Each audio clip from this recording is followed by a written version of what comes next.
Позвольте нам начать работу 14-й Всероссийской научной конференции «Байкальская встреча», посвященную 90-летию доктора философских наук, профессора Ленского государственного университета Ивана Ильича. В самом начале конференции позвольте поблагодарить вас, всех участников конференции, за проявленный интерес к этой конференции, за то, что вы, несмотря на расстояние, несмотря на долгие годы, что мы не виделись, нашли возможность и время сегодня быть здесь вместе с нами. Прежде всего, я прошу обратить внимание на экран. Мы предлагаем вам небольшой фильм, который Брянский государственный университет подготовил о своем профессоре, докторе философских наук Иване Ильиче.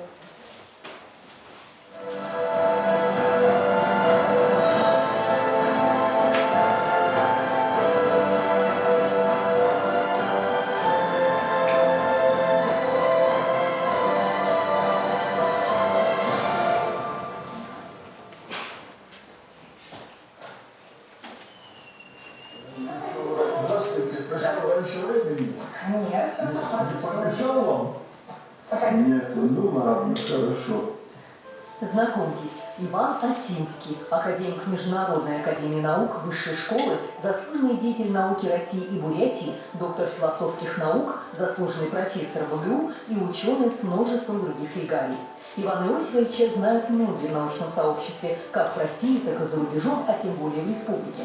Ведь более 60 лет его жизни связаны сначала с Бурятским государственным педагогическим институтом имени Дажи Банзарова, теперь университетом, который отметил в прошлом году 90-летний юбилей. Вот Иван Иосифович человек, который практически по крупицам собрал всю историю нашего Бурят-Монгольского педагогического института. История у нас такая живая, она раскрашена биографиями, раскрашена личными поступками разных людей, и вот это очень дорого стоит. Личная история, вернее биография Ивана Иосифовича начинается также 90 лет назад, 10 августа 1933 года на Украине, в селе Болярка Житомирской области, где проживали в основном поляки, в семье крестьян Иосифа Павловича и Елены Андреевны.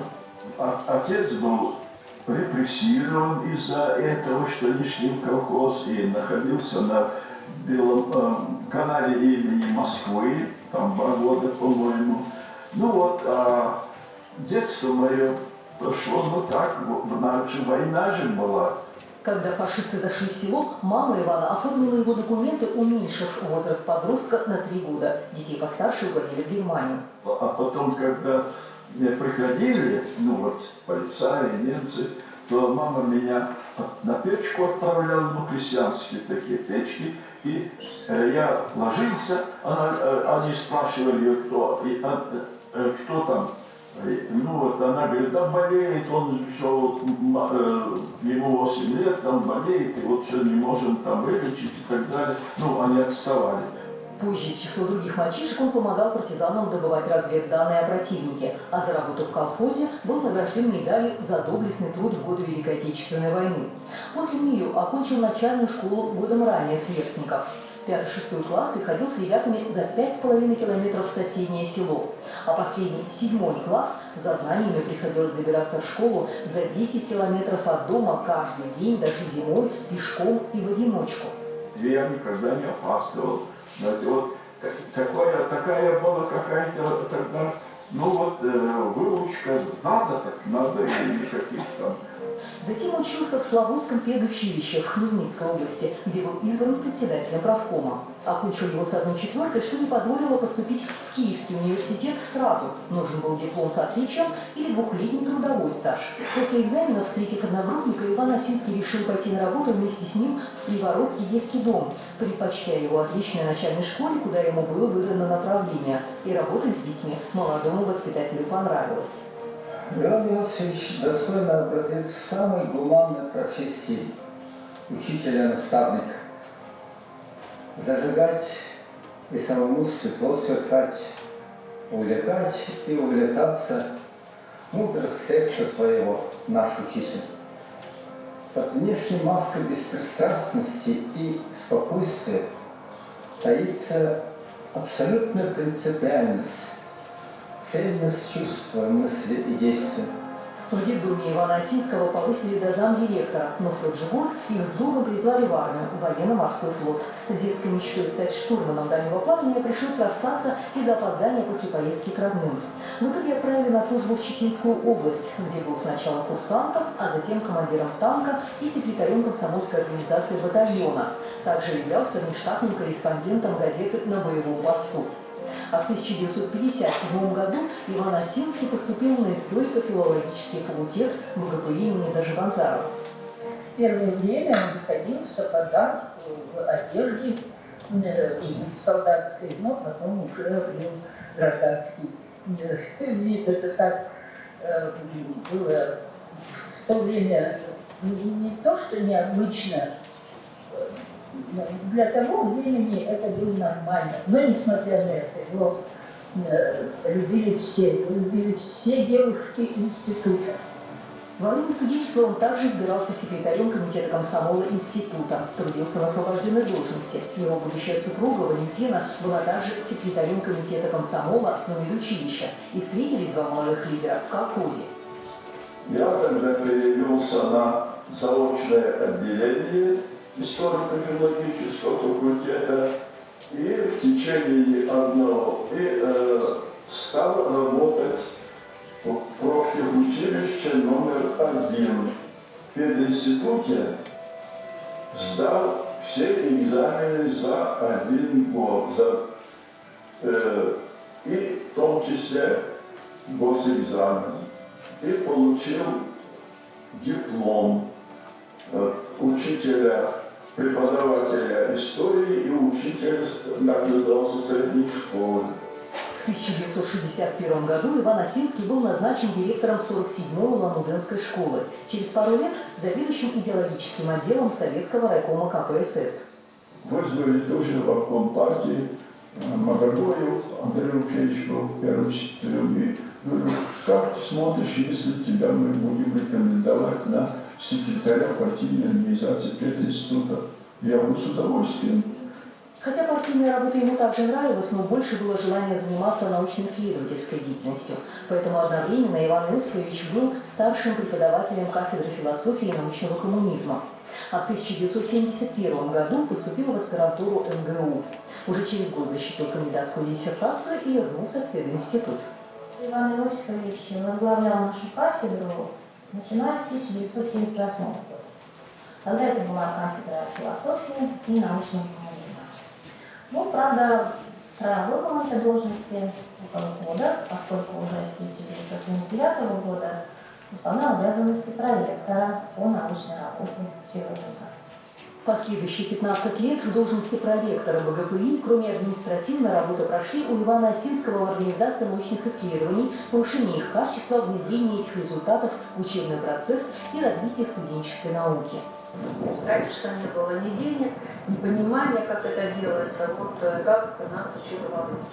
Он брал нас и ехал в поле в Волгинский район, и мы пешком обходили различные организации, встречались с людьми. Вот так проводились первые социологические исследования. Люди шли, конечно, навстречу, но это были незабываемые времена, когда со своим научным руководителем в поле мы обедали и проводили такие свои первые изыскания, связанные с социологией. Начиная с конца 60-х, начала 70-х годов, Иван Осинский активно начал публиковать собственные научные труды. Многие из них были посвящены интеллигенции.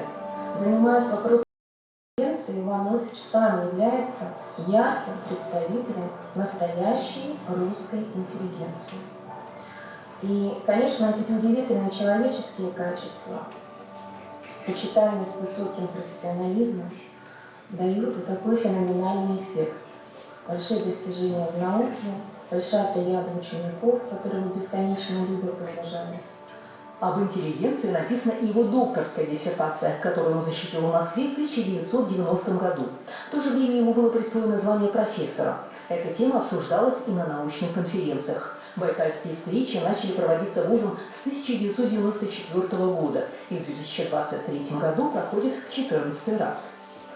Именно он стал организатором вот этих серий конференций, которые продолжаются и поныне. по интеллигенции и общероссийской, и сибирской, и бурятской, ну и даже других народов, где он сопоставлял уровень их развития. Кроме того, Иван Осинский – автор других масштабных научных проектов и участник международных конгрессов и конференций во многих странах мира. Мы с ним встречались и за рубежом, естественно, потому что принимали участие в международных конгрессах и европейских конгрессах. Я помню, и в Польше мы встречались с ним, и в каких-то еще других странах. Ну, мы так или иначе начали как-то пытаться вместе работать с нашими западными партнерами. И Иван Осипович, у него там хорошие контакты всегда были в Польше. Конечно же, много коллег было, которые лично с ним хорошо знакомы. А потом я с ними познакомился, потому что многие годы я приезжал к обязательно на байкальские чтения. Иван Иосифович был научным редактором альманаха «Поляки в Бурятии» национальной культурной автономии на Джере. Благодаря таким людям, конечно, это поиск общества в основу своей работы поставил в том числе и научные исследования, вклад поляков в развитие Восточной Сибири, проводили очень интересные, значимые мероприятия именно культурной такой направленности. Одним из достижений Ивана Иосифовича стало открытие в пединституте аспирантуры по философии и социологии, а в 1991 году Совета по защите кандидатской диссертации. Ведь молодым ученым республики приходилось выезжать для этого в Москву и другие российские города. Позже по его инициативе созданы и первые в БГУ докторантура и докторский диссовет. Наверное, по многим специальностям даже и мысли не было, что в ближайшее время в педагогическом институте появится диссертационный совет. И постепенно, очень аккуратно, четко, корректно, и, надо сказать, интеллигентно работая, Иван Иванович добился того, что этот диссертационный совет перерос в докторский диссертационный совет, который функционирует в нашем вузе и сегодня. Кстати, Иван Осинский был в 1995 году главным оппонентом Степана Калмыкова на выборах в ректоры вуза. Ему не раз предлагали руководящую должность и ранее. Он мог бы возглавить пединститут в Южно-Сахалинске или Елецкий государственный университет, но каждое такое предложение отклонял. Из Бурятии уезжать желания не было. Поэтому и после победы Степана Владимировича Иван Иосифович ушел с должности проректора и с 1996 по 2008 годы возглавлял кафедру философии БГУ. Благодаря его усилиям она занимала высшие строчки российских рейтингов. Я когда пришла работать на кафедру, надо отметить, что все кандидаты наук были. Затем был доктор наук, Осинский доктор наук, остальные у нас были как кандидаты. И он добился того, что у нас почти все стали, вот эти кандидаты наук, стали все докторами наук. У нас была самая мощная кафедра, такой вообще не было в то время. Иван Иосифович не только сам всегда следил за выходом книжных новинок и появлением их в вузовской библиотеке, но и заботился о преподавателях своей кафедры и студентах. По инициативе Осинского проводились лекции, семинары и тематические беседы. Я приходила на заседание кафедры, проводила вот эти обзоры, и Иван Ильич следил за тем, чтобы все эти книги записывали себе, а потом рекомендовали своим студентам. Надо сказать, что после этого вот эти книжки у нас на полках вообще не лежали, они у нас всегда были в каком-то вот обороте. Иван Осинский, еще будучи студентом, был на странице газеты БГПИ «За педагогические кадры», а позже сам стал создателем и главным редактором международного научного журнала «Евразийство и мир». Входил в редакционный совет федеральных журналов «Социологические исследования», «Интеллигенция и мир», а также ряда университетских изданий, в том числе «Вестника БГУ», основанного в 1997 году. Важный аспект деятельности Ивана Ильича – это создание журнала «Вестник Бурятского БГУ», «Вестник БГУ. Философия и социология». Вот. Этот журнал сразу получил статус флагманского журнала. Вот. И пользовался успехом. Желающих публиковаться в этом журнале было очень много. На сегодня Иван Осинский автор около 800 научных работ, из них более 40 учебных и методических исследований и монографий. В рамках празднования 25-летия издательства у нас проходил конкурс на лучшего автора нашего большого университета. И, конечно, самым лучшим автором там, по всем критериям стал Иван Ильич Осинский, который получил заслуженную награду, премию, и мы все этому были очень и очень рады. Многие из книг опубликованы в федеральных издательствах за рубежом и получили высокую оценку специалистов. Его книги «Альма-Матер» и «Политология» становились лауреатами книжного салона Национальной библиотеки, а «Интеллигенция в лицах» несколько лет назад была признана одной из лучших книг в России. Политология, это мы с Мариной, с дочерью написали. Книга, которая рекомендована для вузов России. И еще 3 книжки есть по политологии, порекомендованы Министерством. Тематический план издательства БГУ ежегодно включает имя Ивана Осинского. Последние 5 лет он работает также активно. Недавно в типографии БГУ отпечатаны 2 серьезные монографии, написанные Иваном Иосифовичем в авторстве с ученицей. Иван Васильевич, он опубликовал первый том в 2022 году, который называется «Интеллигенция Тувы. Формирование, развитие, особенности». Вот она перед нами. И второй том, тоже «Интеллигенция Тувы», уже на рубеже 20-21 века. Широчайший спектр научных интересов Ивана Осинского можно понять, изучив только названия сотен статей, десятков книг и множество диссертаций, над которыми работал ученый. В 2003 году вышел библиографический указатель о докторе философских наук, профессоре Иване Иосифовиче Осинском. И указатели выдержали уже 3 издания, и мы выпускаем еще 4-е издание, по крайней мере, готовим публикации. За вклад в подготовку научно-педагогических кадров он избран почетным профессором Читинского госуниверситета и Восточно-Сибирского института МВД России. Меня поражает скромность Ивана Иосифовича. Он никогда не подчеркивает своих особых заслуг и всегда по-отечески относится к своим коллегам, ученикам, ко всем, кто к нему обращается. За годы в БГУ сформировалась научная школа Осинского, которая стала одной из авторитетнейших в стране. По итогам федерального конкурса ведущих научных школ России в 2003 году она была признана победительницей и удостоена президентской финансовой поддержки. За время существования Совета было защищено 350 кандидатских и докторских диссертаций. Это, в общем-то, очень много. В числе аспирантов Ивана Осинского был даже генеральный консул Монголии в Улан-Удэ Узи Секхан. Всего под руководством Осинского защитили 70 кандидатов философских и социологических наук и 16 докторов.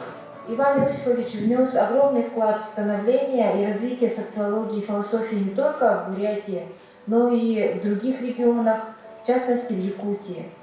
Его подход к предмету исследования – это широкомасштабный, комплексный подход.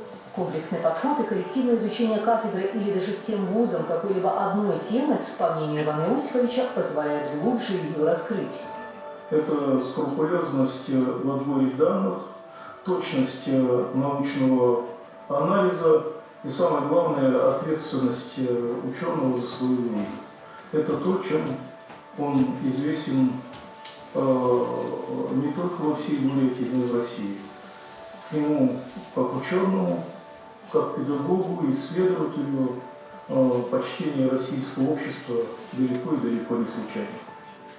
Имя Ивана Осинского включено в энциклопедию Алексеева «Философы России 19-20 столетий», справочники «Социологи России и СНГ 19-20 веков», история интеллигенции России в биографиях ее исследователей, а также ученые Международной академии наук высшей школы. О социологии России в лицах истории современности. И, кстати, вот здесь представлены, конечно, самые достойные имена, лучшие, естественно, социологические кадры, ученые, которые внесли наиболее весомый вклад в развитие российской и вообще мировой социологии. И, естественно, по достоинству в этой энциклопедии занимает свое место нашего уважаемого юбиляра Осинский Иван Иосифович. Все ученики Ивана Иосифовича подчеркивают, как настойчиво и в то же время деликатно он подталкивает своих аспирантов и докторантов к научным открытиям, при этом стараясь привить им самые лучшие качества исследователя. Это просто удивительно, когда он находит столько в себе силы, столько сердца и души для того, чтобы поднять человека, вырастить человека. И так радуешься, что вот он создал этого человека как личность ученого. Неоднократно Иван Осинский становился победителем конкурса на звание «Лучший профессор БГУ». Он член Всероссийского совета «Интеллигенция, культура, власть», учебно-методического совета при МГУ имени Ломоносова, докторских диссоветов в Иркутске и Чите и, конечно, докторского диссертационного совета по философии и социологии при БГУ, в котором был председателем почти 30 лет. Для меня Иван Иосифович, конечно же, прежде всего наставник, прежде всего учитель, учитель с большой буквы. Он всегда вдохновляет, окрыляет и вселяет веру в твои интеллектуальные возможности. Величайший душевный человек. Моя благодарность, как река, она течет от него ко мне и потом уже к моим ученикам. По стопам отца пошел и его сын Павел, окончив философский факультет и аспирантуру МГУ, где и защитил кандидатскую диссертацию. Доктором наук, но уже по социологии, он стал в США, в Северо-Западном университете в Чикаго, где трудится преподавателем сейчас. Сын Павла, Иван, с медалью окончил в том же городе Иллинойский университет. Пожалуй, самая главная отличительная профессиональная черта отца – это его феноменальная работоспособность. Он работает без выходных, без отпусков. И даже когда мы собираемся порой с семьей, он посидит часов 2, и ему нужно идти обратно работать, писать свою рукопись. Отдыхать папа действительно не умеет, рассказывает дочь Ивана Иосифовича Марина. Зато добротой и заботой своих детей он не обделил и, конечно, привил вместе с супругой Валентиной Филипповной им все лучшие человеческие качества. Марина Ивановна также успешна в науке. Она с отличием окончила исторический факультет БГПИ и, отработав на севере Бурятии преподавателем, защитила сначала кандидатскую, затем докторскую диссертацию по социологии, а сейчас профессор БГУ. Ее сын Евгений уже имеет семью, а у Ивана Иосифовича появился правнук. А вот эта зима 78-го года Лужня здоровья, помнишь? Помню. Вот здесь нас много, здесь и я слышал. Ну здесь-то нас много, то есть тут у нас и наши и родственники, и знакомые, а вообще-то мы ходили своей семьей. Да. Ты, мама, Паша и я. Лыжи, реже коньки, летом прогулки по грибы. Это было раньше. Сейчас Ивану Иосифовичу исполнилось 90 лет. Но понимая, что для интеллектуальной работы необходима и физическая форма, он старается ее поддерживать ежедневной зарядкой. Вечерами у него сначала прогулка, а иногда даже пробежка и строго определенное число базовых упражнений на разных снарядах. 10 кругов делаю за 33 минуты с учетом упражнений. Это значит, что я круг один делаю 3 минуты.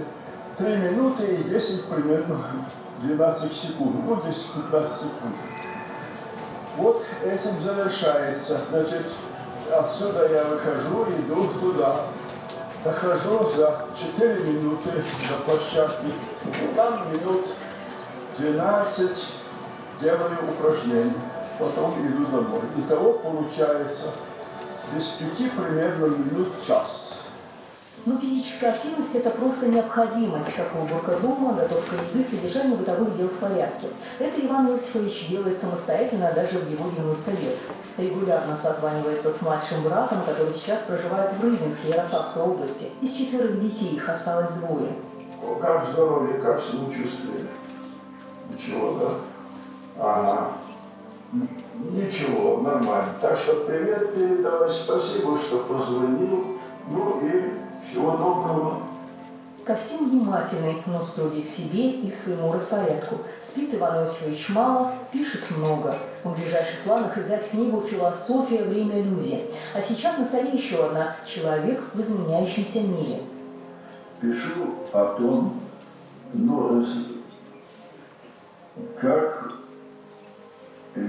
человек изменяется в процессе изменения общества. И общество постоянно оно меняется. А человек, он как бы что? Вынужден адаптироваться, вынужден меняться. И я через, ну вот, так через как бы привлекаю свою биографические какие-то моменты к этому освещению. И вот что сочиняю, что-то не знаю, получится, не получится. А еще Осинский любит угощать гостей, самый частый из которых его друг Анатолий Николаевич, который шутит, что Иван Иосифович женат на науке, ведь все основное время посвящает именно ей. Ну, конечно, огромная часть так жизни связана, или большая часть жизни связана с пединститутом, с университетом. Вот, и Иван часто говорит такую фразу, что это моя семья, вот, университет – это моя семья. Ну, наверное, это о многом говорит, да, что это вот значимая часть его жизни, профессиональной жизни, человеческой жизни, связанной с пединститутом, с университетом. Этот уникальный человек – юбиляр, практически ровесник 90-летнего вуза, в котором учился сам и обучал тысячи студентов, сотрудничал с сотнями преподавателей и воспитывал десятки ученых. Всем он скромно и ненавязчиво своей повседневной жизнью и усердным трудом Иван Иосифович Осинский показывает истинный пример служения науке и окружающим его людям. Это человек, который никогда не теряет интерес к происходящему в обществе, происходящему в мире. И это прекрасный пример выстраивания отношений с окружающим миром, с людьми, которые находятся вокруг тебя, и с самим собой. И за это бесценный дар общения с уникальным профессором, которому мы учимся не только профессии, но и учимся просто достойно проживать свою жизнь. Мы очень благодарны Ивану Иосифовичу и благодарны судьбе за такую возможность, за то, что мы знакомы, за то, что он нас учил, учит, за то, что он просто у нас есть.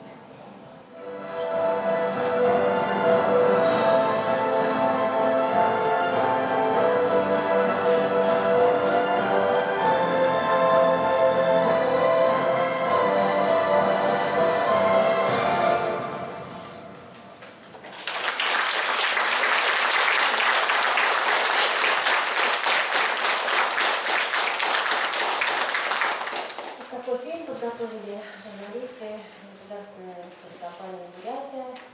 И вот этот фильм Бурятский государственный университет дарит сегодня в подарок Ивану Иосифовичу, ну и всем, кто сегодня с нами. Позвольте перейти к приветственным словам. С приветственным словом мы хотим пригласить к микрофону проректора Бурятского государственного университета, доктора исторических наук Викторию Владимировну Имамову.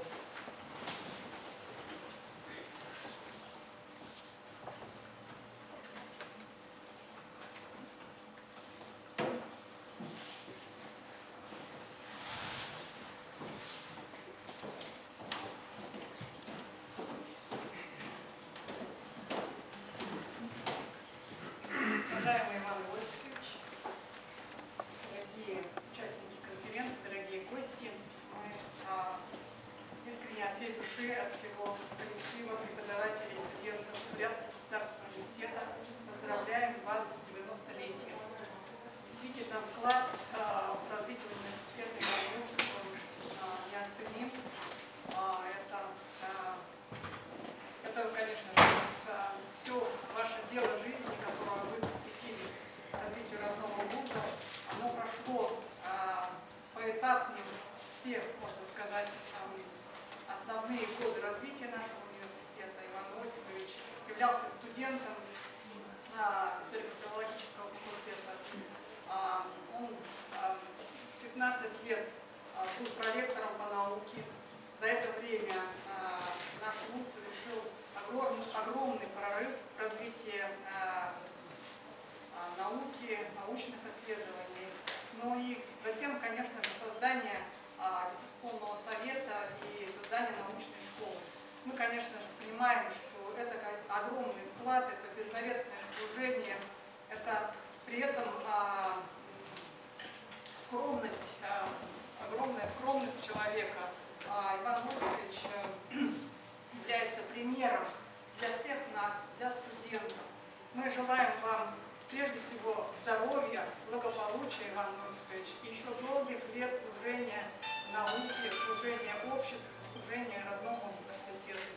Спасибо вам, Иван Ильич.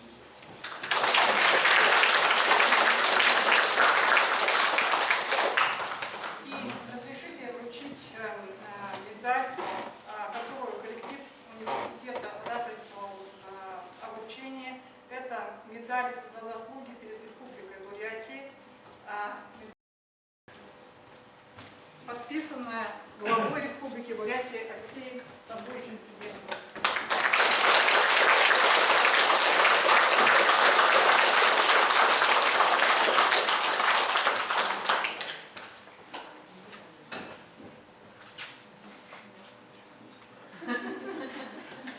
Я тоже первый раз. Первый раз, надеюсь, не последний. Исторический момент.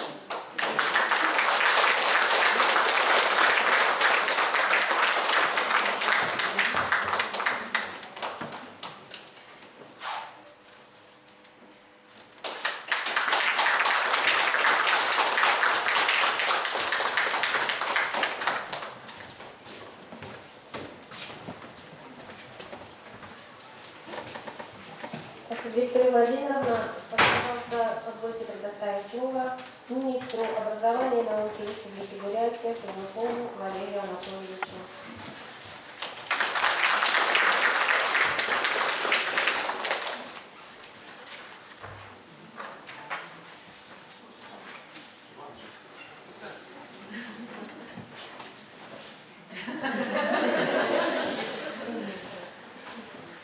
Уважаемый Иван Васильевич, уважаемый президиум, уважаемые присутствующие, от лица правительства Республики Бурятия, от Министерства образования и науки Республики Бурятия, я прежде всего, конечно, хочу поздравить Ивана Васильевича с замечательным юбилеем нас, всех присутствующих, то, что мы вместе с Иваном Васильевичем сегодня принимаем участие в этой научно-практической конференции, которая традиционно уже у нас является, а он является ее инициатором прежде всего. Ну, конечно, приготовлен приветственный адрес, но я просто хочу сказать своими словами, хотя сложно говорить после такого замечательного фильма, который мы посмотрели. Но Иван Васильевич для нас, для всех, это вот пример того, каким должен быть ученый, каким должен быть настоящий человек. Он и гражданин, и патриот. И самое главное, это пример вот трудоспособности, трудолюбия, отдачи себя своему делу. И вот в конце вот фильма было сказано, что вот человек посвятил себя науке, но мне кажется, что он в большей степени посвятил себя людям. Людям, которые его окружают, люди, с которыми он общается. Потому что ну, все, наверное, кто встречался в своей жизни с Иваном Иосифовичем, они вот под впечатлением от его такой, ну, действительно сугубо интеллигентной, скромной личности, но тем не менее, которая оказывает значительное влияние на те процессы, которые происходят вокруг.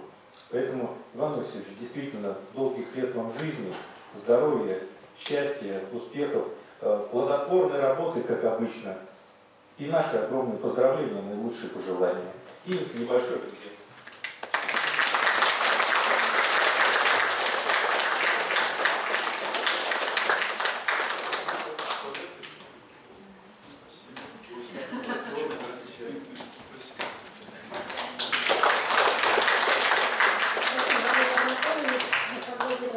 Слово доктору педагогических наук, профессору, члену-корреспонденту Российской академии образования, организатору и первому ректору Бурятского государственного университета Стану Андреевичу Калмыкову.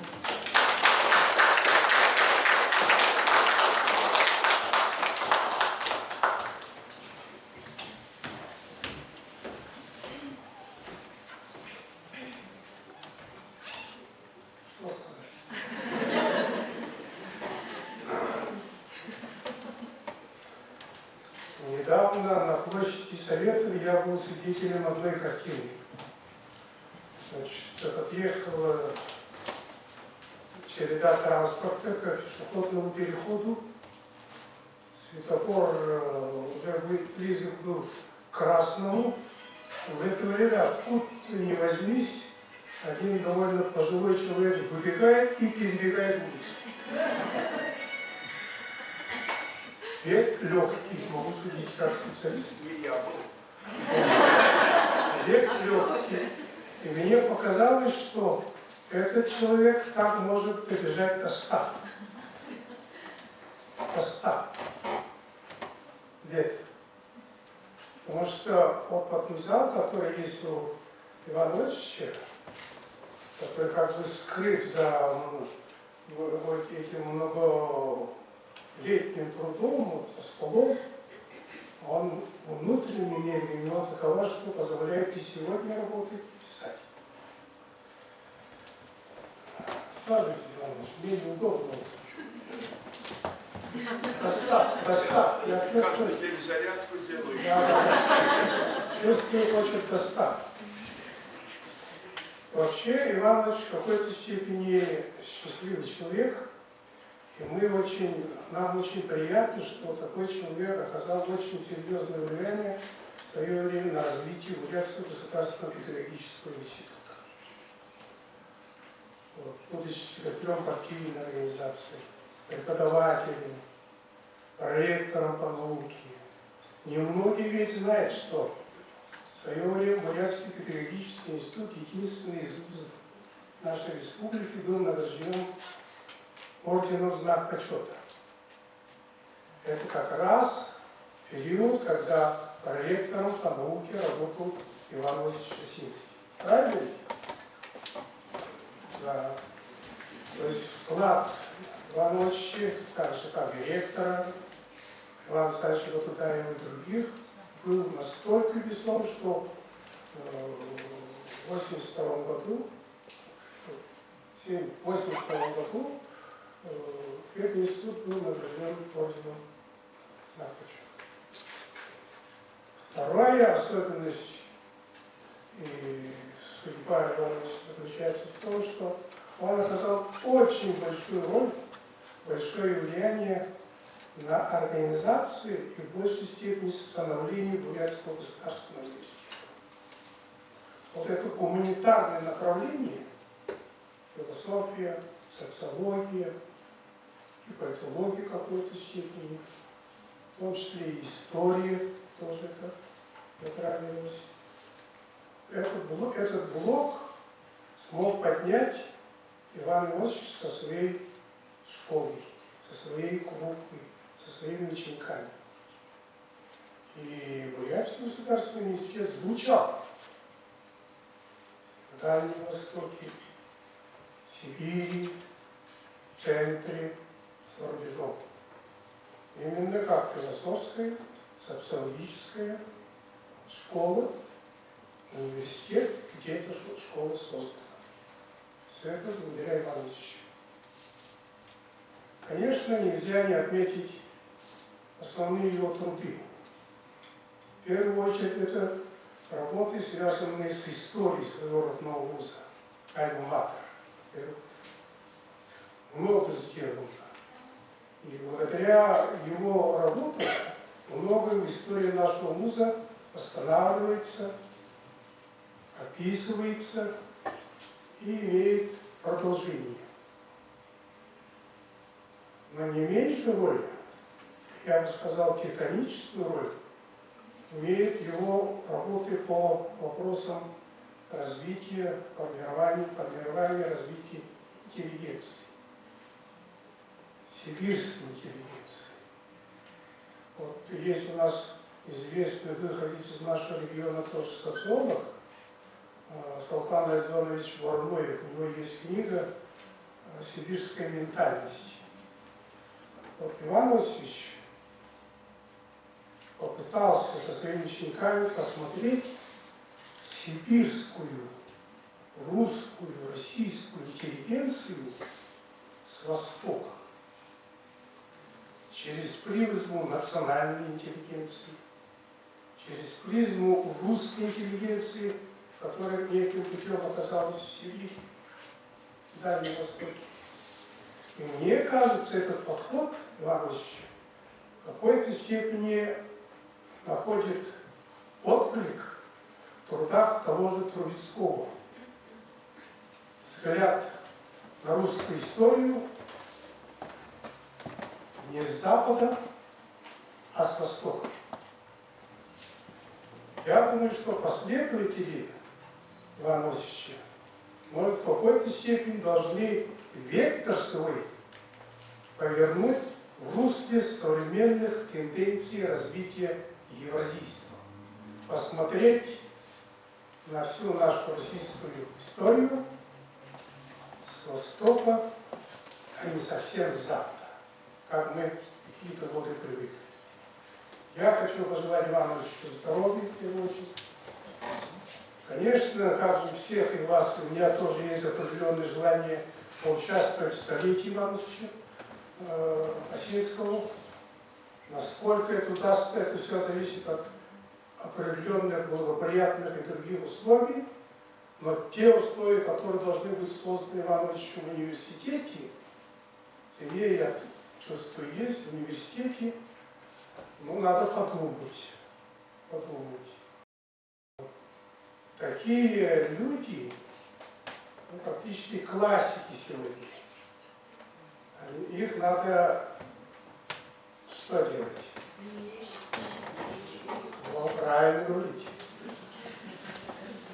Понимаете тоже кое-что? Нести на руках. Было время, они вот эти люди по молодости несли вас. Но все имеет людей круговорот, надо сейчас вести. И я обращаюсь к ученикам, соратникам Ивана Иосифовича. Давайте вот конференции, это все хорошо. Раз в год к Ивану Иосифовичу хорошее отношение, это неплохо. Но коллектив университета должен, мне кажется, создать условия. На сегодняшний день я полагаю, что Ивану Ильичу достаточно условий в университете еще нет. Правильно я сказал? Спасибо.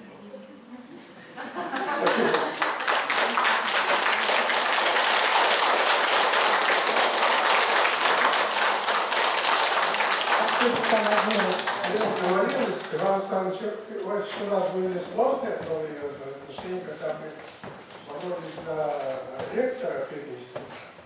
Ну, он был проректором, меня избрали ректором. Потом я говорю, Иван Ильич, новая команда, нужен новый проректор. Иван Ильич, человек, надо такой деликатный, обходительный, он на самом деле, когда надо, может и ежа выпустить. Вот. Ну и рискнуть может. Вот я помню, я не буду об этом говорить. И вот я говорю, Иван Ильич, ну, выждал паузу, говорю, Иван Ильич, ну все-таки согласитесь, вы Осинский, я Осинский, роду. Вы же старые партийные закалки, вы же знаете, трибализм в одной организации невозможен. Нам надо разойтись, говорю. Через некоторое время Иван Ильич согласился. Спасибо, Иван Ильич. Спасибо за спасибо за совместную. Да. Ну, там кое-что у меня есть, я лучше потом вам передам.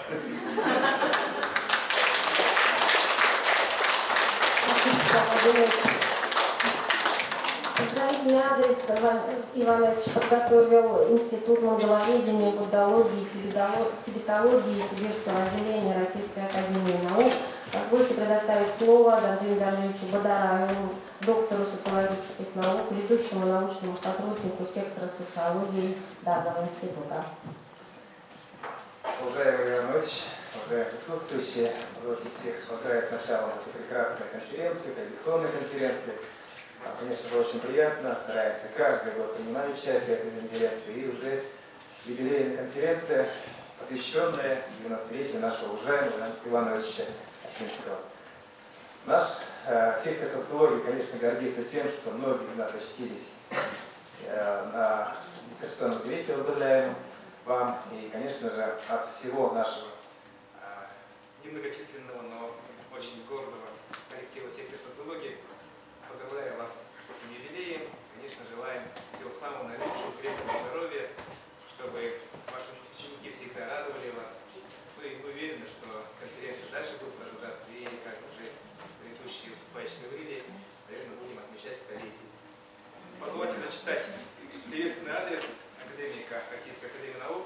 директор нашего института Борис Иванович Базаров.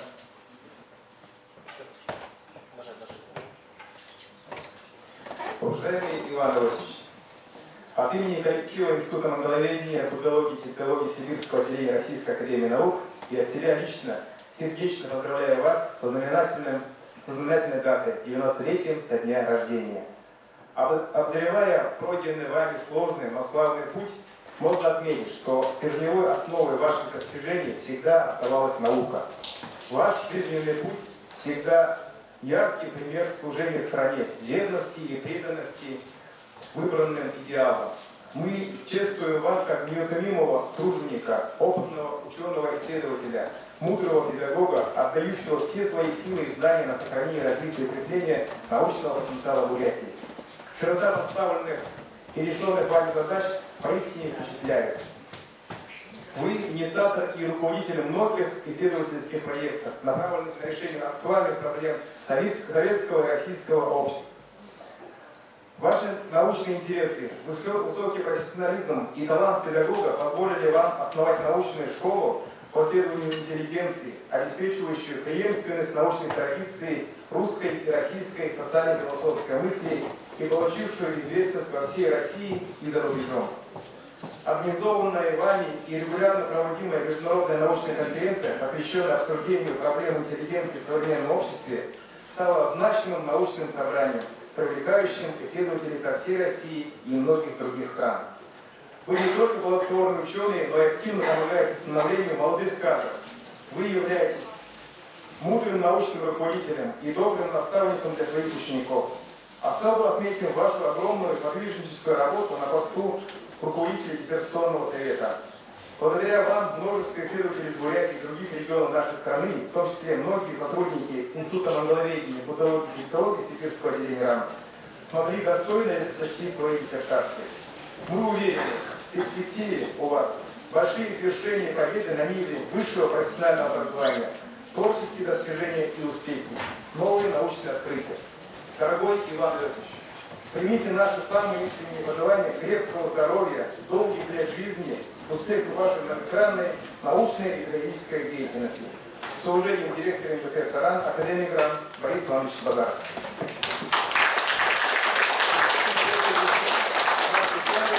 Посвященный столетию Республики Бурятия и 550-летию города Улан-Удэ.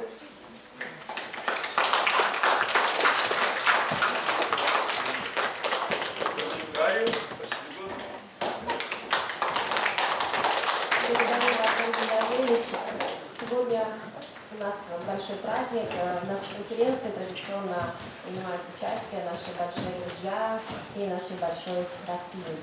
Мы рады приветствовать наших друзей из Российского государственного гуманитарного университета, в лице декана социологического факультета Анисимова Романа Ивановича и нашего замечательного друга, коллеги, всегда коллеги Галина Владимировна Картыгашина. Пожалуйста, вам слово.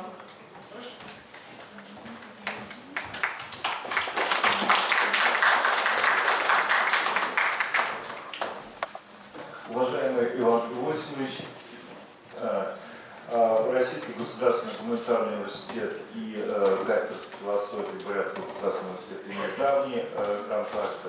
В основном они, конечно, основаны были на вашей дружбе с Жан Ильичем Прощенко. В принципе, он, по большому счету, меня делегировал сюда, меня и Галину Владимировну. Также у нас тесные научные интересы, в частности, мы тоже проводим конференции по интеллигенции, и поэтому мы рады присутствовать на вашем юбилее и поздравляем вас с 90-летием, надеемся долгой, плодотворной работы и на этом дальше по этой колее. И подготовили мы поздравительный адрес от ректора РГГУ Александра Борисовича Дисбородова. Я его не буду даже прям просто передам. Спасибо. И много подарков подготовили такой вот сувенир. Это наш Российский государственный гуманитарный университет, улица Никольская, 15, историческое здание с нотариальной синодальной типографии, где он сейчас, собственно, только архивно, откуда и пошел. И это было отсюда тоже подарок. Также Жан Терентьевич не смог присутствовать, но он подготовил вам послание, которое как раз я вот и зачитаю, с вашего позволения, и тоже подарки. Осинскому Ивану Иосифовичу, заслуженному деятелю наук России и Республика Бурятия, дорогой и глубоко уважаемый Иван Иосифович, ваш жизненный путь уникален и в то же время ясен и благороден. Это путь от солдата Советской армии, прибывшего служить в Сибирь из далекой Украины, до одного из руководителей Бурятского университета и известного всей стране ведущего специалиста по философии и социологии. У вас много замечательных черт, от общественно значимых до личных. Ваши труды известны всем, кто занимался исследованием социальной структуры общества, особенно проблемами интеллигенции, молодежи и студенчества. Вы многое сделали для изучения Бурятской республики, служению которой вы посвятили свою жизнь. Ваши труды касались и острых социальных проблем, как девиантное поведение, что требовало не только научного, но и творческой настойчивости и гражданского мужества. У вас огромное количество учеников, многих из которых подали путевку в науку. И более того, вы увлекли на этот путь поиска, который достойно продолжает ваше искание. С вами приятно общаться и обсуждать и научные, и общественные, и повседневные проблемы нашей жизни. Этим можно объяснить то, что люди тянутся к вам, хотят слышать ваш совет, ваше компетентное слово, ваше мнение, которое всегда идет из глубины вашего мужественного и доброго сердца. Я признателен вам за наше сотрудничество, за научные связи наших коллективов, за искренние доброжелательные отношения к совместным поискам истины. Добра вам, продолжения творчества, здоровья и благополучия. Член корреспондент РАН Жан Терентьевич. Также он личный подарок от себя прислал, но не потом откроется. Также мы, так как у нас также изучаются проблемы интеллигенции, мы подготовили сборники наших трудов, в которых есть ваши статьи. Галина Владимировна, и также мы подготовили ряд книг, которые, собственно, занимается наш факультет в течение нескольких лет. Это проблема пrekаризации труда. Ну, собственно, вот эти сборники мы тогда вам передать. Они вон там лежат на столике, чтобы не заполнять особо. Спасибо, Иван Васильевич. И Галина Владимировна, ваша ученица. Я очень рада. Наш замдекан. Спасибо вам большое за приглашение. Рада, что я вижу вас здравия. Очень счастлива встретить вас всех снова, наших коллег. Да, поздравляю от всей души. Спасибо. Позвольте предоставить слово нашим ближайшим друзьям, нашим коллегам. Сегодня они присутствуют здесь в большой делегации и пришли приветствовать профессора Осинского от имени Иркутского государственного университета, от имени Законодательного собрания Иркутской области, а также Восточно-Сибирского филиала Российского государственного университета правосудия. Я предоставляю слово доктору философских наук Истоминой Ольге Борисовне, доктору социологических наук Марии Константиновне Гайдай, а также Барановой Наталье Сергеевне, заведующей сектором сопровождения муниципальных методических служб. Здравствуйте, уважаемые коллеги. По-моему, не слышно, да?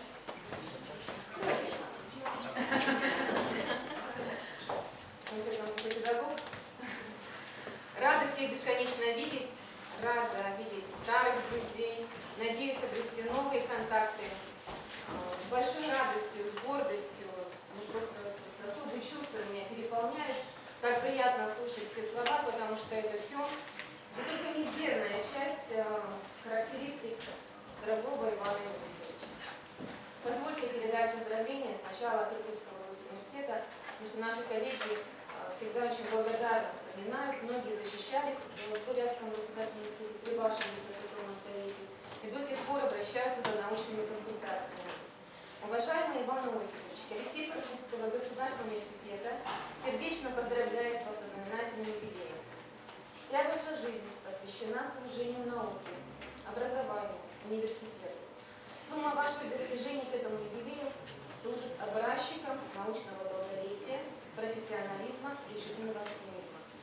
Ваши научные труды неизменно отличаются глубиной фундаментальных разработок социально-философских проблем, остротой, злободневностью, освещением современной социальной политики.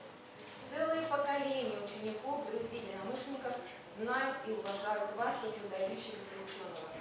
Ивановича можно заносить в книгу рекордов Гиннесса, потому что такого количества учеников, которые защитились под руководством нашего дорогого юбиляра, я думаю, нет вообще в мире. Я была 75-я.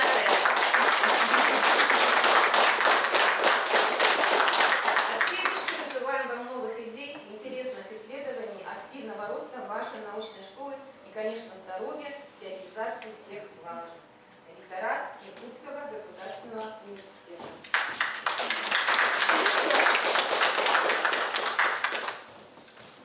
И также с гордостью разрешите представить вам благодарственное письмо от заместителя председателя законодательного собрания Иркутской области. Хорошие слова можно, я тоже произнесу. Уважаемый Иван Иосифович, поздравляем вас с прекрасной датой. На протяжении многих и многих лет вы являетесь эталонным ученым, замечательным общественным деятелем, наставником, учителем с большой буквы и другом многочисленной плеяды работников культуры, образования, науки Восточной Сибири и Дальнего Востока. Вы задаете ориентир и сами являетесь отражением всего лучшего, что есть в нашем многонациональном народе. Вами по праву могут гордиться и украинцы, и буряты, и русские. Вы смогли в своей жизни и творчестве не только черпать народные богатства, но и значительно приумножить их. Большая часть вашей жизни, научная щедрость к людям, любовь к людям, все это о вас, дорогой Иван Иосифович. Позвольте в дни вашего чествования от всей души пожелать вам здоровья, благополучия, хороших новостей, которые нам всем очень нужны сегодня. Надеемся на ваши новые, так нужные обществу идеи, мысли и книги. Лариса Егорова, заместитель председателя Заксобрания Иркутской области.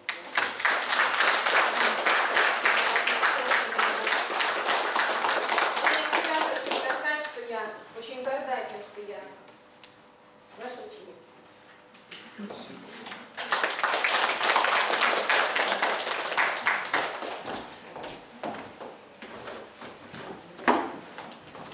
Уважаемый Иван Иосифович, дорогие собравшиеся, всех без исключения, и Ивана Иосифовича, и всех вас поздравляю с этим потрясающим событием, с началом конференции, а вас с таким потрясающим юбилеем.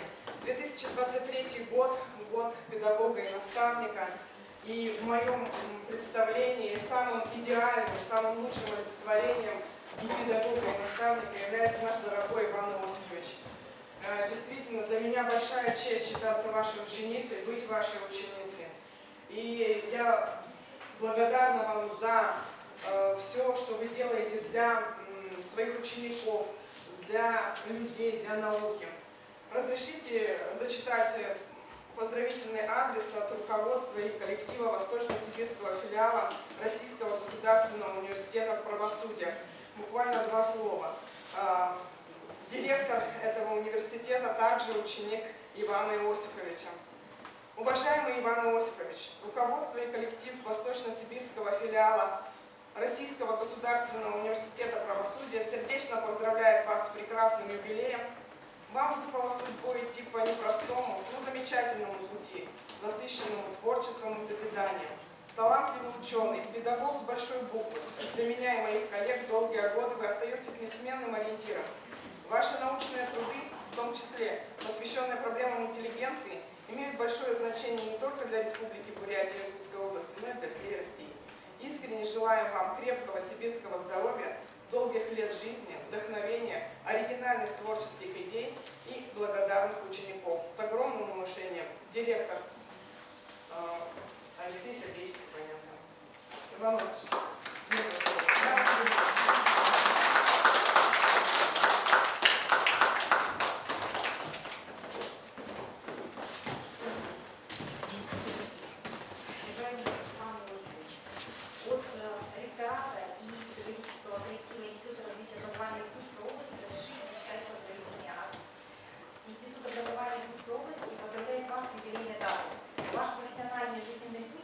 Беззаветного служения науки и образования Российской Федерации. В Иркутской области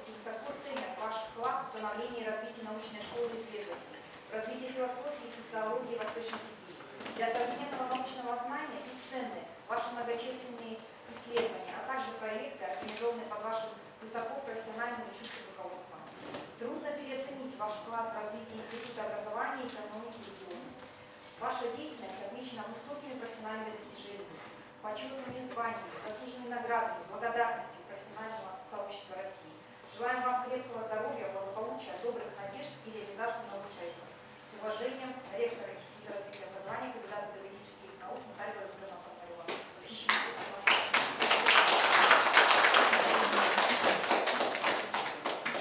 Благодарим наших коллег из Иркутска и передаем эстафету нашим коллегам из Забайкальского государственного университета. Сегодня здесь тоже присутствует большая делегация: Люция Макарова, Илья Александровна, Тумурова, Жаргала Тумурова, Читаковника, Татьяна Медведева. Пожалуйста, коллеги, вам слово.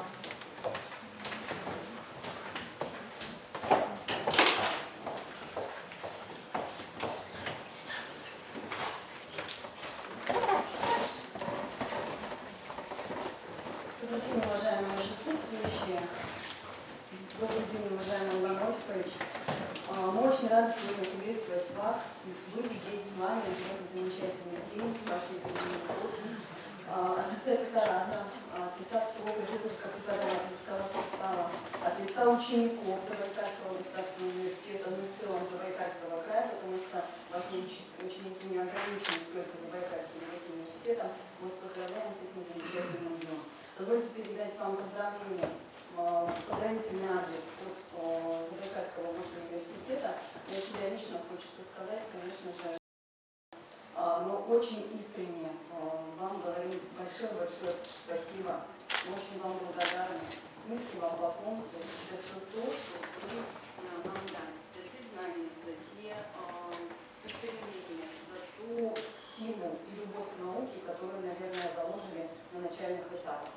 Ну, про себя лично могу сказать, что, наверное, раза два хотела бросить на пути к защите кандидатской. Но как приезжала, я всегда устойчиво говорила: не вздумай, только попробуй. Поэтому только благодаря вам, наверное, вашим усилиям, вашему наставничеству, вашей созидательности все получилось и состоялось. Долгих лет вам, Осипович, творческого долголетия, успехов во всех начинаниях вам и вашей жизни.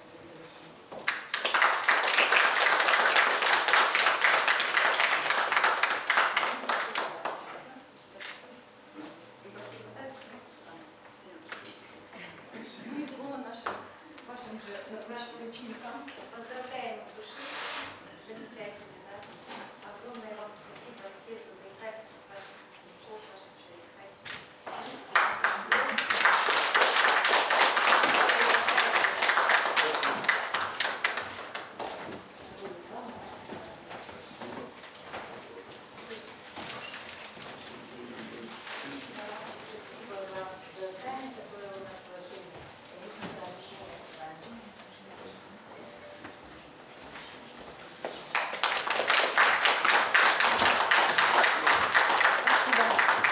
Уважаемые коллеги, позвольте предоставить слово Республике Тыва. Сегодня здесь присутствует Байлак Михайловна Клинкин, кандидат психологических наук, научный сотрудник Центра психологических исследований Тувинского института гуманитарных и прикладных социально-экономических исследований при правительстве Республики Тыва. Всем добрый день. Значит, я хочу прочитать слова директора нашего института гуманитарных и прикладных социально-экономических исследований Барто Вячеславович Стромгак. Примите наши сердечные поздравления с 90-летием от имени нашего института гуманитарных исследований. И вы внесли неоценимый вклад в развитие тувинской науки благодаря двум монографиям «Интеллигенция Тувы 20 век» и «Интеллигенция Тувы на рубеже 20 и 21 веков». Эти книги хранятся в нашей библиотеке научной, в Национальной библиотеке, и они переданы во все районные библиотеки 17 кожумных республики Тыва. И к нам в институт приходил глава республики Тыва Владислав Арестович Ховалых, и мы передали эти все монографии, вся интеллигенция Тувы читает. монографию, ознакомливается и потом ответят. И, наверное, будет презентация всех этих монографий, и мы постараемся тоже провести конференцию, и мы благодарим кафедру философии Марию Валентиновну и научного руководителя Ивана Иосифовича за то, что он поддержал республику нашу, поддерживает интеллигенцию Тувы. И за эти 20 лет защита кандидатской стала защитой, наверное, на всю жизнь, потому что это научная степень и как бы покровительство Ивана Иосифовича на всю жизнь защищает не только его учеников, но и те идеи, и мы распространяем все эти ценности, духовно-нравственные ценности, как можно больше транслируем, обучаем и будем наставлять и продолжать. И я со своей стороны обещаю, что будет опубликована 3-я часть монографии про интеллигенцию Тувы. Все данные были собраны в 2022 году, и сейчас идет в сравнительном анализе. И поэтому мы всех здесь присутствующих тоже приглашаем в нашу республику, в Туву, в наш научный институт гуманитарных исследований. Посетите, и дай Бог, чтобы Иван Васильевич уже прилетел, есть прямой рейс, мы будем ждать. И к нам вы можете связаться со мной, и будем с вами сотрудничать и продолжать работу. Спасибо вам большое. Спасибо,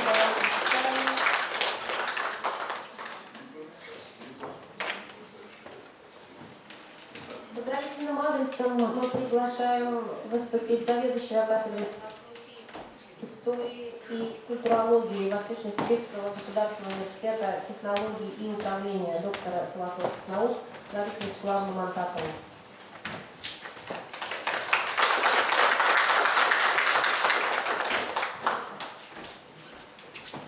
Здравствуйте, уважаемые коллеги. Конечно же, здравствуйте, Иван Иосифович.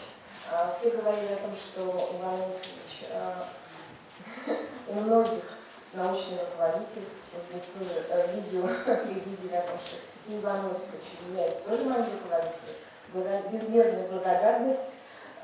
И Иван Иосифович специалист не только в области социологии, но и специалист в области философии, конечно.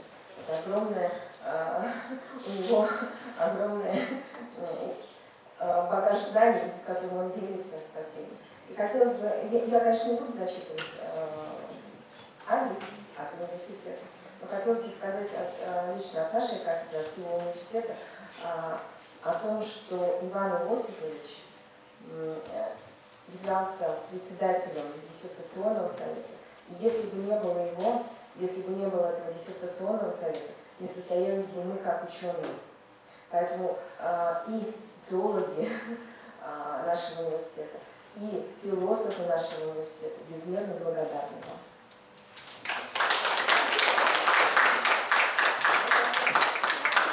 Это презент от нашей кафедры. И вот что хотелось бы сказать. Для ученого самое главное что? Это, конечно же, орудие, которым он работает. Это ручка. Мы дали Ивану Иосифовичу ручку, и здесь еще небольшой презент оставим.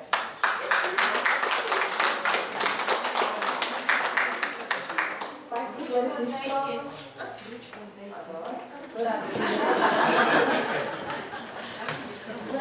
Наши коллеги Бурятской государственной сельскохозяйственной академии, ученица Ивана Иосифовича, руководитель кафедрой социально-гуманитарных наук, рекламы и туризма. Я предоставляю слово кандидату филологических наук Оксане Дмитриевне Бронюковой.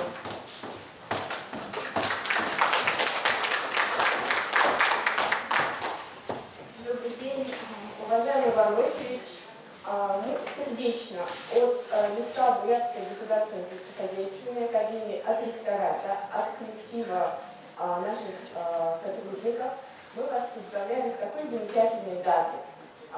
Вы внесли огромный вклад, мы уже увидели и фильм, и все представления, и огромный вклад в развитие нашей академии, потому что очень многие сотрудники, которые работают в гуманитарных направлениях, это ученики или те, кто защищались в нашем дисковете под руководством Ивана Иосифовича. Я непосредственно являюсь его ученицей, как раз его школы интеллигентоведения, только китайская, где у нас студентские друзья и так далее. То есть, надеюсь, что мы с гордостью продолжим ваше дело. Было сказано очень много слов, я официальными словами не буду зачитывать. Хочу сказать, что ко всем качествам, которыми восхищаются те, кто выступал, я бы хотела добавить, кроме того, что вы сам являетесь воплощением интеллигента настоящего, вы являетесь воплощением человека жизнелюбивого, который в этой жизни построил жизнь по принципу того, что человек дает огромное количество положительного для всех других людей и является образцом того, как нужно жить, как любить и как нужно работать. С юбилеем вас!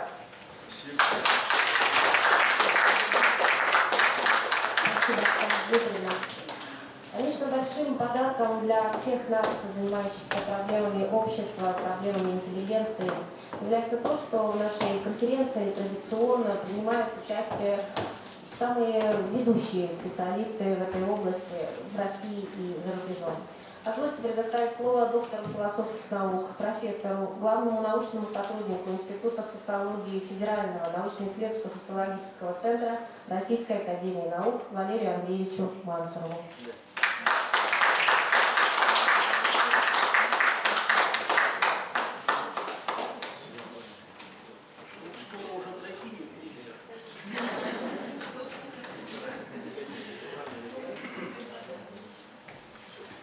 Уважаемые коллеги, я здесь часто бываю. По-моему, я ни одного заседания на байкальских встречах не пропустил, поэтому я знаю многих здесь, и, конечно, Ивана Иосифовича я тоже знаю. Но, правда, я его знаю гораздо дольше, чем эта история наших байкальских встреч. Я хочу сказать, что, конечно, трудно выступать, чтобы не повторяться. Просто очень интересное наблюдение у меня всегда бывает. Тут совсем недавно, где-то весной, неожиданный звонок, звонят, значит, из Улан-Удэ, девушка с телевидения говорит: могу я записать ваше выступление 90-летие? Я говорю: а как вы это сделаете? Она говорит: а я здесь у вас внизу стою. Я уже прилетела. Вот это хороший стиль, понимаете, когда человек не просто о намерении своего говорит, а я уже готов, вот я здесь, пожалуйста. У меня есть телефон, я запишу, все будет хорошо. Вот фрагмент этого, как сказать, как раз вы видели, он включен в фильм. Там еще очень много, я всего наговорил, конечно, вот, это где-то будет использовано. Но я здесь затем, конечно, чтобы еще раз поддержать эту традицию, очень хорошую традицию с точки зрения российского общества социологов, президентом которого я являюсь уже десятки лет. Вот, тоже хорошая традиция. Итак, мы специально, я это подчеркиваю, долгое время готовились, работали в том направлении, чтобы создать и учредить академическую золотую медаль Максима Ковалевского. Все было подготовлено. Но наша Академия наук, она очень осторожна, и она все-таки медаль не учредила. Она грамоту учредила. Ну и там денежный период связан с этой грамотой. Это грамота. Ну, поскольку то, что они делают административно-бюрократические структуры, делают общественные организации. И, кстати говоря, вот здесь очень много поздравлений было от университета, от ведомств и так далее. Это очень хорошо. Это говорит о том, что Иван Иосифович умеет работать с властью. Он умеет заставить власть прислушаться к тому, что что она должна услышать. Вот я сколько его знаю, в его выступлениях обязательно есть такой критически ориентированный фрагмент, который никто другой не говорит, а он говорит. Это замечательная функция интеллигенции в любом обществе. Интеллигенция – это дрожжи общества. Интеллигенция всегда говорит о том, что болит. Ее за это не любят, особенно власть. Но кому приятно, когда тебе в глаза тычут, говорят, вот ты здесь не доработал, тут не сделал, вот тебе тут еще нужно очень много подумать над тем, что и как лучше сделать. Вот это тоже черта интеллигенции. В этом плане я вам говорю, что это классический интеллигент. С мягким голосом, в хорошей манере, спокойно. Он излагает такие вещи, которые власть вынуждена слушать. И вынуждена что-то делать, реагировать на это. Так мы тоже пошли таким же путем. Мы взяли решением Президиума Российского общества социологов учредить золотую медаль имени Максима Кавалевского. Это уникальная награда.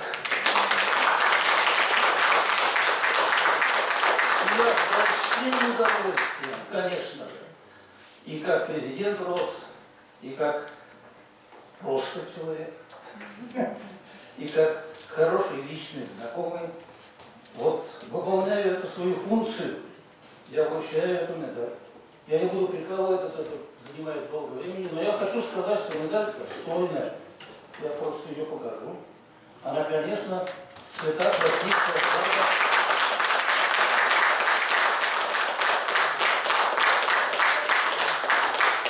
Выполнена в достойном месте, там, где куются и боевые награды наши сейчас.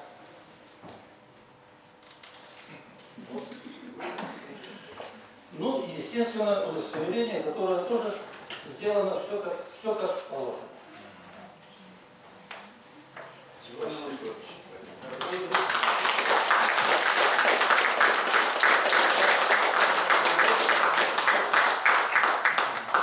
Такой хороший установок. Все это сделано. Я надеюсь, что, конечно, здесь хорошие были высказаны все слова. И одни мне очень понравились, что надо готовиться к столетию. Не надо об этом забывать, надо просто работать, точно так же, как вот девушка с телевидения. Это хорошая манера. Кстати говоря, Иван Иосифович сам такой. У него тоже, только мы говорили о чем-нибудь там, что вот надо это сделать, вот монография, бац, монография уже прислала. Ее уже можно читать, можно оценивать, можно награждать. И еще последнее, что я хочу сказать. Есть такое понимание, ну вот здесь говорили школа, безусловно. В науке научная школа – это основной элемент, основной. Не институт, как бюрократическая организация, которая будет слушать и подчиняться там министерству. Министерство науки никогда не занимается, оно занимается организацией деятельности научных сотрудников. Это их функция. Поэтому там и разведено. Есть ученый совет, который занимается, да. Это научный совет. И есть дирекция. Вот дирекция пусть занимается тем, чем ей положено заниматься. И не нужно совмещать эти функции. Дирекция – это дирекция, а ученый совет – это ученый совет. Не нужно втягивать ученых в обсуждение там, систем зарплаты труда, там. Не нужно ученым жаловаться на ученом совете, как плохо с министерством сотрудничать, что там очень тяжело и так далее. Что мы вот такие люди, мы делаем тяжелую работу. Ребята, вы обслуживаете науку. Вы сервисные люди. Организация, администрация – это те, кто должен обеспечить условия для того, чтобы ученые эффективно могли работать. Вот это нужно четко знать. И не нужно, так сказать, акценты пересмещать. Что директор – это главный, вот он все знает, он все умеет. Директор – очень важная статусная фигура. Это безусловно. Он главный в своей сфере деятельности. И никто с этим никогда не спорит. но это не значит, что он знает все научные направления и может оценивать любые книжки, статьи и так далее. Этого не надо делать. Итак, извините, что я заговорился, у меня еще доклад будет. Но это уже к докладу я говорю. Это уже к докладу. Потому что есть профессионалы, специалисты, да, управленцы, и есть ученые. Есть профессионалы, которые занимаются своей профессиональной деятельностью. И есть еще откуда-то интеллигенты, понимаете? Что такое интеллигенция? Как строится интеллигент? Что для этого надо? Почему немецким словом обозначено абсолютно только российское явление? Нигде на Западе интеллигенцию не знают. Сколько я ездил в самом начале со своими докладами об интеллигенции, меня каждый раз допрашивали, а чем интеллигенция отличается от профессионалов? А что это такое? Что это за явление такое? Откуда оно возникло? Какова их функция? Что они делают? В каких университетах их готовят? Для Запада это чуждое явление, как я понял. А вот в России это наше явление. Это интеллигенция. Это человек, который слышит другого. Это человек, который готов за те идеи, которые другой излагает, в себя жизнь положить, если можно так сказать. Это проявление инородники. За что они боролись? Вот первый интеллигент. За интересы народа. И это самое важное. А то, что ты большой профессионал, ну тебя научат, в конце концов. Поэтому большие профессионалы создавали атомную бомбу. Они не атомную бомбу создавали. Они исследовали атом. Базу, основу существования Земли и жизни человека. Вот что они делали. А профессионалы создали из этого атомную бомбу. А политики применили. Вот вам расклад. Где здесь роль интеллигенции, нам понятно. Так давайте будем об этом помнить. Перед нами стоит настоящий интеллигент. Это правильно здесь подчеркивалось. Все у него есть. Давайте это оценим соответственно и будем говорить об этом везде.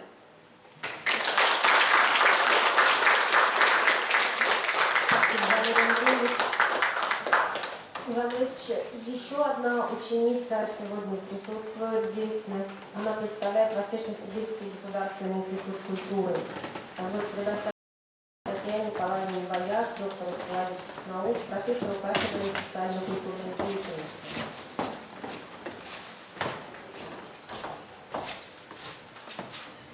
Уважаемый Иван Иосифович, уважаемые участники конференции, уважаемые гости, у меня очень приятная миссия сегодня прочитать вот, приветственный адрес от лица нашего вуза. Ректорат, ученый совет, профессорско-преподавательский состав и студенты Восточно-Сибирского государственного института культуры искренне поздравляют вас с юбилеем, глубоко уважаемый Иван Иосифович. Результаты вашего труда, выдающегося ученого, педагога-наставника, восхищают, имеют высокую значимость для науки, дело профессиональной подготовки кадров, служит развитию общества культуры. Проректор по научной работе, заведующий кафедрой, председатель диссертационного совета Бурятского госуниверситета в течение многих лет, научный руководитель большого числа успешно защищенных диссертационных исследований на соискание ученых степеней кандидатов, докторов наук, основатель научной школы, автор монографий, научных статей, учебных изданий. Это лишь некоторые характеристики вашего огромного вклада в решение задач развития науки, образования, пополнения высших учебных заведений учеными, которые сегодня трудятся в разных регионах страны, образовательных организациях, в том числе в нашем вузе. Мы выражаем глубокую благодарность за сотрудничество, за активное участие в научных мероприятиях нашего института, за ваш неоценимый вклад в подготовку научных кадров. Сегодня ваши ученики проявляют себя во всех сферах деятельности нашего вуза, способствуя его успешному развитию. Высочайшая профессиональная компетентность, титаническое трудолюбие, преданность университету выражают глубокое уважение. Для коллег, учеников научного сообщества вы являетесь образцом истинной интеллигентности, настоящего служения науке и обществу. От всей души желаем вам, уважаемый Иван Иосифович, крепкого здоровья, радости, сил, бодрости духа, добра, благополучия. Ректор вуза Елена Юрьевна Перова. Ну, и я хотела бы сказать, что мне очень посчастливилось писать под научным руководством Ивана Иосифовича кандидатскую диссертацию, потом докторскую диссертацию. И, конечно же, для всех учеников Иван Иосифович является истинным примером интеллигентности, истинного ученого, человека огромной души. Огромный и низкий поклон вам, Иван Иосифович. Огромное спасибо за все, что вы для меня сделали. Но еще от себя лично я еще, конечно же, позже поздравлю обязательно.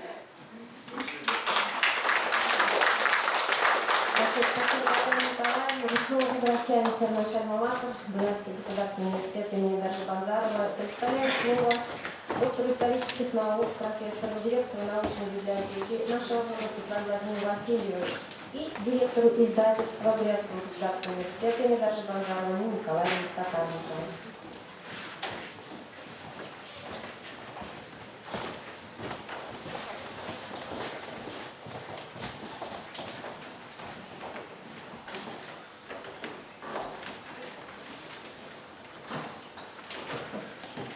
Уважаемые коллеги, глубоко уважаемый Иван Иосифович, коллектив научной библиотеки сердечно поздравляет вас с таким красивым юбилеем. Вы для нас самый главный и самый активный читатель. Иван Иосифович у нас имеет свое место в каждом зале, активно работает.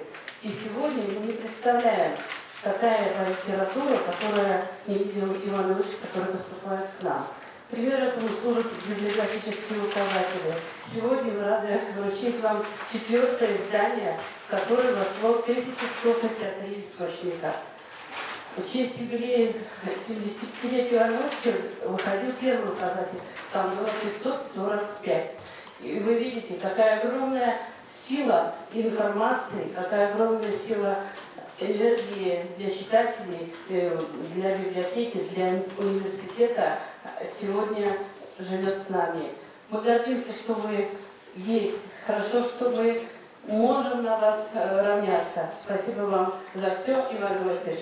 И от нашей научной библиотеки красивое издание, новое и ваше сказать.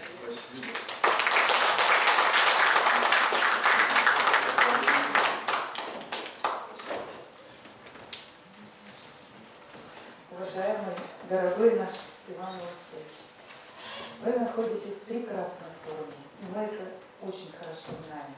За 5 лет, не только физически, за 5 лет вы издали 6 монографий. И вот показывали рукопись, которая лежала у Ивана Иосифовича на столе, «Человек, изменяющийся в мире». Теперь это вот книга, которая вышла к его юбилею. Это пока первая часть. Советую всем вам прочитать. Здесь не только воспоминания о его детстве, но еще и такие философские размышления. Иван Ильич, дорогой, для нас большая честь, что вы свои книги доверяете издавать издательству нашего университета, нашим редакторам, нашим верстальщикам, дизайнерам. Вот вы такая научная глыба, но мы вас знаем, вы очень часто у нас бываете, как скромного, отзывчивого, добрейшего, интеллигентнейшего человека. Вот на таких людях держится наш мир. Иван Ильич, мы желаем, чтобы вот за тот промежуток от этого юбилея до следующего юбилея мы еще выпустили несколько книг. Иван Ильич, вот буквально у него уже готова 2-я часть, и до конца года мы выпускаем 2-ю часть этой книги. И мы рады будем не только к юбилею выпустить, а еще и в этот промежуток. Разрешите вот коротко, адрес не зачитываю, вы сами прочитаете хорошие слова, а стихи от нашего сотрудника. Ну, вы потом догадаетесь от кого, это очень большой наш труд. Ваша жизнь – интересная книга, где уместилась судьбы всей интрига. Ведь всегда горит звездою яркой в вашем сердце милая Болярка. Болярка – это родная деревня нашего Ивана Иосифовича, которую вот он здесь пишет. Будет много еще новых глав, отразится в них мудрость и склад, и сверкает непременная константа, ваш ум и Божия искра таланта. Мы вас поздравляем, всегда рады видеть вас. Мы решили подарить вам вот еще такой портрет.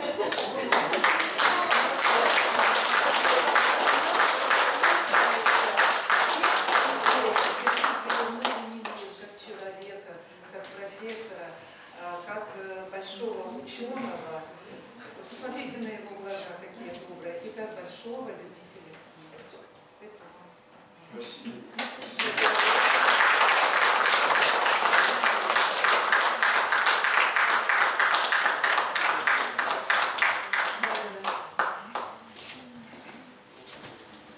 Спасибо, уважаемые коллеги.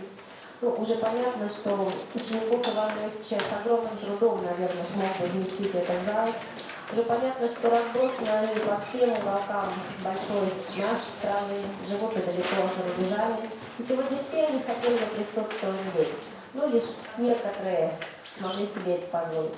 Я предоставляю слово представителям огромной научной школы профессора Осинского.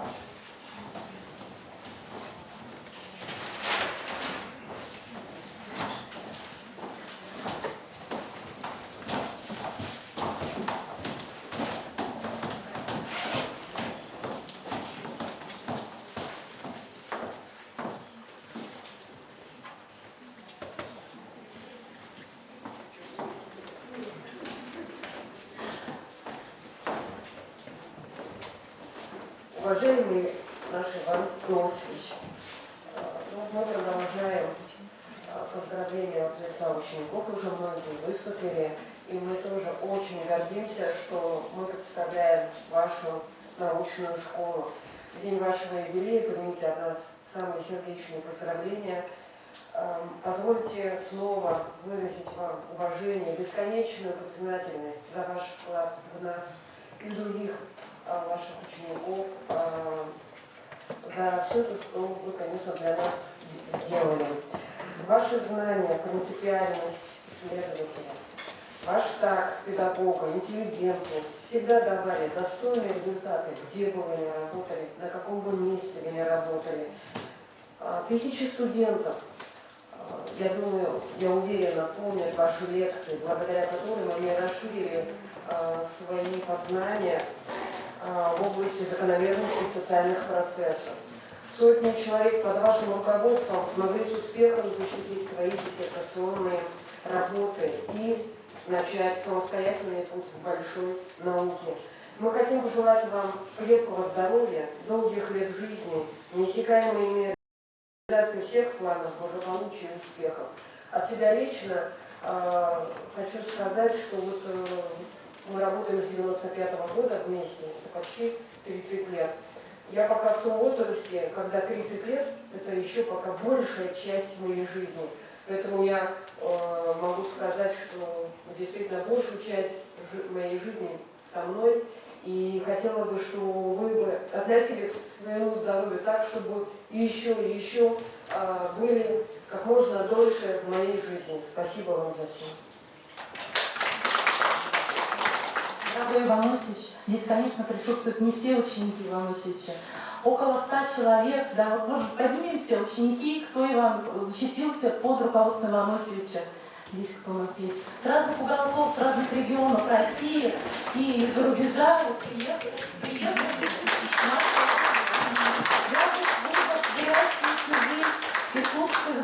области Забайкальского края. Все передают вам огромный привет, не все смогли приехать, из Москвы есть Не все смогли, конечно, присутствовать здесь. Кто-то работает, кто-то не здесь находится, но всем вам передают огромный привет. Необычайно, конечно, научная палитра всех исследований. Руководство Ивана Васильевича защитились кандидаты и доктора наук по разным научным тематикам, не только по интеллигенции, но Ивана Васильевича интересовали проблемы и бездомных людей, заключенных, одиноких женщин, семьи и так далее, бурят, русских, тувинцев, украинцев и очень огромное количество исследований. Мы очень любим вас, уважаем, крепкого вам здоровья, с юбилеем, Иван Васильевич.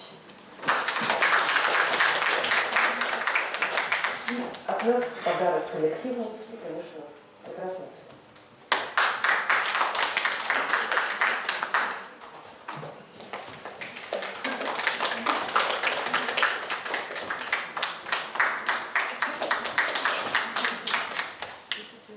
Давайте поблагодарим учеников Ивана Иосифовича. Они завершают такой первый вариант приветствия нашего юбиляра и тем самым знаменует переход, собственно, к пленарному заседанию 14-й Всероссийской научной конференции «Байкальская встреча». Очень Далевич, пожалуйста, слово.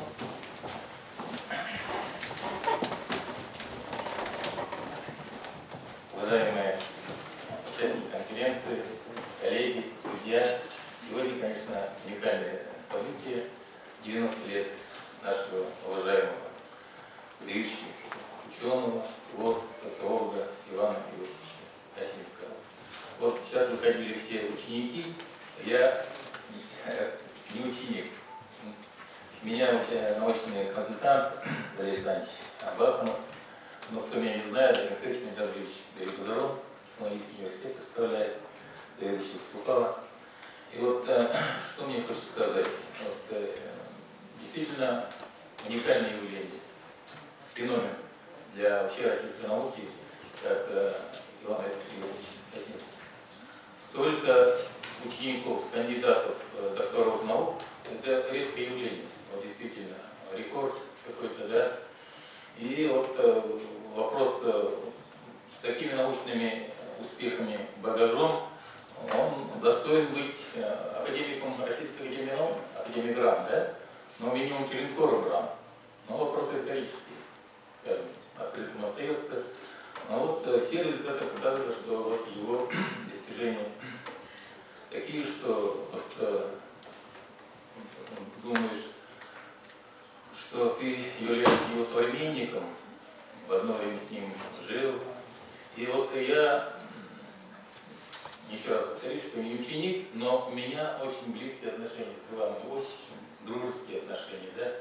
Благодаря ему я имел общение вот, с светилами нашей российской философии, социологии. Вот, Жан Кириллович Точенко, да, в гостинице Бурятии мы втроем сидели, очень интересно обсуждали проблемы. Вот. Валерий Андреевич Мазуров, мы на Байкале хорошо как общались. И у дома Ивановича Анатолия Николаевича мы втроем тоже, помните, да, долго беседы у нас были такие интересные. И вот это общение дает очень много для духовно-нравственного развития. И вот когда мы говорим интеллигенции, конференции, когда проводится, это дорого стоит. Почему? Наше общество в нынешнее время находится в определенном духовно-нравственном кризисе. И вот Валерий Андреевич говорит, что интеллигенция – это дороже общества. Он в точку попал. Вот действительно. Вот если человек на уровне душевного настроя нет интеллигентного понимания окружающего мира, людей, общества, да, мы дальше, у нас очень большие проблемы. И потому то, что делает Иван Иосифович, периодически проводит такие большие конференции по интеллигенции, это, конечно, очень даже надо высоко ценить, что есть такой человек. И то, что сегодня в добром здравии Иван Ильич отмечает свое 90-летие, Антон Николаевич, здравствуйте, я вас не заметил. И это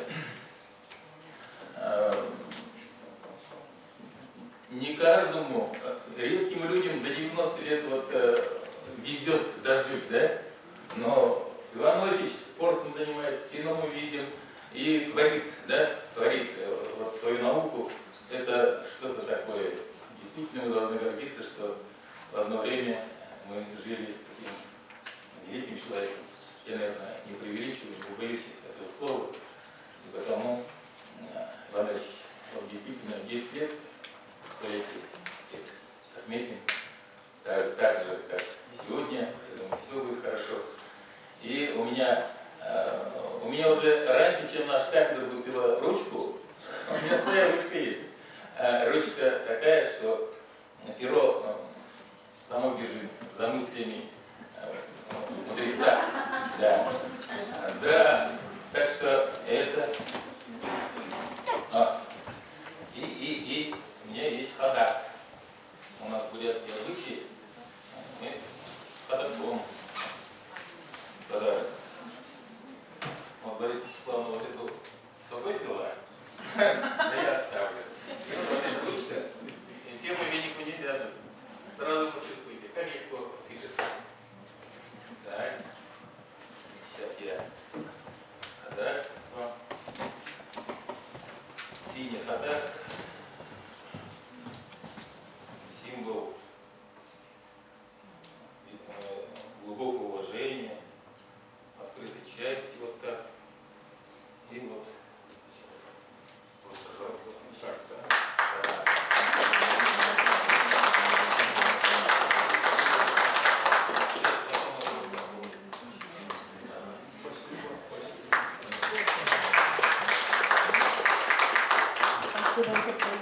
Так, уважаемые коллеги, мы переходим к пленарному заседанию нашей конференции.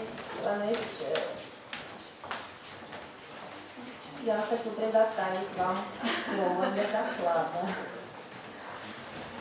Пожалуйста, слово для доклада предоставляется доктору философских наук, профессору, заведующему лабораторией социальной стратификации Бурятского государственного университета имени Гажи Банжарова Ивану Ильичу Осинскому к вопросу об исследовании проблем интеллигенции в Сибири.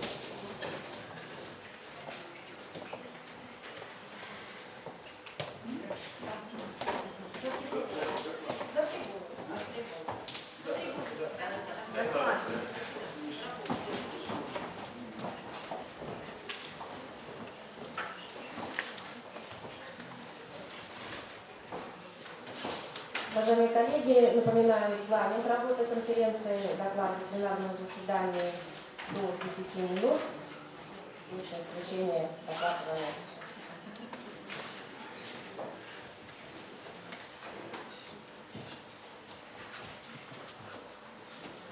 Уважаемые участники конференции, я прежде всего хочу сказать спасибо за то, что вы откликнулись на наше приглашение принять участие в деятельности в работе 13-й международной научной конференции, принять участие в обсуждении проблем интеллигенции. Но прежде всего мне хотелось бы сказать сердечное спасибо, что вы пришли, за те слова, которые здесь были произнесены в мой адрес. Откровенно говоря, я чувствую себя очень неловко. Вот.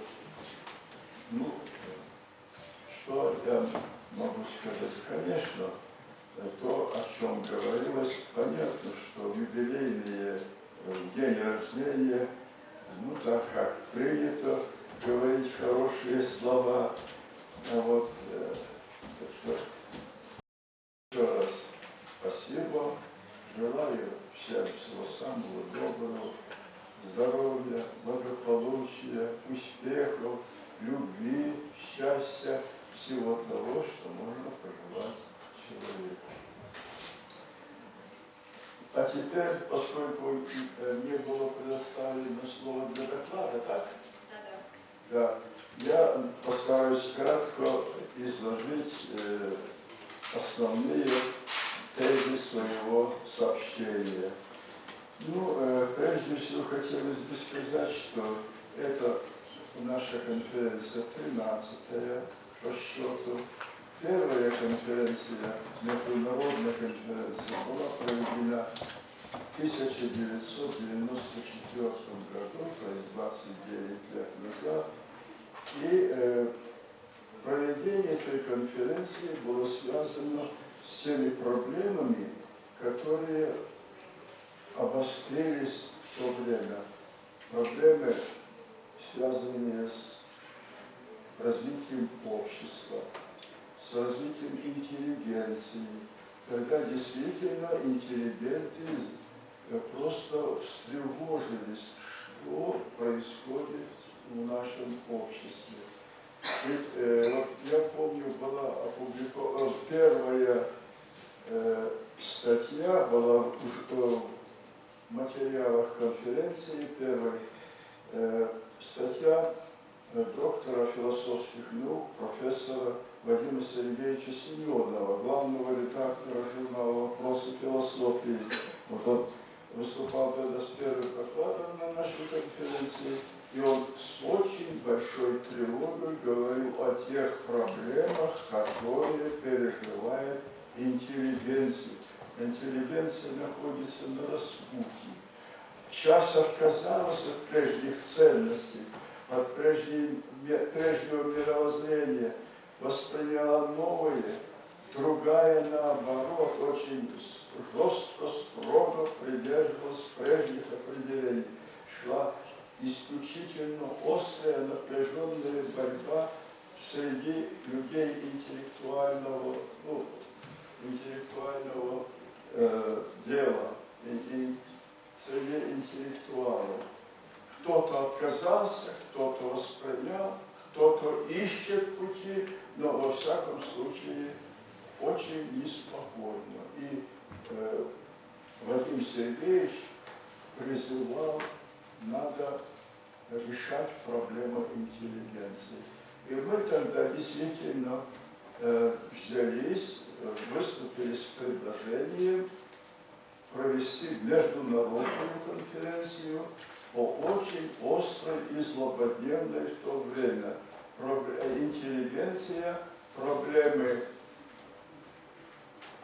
мира, общества и морали, гуманизма, общества и морали. И тогда на конференцию приехало очень много людей, и очень приятно, что на призыв наш участвовать в конференции откликнулись и выступили с организаторами, и Институт философии Академии наук, Институт социологии, Институт социально-политических наук, Российское Министерство образования, журнал «Соци», Российское общество социологов.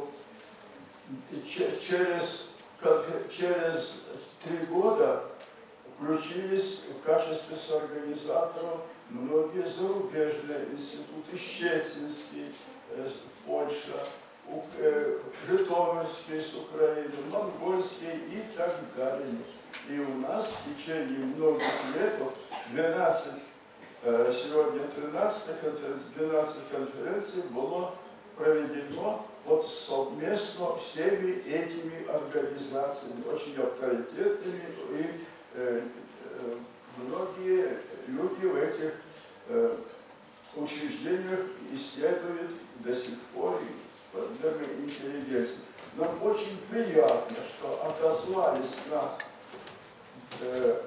на наш призыв такие известные исследователи интеллигенции, как Шалько, Алексеевич Михаил Николаевич, как Вадим Сергеевич Семенов, ну и можно перечислять Валерий Андреевич Мансуров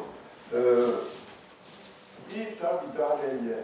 Это сыграло свою роль и в стимулировании исследований в самих регионах, в Сибири.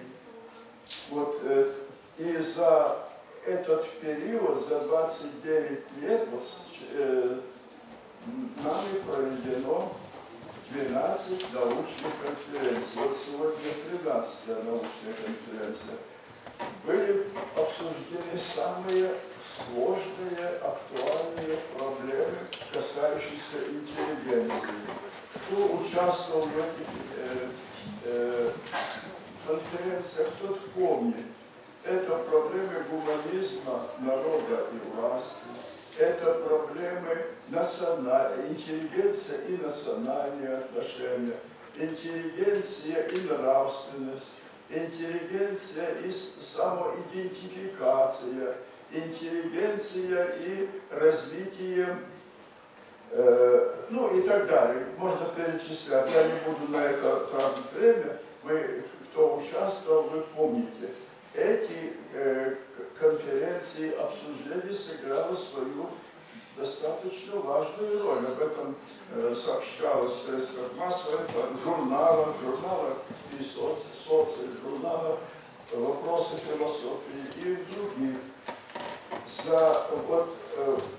За это время состоялось, было это подготовлено и прочитано 1266 докладов. 1266 докладов. И изданы 25 томах. Это очень большое количество работ, которые получили социологи, получили люди, которые занимаются проблемами интеллигенции. Конечно, нельзя сказать, что интеллигенция не исследуется в Сибири. Центрами исследования интеллигенции являлись и являются Новосибирск, Красноярск, Барнаул, Иркутск и некоторые другие города, в том числе национальные районы Сибири, что очень важно, потому что не остается в тени и национальная интеллигенция. Ее взаимоотношения с представителями других этносов. Вот и в Бурятии изданы целый ряд книг, посвященных интеллигенции, сборников статей, защищены диссертации.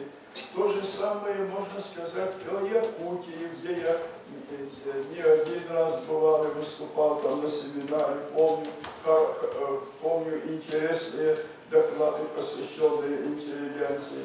В Туве, вот здесь выступала Тензин, я ее по-старому называю Чадура Мачакаевна, вот с интересным сообщением.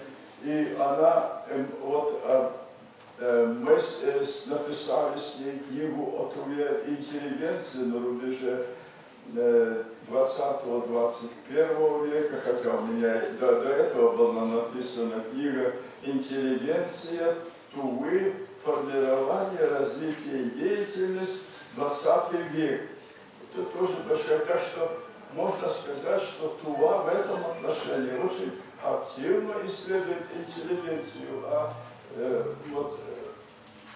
Чадура, она является журналистом, ученым, журналистом, кандидат социологических наук, выступает по телевидению, в Туве регулярно делает сообщения о проблемах интеллигенции, о том, как они разрешаются. Конечно, об интеллигенции можно многое говорить, но я не хочу занимать много времени. Хочу сказать, что и сегодня существуют проблемы интеллигенции. Но более того, что сегодня они как никогда раньше обострены. Какие проблемы существуют сегодня? Одна из самых острых проблем – интеллигенция сегодня расколота на части. Расколота на части и отношение к средствам производства, раскол – это дезинтеграция собственности повлекла за собой раскол среди людей. Выделились богатые очень патриотические группы, и бедные, нищие, и это очень серьезная проблема. И мировоззренческие, естественно, то же самое. Мы видим по печати, я здесь не буду приводить примеры. Значит, следующая очень такая серьезная проблема, которая существует в российском обществе и в России, это применительно к интеллигенции, это такая, знаете, отчужденность власти и интеллигенции. Власть и интеллигенция сейчас разобщены. Вот исследования, которые были проведены несколько лет подряд, говорят о том, что сегодня только 97% это люди, которые не доверяют власти. Не доверяют власти. Понимаете, это очень серьезная цифра. Не доверять власти – это не доверять тем управленческим системам, которые руководят, которые как бы мы выбираем сами, формируем, участвуем. Это проблема, которая тоже касается интеллигенции.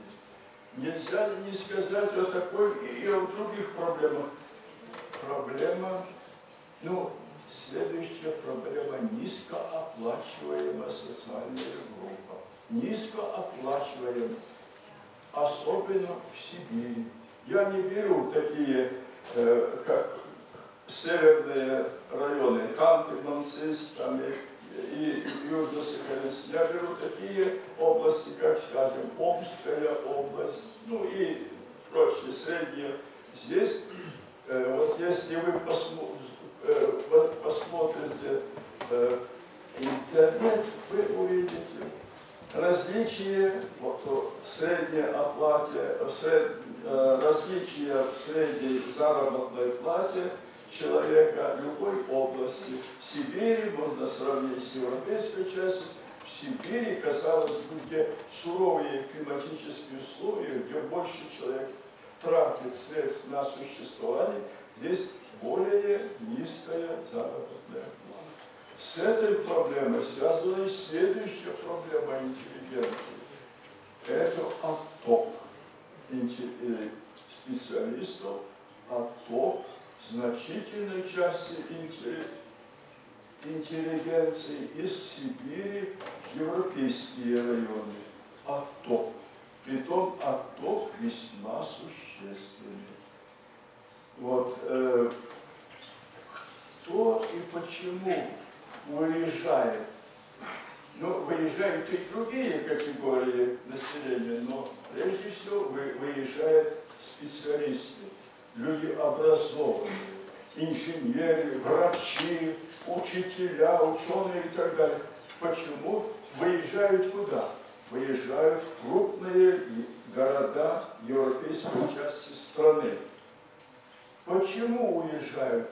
Да потому что жизненный уровень, доходы интеллигенции там выше. Человек ищет там, где глубже, там, где интереснее, где можно быстрее получить квартиру, где можно, и так далее, и так далее. И это очень серьезный такой аргумент, который используется в данном случае в процессе миграции. Можно назвать и другие проблемы. Не могу не назвать такую проблему, как в России, особенно в Сибири, существуют сложности в получении образования, высокого уровня образования. Мы сейчас практически не общаемся с зарубежными коллегами. Раньше выполнялись совместные проекты, выполнялись нашими учеными, американскими, английскими и так далее, и так далее. Сегодня не выполняется. Раньше проводились совместные конференции. Я вот вчера говорил, я был на 3 конференциях, выступал в Америке, в США, в Чикаго, в Калифорнии, в Айове. Сегодня даже письма нельзя написать.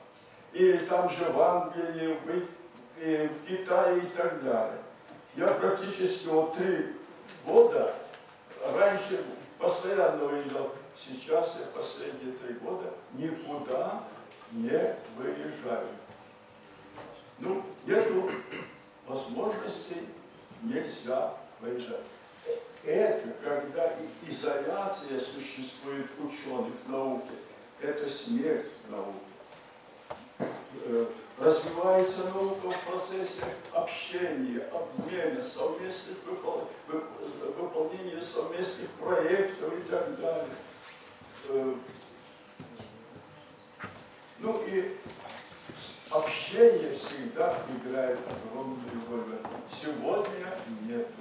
Я думаю, если так сохранится дальше, то это будет для России очень и очень тяжелое время. Тяжелое время. Скорее бы все это завершилось, и мы начали нормально жить, развиваться, общаться, взаимодействовать. Это один из важнейших стимулов, один из важнейших факторов развития не только интеллигенции, но и всего российского общества. На этом позвольте завершить свое выступление. Спасибо за внимание. Еще раз спасибо.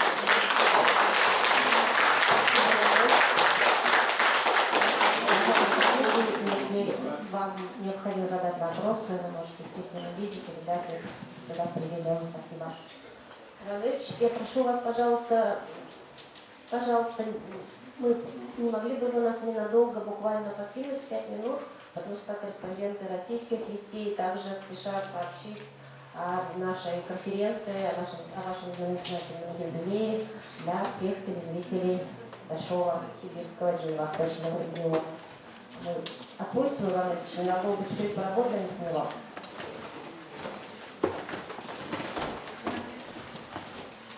Я сейчас воспользуюсь немножко служебным положением и предоставлю слово самому себе. Мой доклад посвящен научной школе профессора Ахметова. Сегодня о ней уже многократно говорили, и, наверное, будет правильно, если я все-таки какие-то основные моменты освещу. Спасибо большое.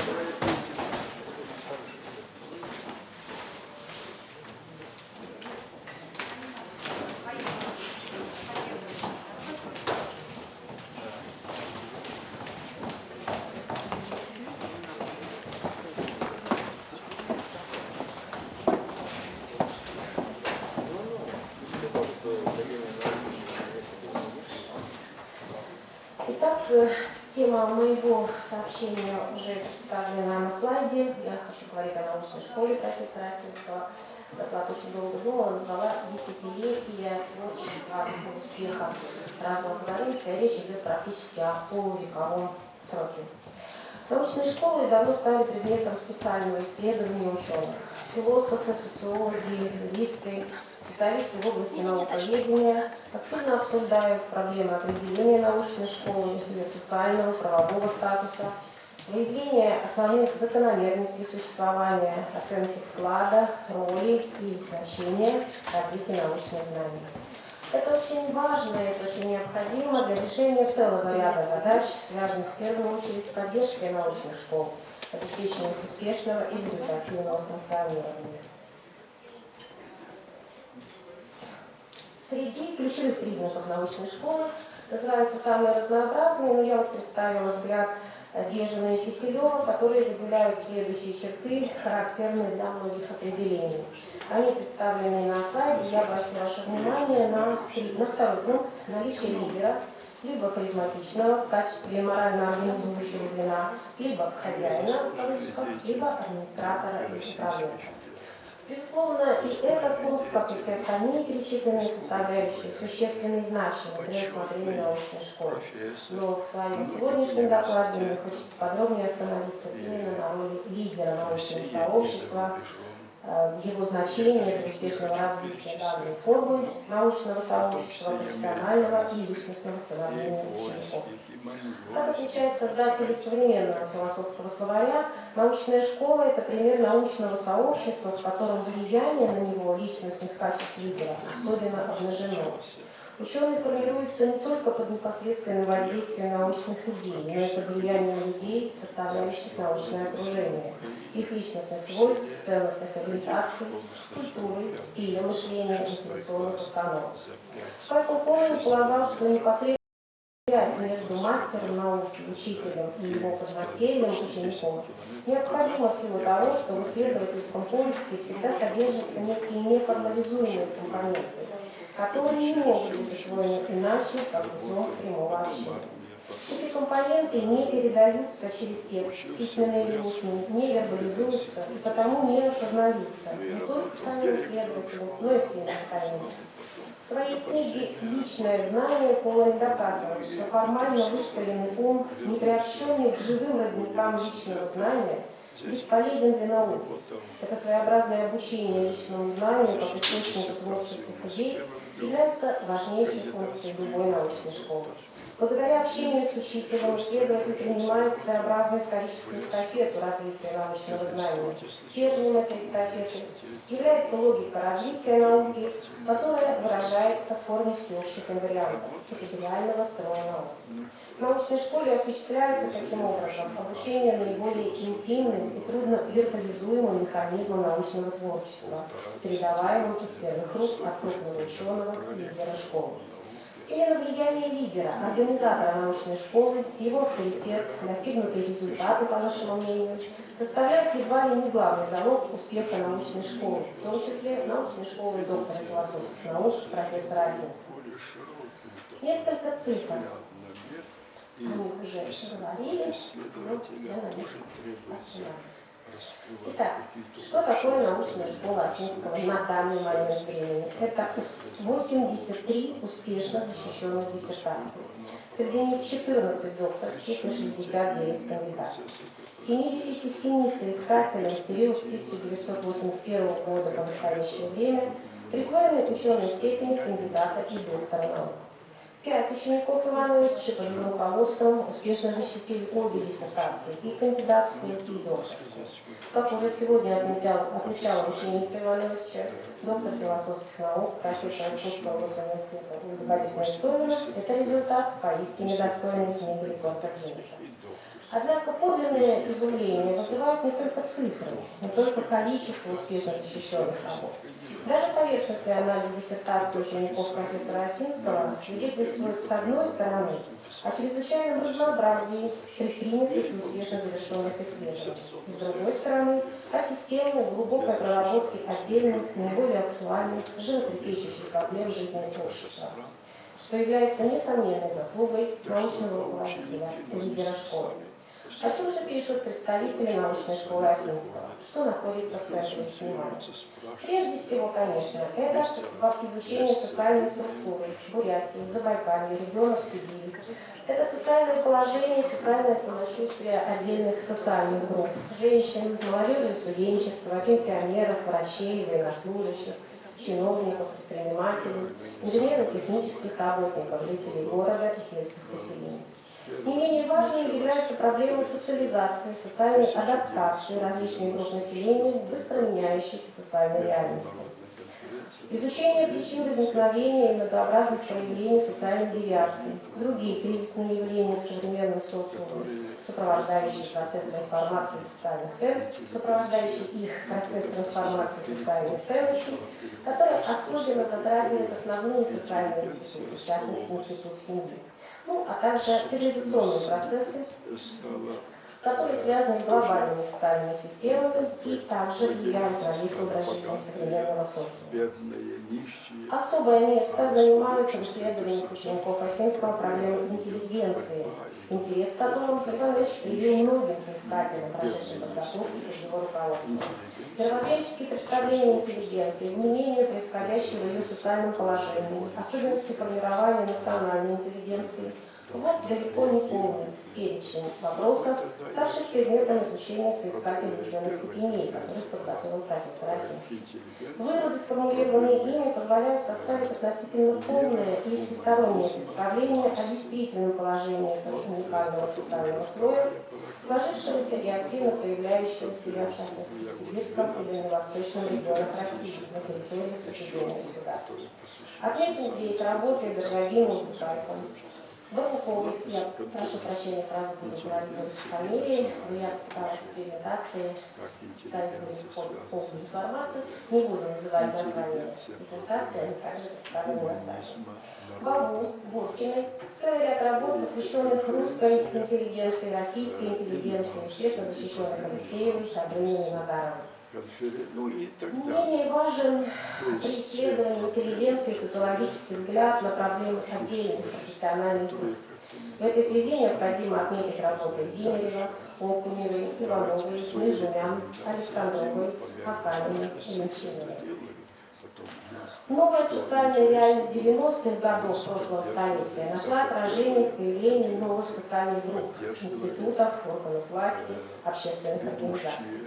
Об этом на заседании диссертационного совета Бурятского государственного университета докладывали аспиранты и соискатели Герачкова, Абдарев, Ефимов, Калнина, Осейчик, Бадаров, Корпусова, Циренко.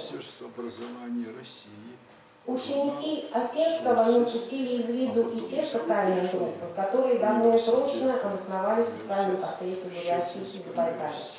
Так, Мелконян и Козлова в своих исследованиях изложили интересную и значимую информацию о социальном самочувствии военнослужащих. Гернега о забайкальском казачестве. Пряжев представил совет и успешно прошел обсуждение работы о рабочих промышленных предприятиях в процессе перехода российского общества к рынку. Наблюдения и заключения социологов, сформулированные в период глубочайших трансформаций во всех сегментах российского общества, сегодня позволяют нам составить более достоверную картину социального кризиса, охватившего Россию в 90-х годах прошлого века.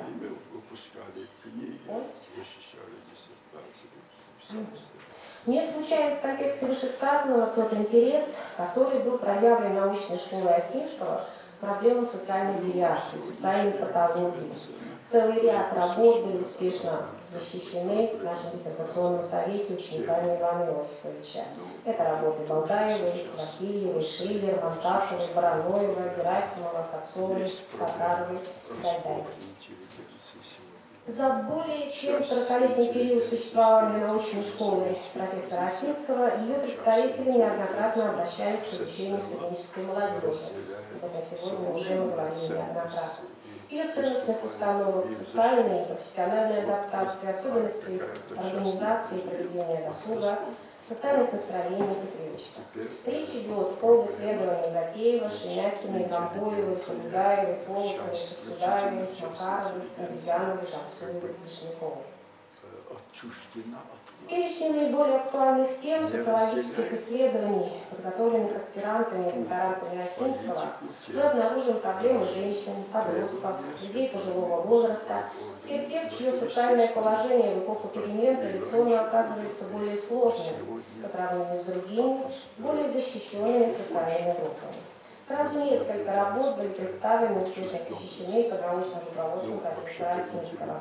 Выделю здесь диссертации Халтуевой, Романовой, Ионы, Орловой, Чекреевой, Березовской, Сапожниковой, Коншаковой. Социальный кризис и его последствия не обошли стороной важнейшую ячейку любого социума — семью.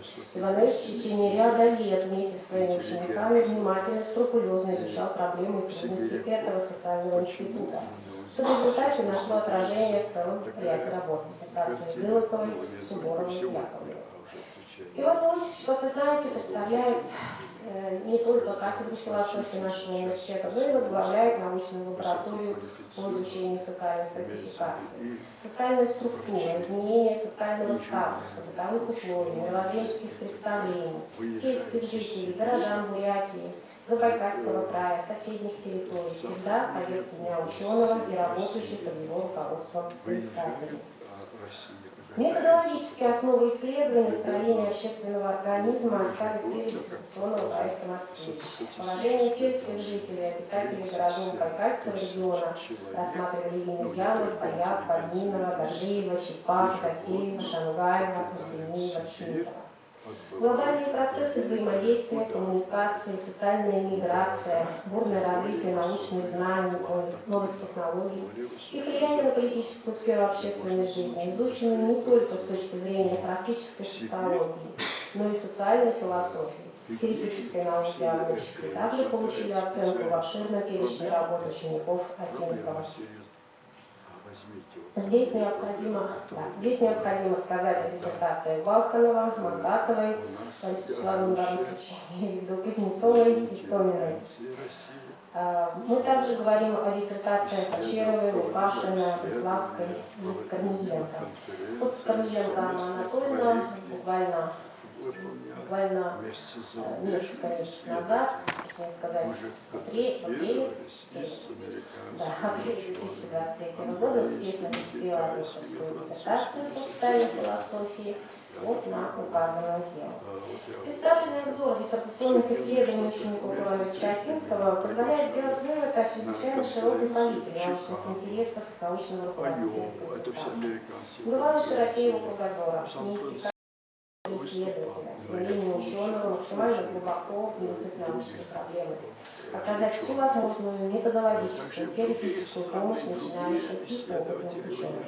На наш взгляд, именно эта искренняя увлеченность научным поиском, желание добиться наилучшего результата, своего рода научный перфекционизм присущий ему, преданность идеалам научного знания, самоотдача, стремление обрести достоверное, обоснованное суждение о той или иной проблеме, составляют главный источник, секрет невероятной привлекательности научной школы профессора Осинского, ее творческого долголетия и недосягаемых результатов. Профессор Осинский в полной мере доказывает истинность тезиса о ведущей роли научного лидера в развитии научной школы, в получении научных знаний и достижении необходимого научного результата.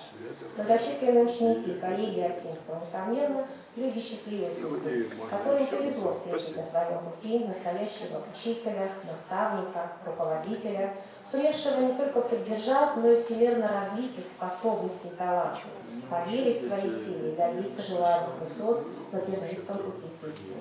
Именно так существуют и развиваются во все времена научные школы, одну из лучших среди которых для всех нас, безусловно, является школа доктора философских наук, профессора Бурятского государственного университета имени Швейцарова Ивановича Осинского. Спасибо за внимание.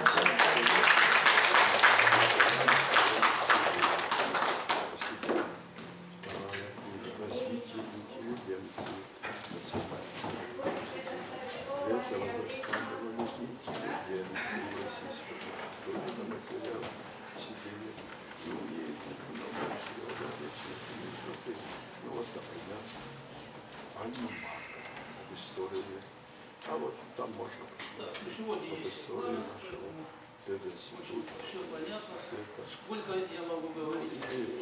Я уже буду думать, о чем я тогда буду говорить. Итак, много аспектов получается доклад, сообщение, несколько очень важных проблем в нем присутствует. Ну, прежде всего, опять же, о том, что такое интеллигенция. У нас много есть определений интеллигенции, но в любом случае вы знаете, что это что-то особое. Что инженер может быть инженером, но может не быть интеллигентным человеком. Поэтому сразу вносит такой некоторый раздрай в эти определения, потому что в каждом из них обязательно присутствует упоминание о том, что это носитель высокого уровня профессионального знания, систематизированного. А где он может получить систематизированное профессиональное знание? Только в специальном учебном заведении. Предпочтение, конечно, университетского уровня. То есть это сразу возникает, ставит проблему такую в определении, что такое интеллигенция. Ну вот Иосифович Жаков в своем докладе говорил о том, мы с ним неоднократно об этом говорили, и даже мы это написали в ряде, что есть несколько определений интеллигенции, в части которых обращается внимание на то, что это специалист, это профессионал. Это человек, который имеет такие знания, которые никто другой не имеет. И это дает ему очень большие возможности для служения обществу, как профессионал. Я подчеркиваю вот этот термин «служение». Вот там, где есть служение кому-то, обществу, народу, людям, там есть интеллигенция. Вот поэтому профессионально они могут быть в разных профессиональных группах. Но социально, этически они служители. Вот эта идея служения – это главное, с моей точки зрения. Поэтому у нас в институте и в обществе социологии, где есть исследовательский комитет, посвященный, казалось бы, не интеллигенции, а профессиям и профессиональным группам. Но это мнение западное, конечно, это западный подход. Мы его привнесли, имея в виду то, что мы уже про интеллигенцию тоже все написали, что было возможно. И мы попытались как-то интегрировать два этих подхода с тем, чтобы нам было проще взаимодействовать в совместных проектах. Это понятнее для наших западных партнеров, как такой подход, это их подход. А мы одновременно, конечно, имеем в виду и вот этот этический подход, служение. И тогда, конечно, другая проблема подготовки. То есть возникает вопрос, а что, интеллигентами рождаются или становятся? Это тоже очень важно. И есть люди, которые жестко говорят, интеллигента не сформируешь. Он должен родиться в интеллигентной семье, где он с молоком матери впитывает идею служения другим. Вот весь комплекс ценностей, что связано именно с таким отношением к другим людям. Я помогаю другим. Даже иногда в ущерб своему здоровью, своей личной жизни и так далее, и так далее. Но я помогаю другим, я служу людям. Это главное. Это главное интеллигенция. Все остальное это уже то, что может получить любой человек. И вот тут я с учетом времени к нашим насущным проблемам хочу вернуться. Профессионалы обучаются, они образовываются, они не рождаются. Интеллигент рождается, а потом становится профессионалом. Для того, чтобы свои вот эти ценностные установки реализовать наиболее эффективно с использованием уже своих знаний, что очень важно.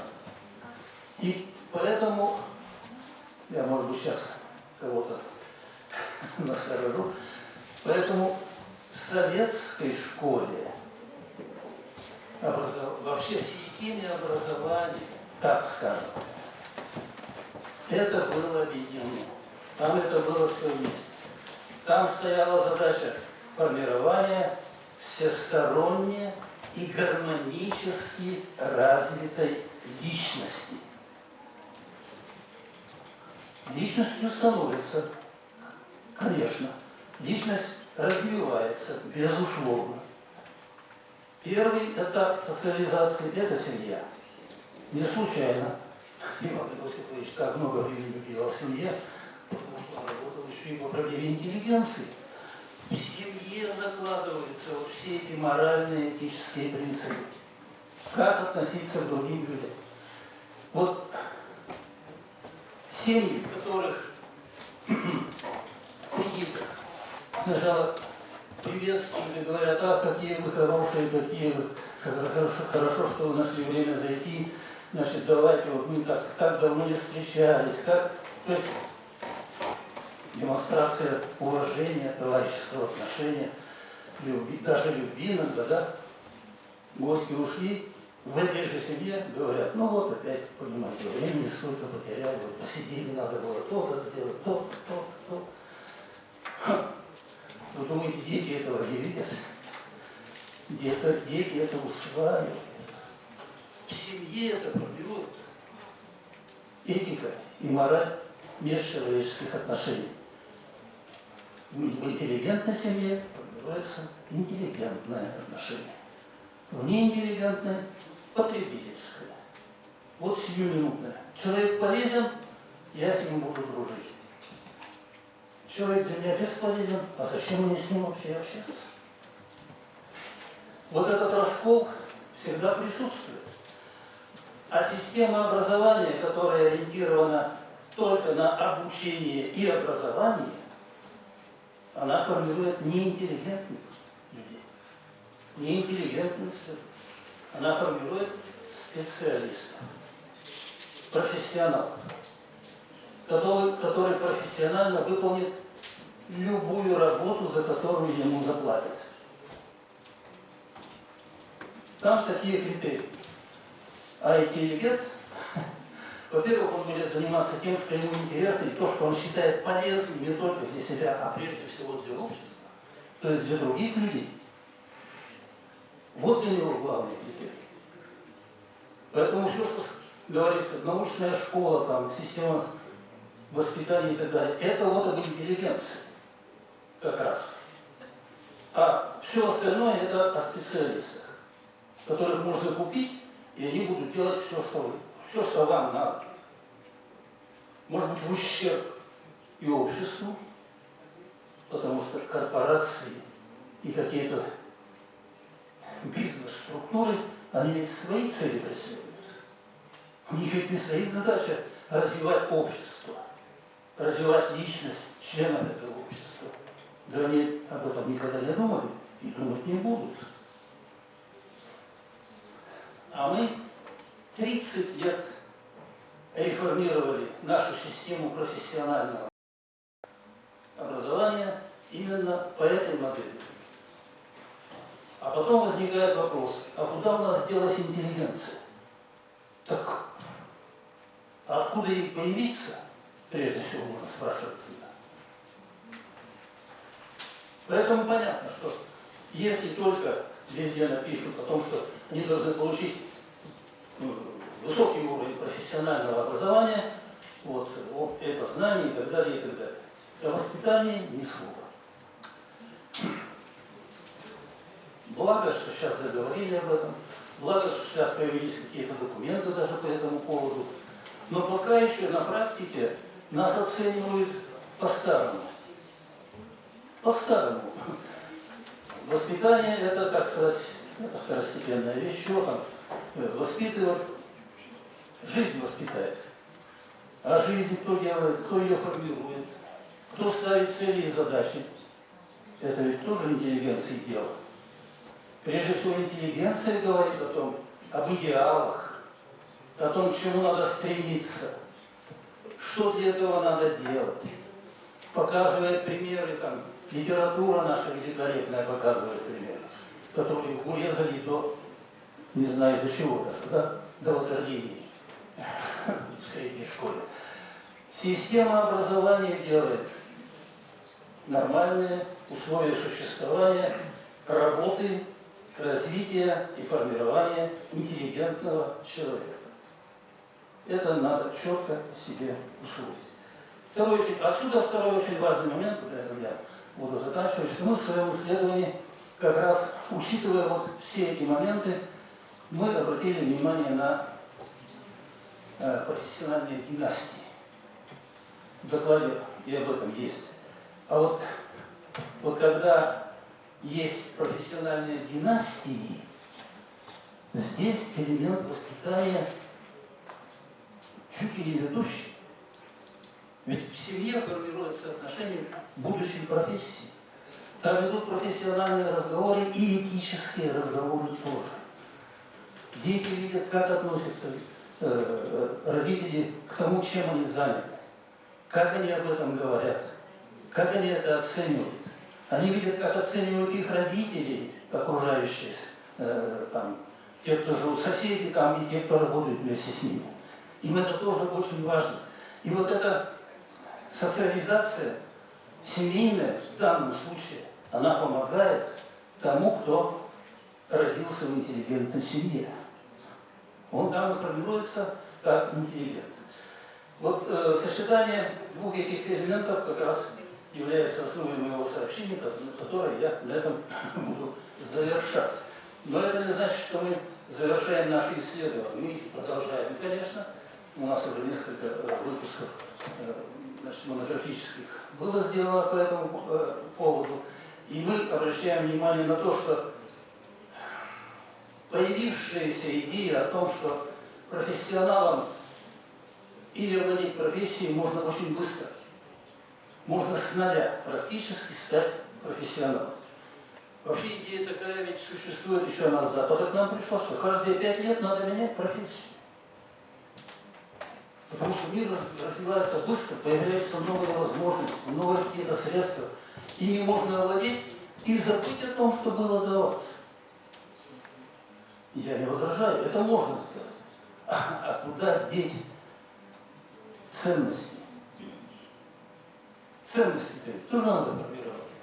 Это если мы так будем прыгать с профессии на профессию, то мы этим у профессии не усвоим никогда. И в этом плане очень важна еще деятельность профессиональных образований. Не только рабочих, производственных там, и так далее, а общественных организаций, где формируется этический код профессионала. Что хорошо и что плохо в отношении к тому, что ты делаешь. Что можно и чего нельзя.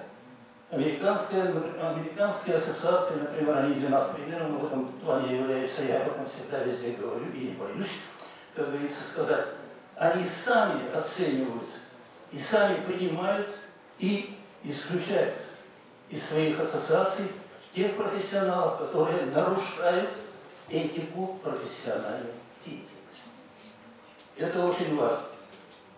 Люди сами должны оценивать себя и себе подобных.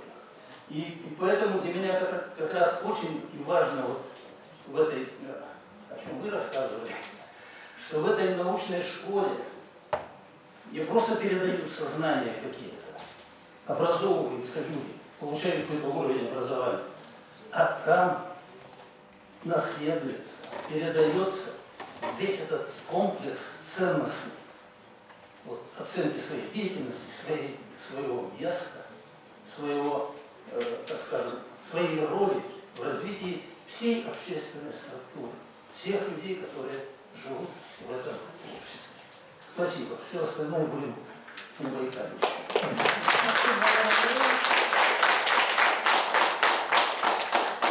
Пожалуйста, следующий выступающий Ольга Борисовна Истомина, доктор философских наук, профессор кафедры социально-экономической дисциплины Педагогического института Иркутского государственного университета социальной траектории интеллигенции. Всем докладом. Добрый день еще раз, уважаемые коллеги. Разрешите представить вашему вниманию доклад на тему социальной траектории интеллигенции. Ну, очевидно, что столько много сказано, так давно научная школа Ивана Иосифовича, Жана Терентьевича, Валерий Андреевич занимается вопросами интеллигенции, но вопросов, как вы знаете, меньше не становится. Очевидно, что та новая социальная реальность, которая сегодня формируется, вот то социальное, конструируемое сегодня вызывает большие вопросы и, конечно, не добавляет, так скажем, спокойствия населению и создает новые вызовы для интеллигенции, да, потому что все привычно уже отмахиваются о том, что интеллигенция может быть и вообще отсутствует сегодня. Но я думаю, что люди, которые самостоятельно всегда относятся к этим кругам, вероятно, прилагают определенные усилия, поэтому, конечно, вопросы становятся все больше и больше.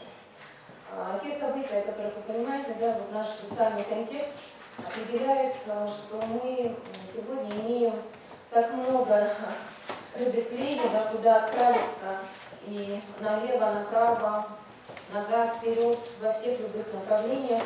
Да, если Мартин Лютер говорил, я здесь стою, потому что по-другому не могу, то сегодняшний человек, в том числе интеллигент, зачастую говорит, я стою здесь, но вообще могу где угодно и как угодно.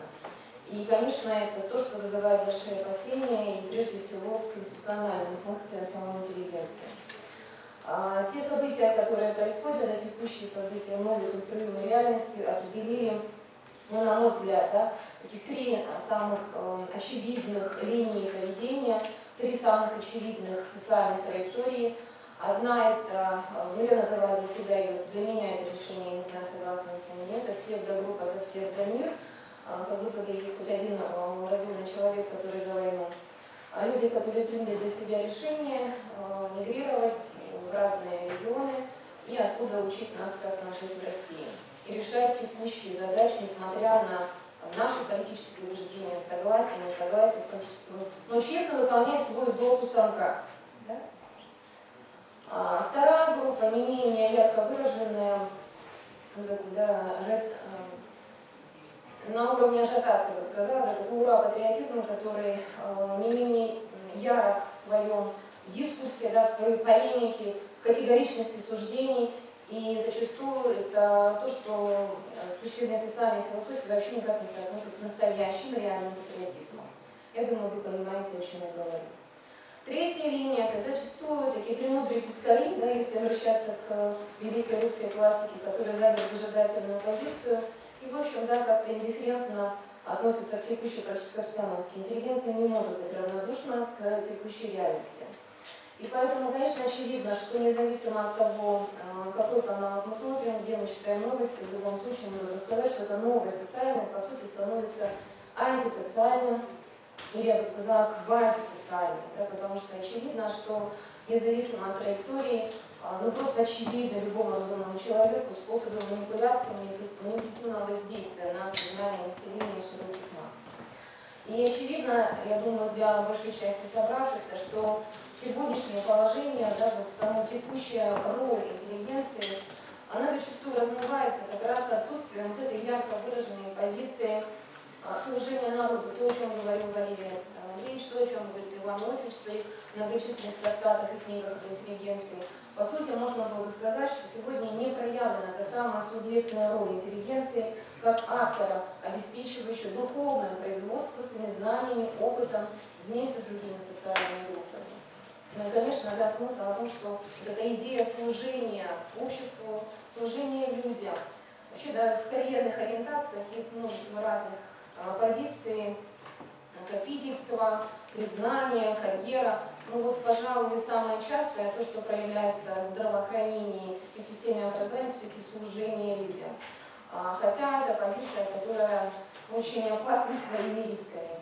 Конечно, сегодня общество, вообще все социальные однозначно нуждаются именно в этом проявлении интеллигенции как актора, субъектной роли.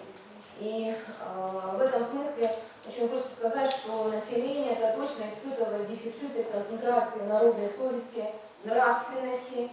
И в этом смысле мне бы очень хотелось процитировать профессора Симонова, который говорит о том, что интеллигенция это не только и не столько спецы и образованцы, но одновременно люди, концентрированно выражающие силу своей творческой, умственной деятельности, духовной заботы и поиски. Ну и, конечно, очень важно, что интеллигенция в классическом своем понимании, то, что транслируется в трудах Ивана Осиповича, Валерия Андреевича, это народная совесть, мораль, народная нравственность, и, конечно, народная вера. Нравственные ценности. Вот что сегодня ждет население, большая часть социальных групп от нас с вами, относящихся к интеллигенции. Но очевидно, что потрясения, социальные катастрофы, среди которых мы являемся с вами сегодня, потребовали от правительства, от политических сил внедрения новых ресурсов, ну и в том числе были переосмыслены представления об институте иностранных агентов. Нужно сказать, что динамика вообще колоссальная, обратите внимание, да?